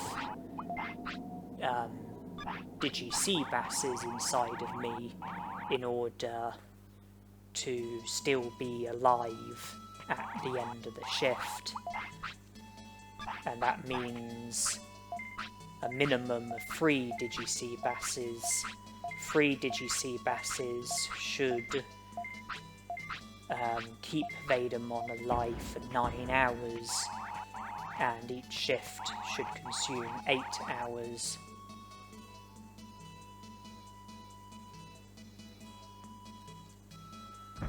So by the end of it, Vegiemon should still have, you know, 1 hour left inside of him, and thus shouldn't fade away.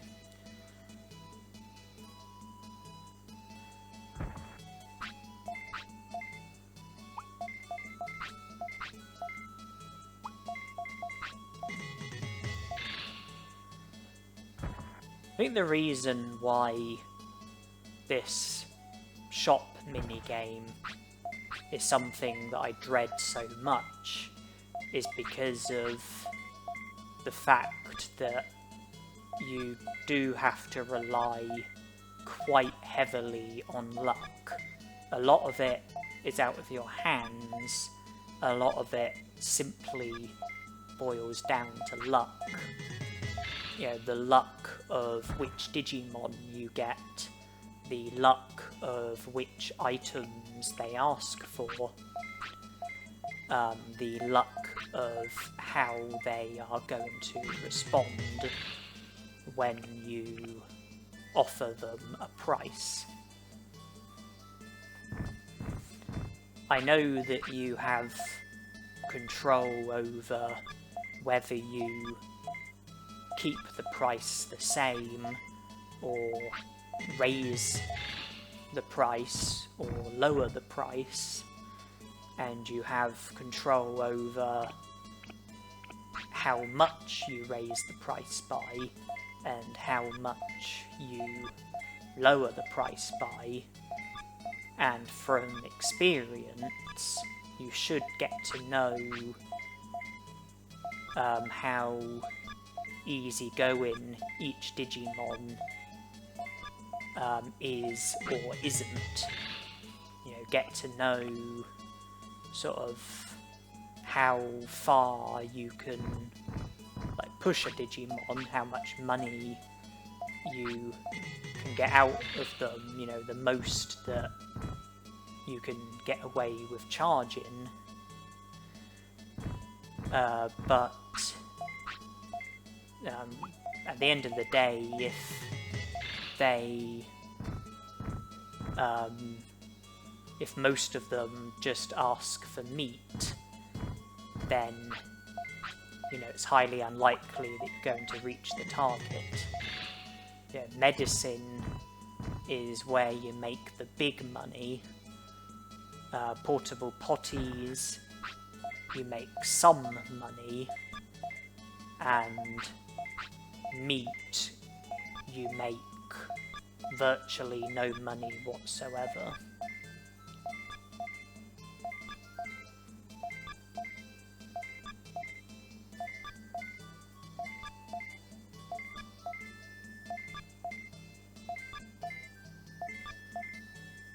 I want 1100 to be the price.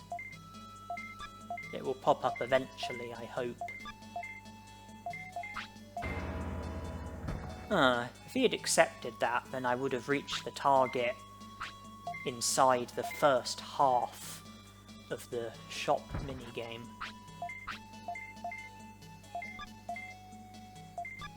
I've come to learn that Goborimon tends to be the most easygoing customer, and when he asks for medicine or portable potties, I try to raise the price to the maximum, so raise the price by 5 steps, which is the most that you can raise the price by. Gotsumon, I find, is not as easygoing as Goborimon, and when it comes to medicines and portable potties, I try to raise the price by 2 steps. Weedmon, I think, is the least easygoing customer, and I usually raise the price for portable potties and medicines by just 1 step. And then the Penguin Digimon, I find, is just extremely unpredictable. You know, his actions don't seem to have any precedent. It just seems to be completely random what he does, and because of that I choose to raise the price for the maximum for medicines and portable potties, because I don't think the likelihood of him agreeing or disagreeing to the purchase is going to get changed much, depending on what price I charge.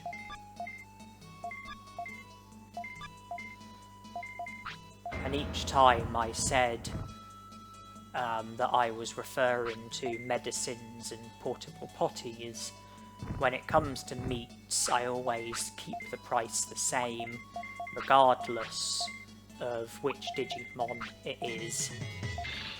because where meat is worth such little, I really, can't be bothered to try and raise the price and get a tiny bit of extra money. I don't think it's worth the time or the effort or the risk of the Digimon storming off, because when a Digimon does storm off, I think you do lose a customer. I think you're meant to have 10 customers in the first half and 10 customers in the second half, but when a customer storms off, I think you then lose a customer.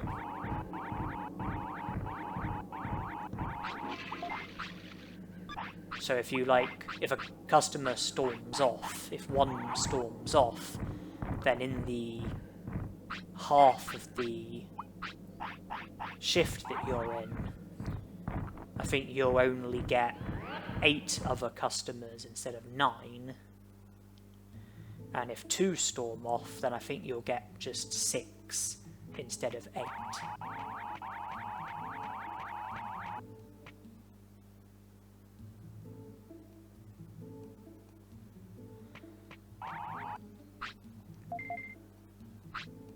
But that brings us up to 100 prosperity points, and I'm very glad to have the dreaded Monochromon shop out of the way, and I think that pretty much brings us to the end of this Overpowered run.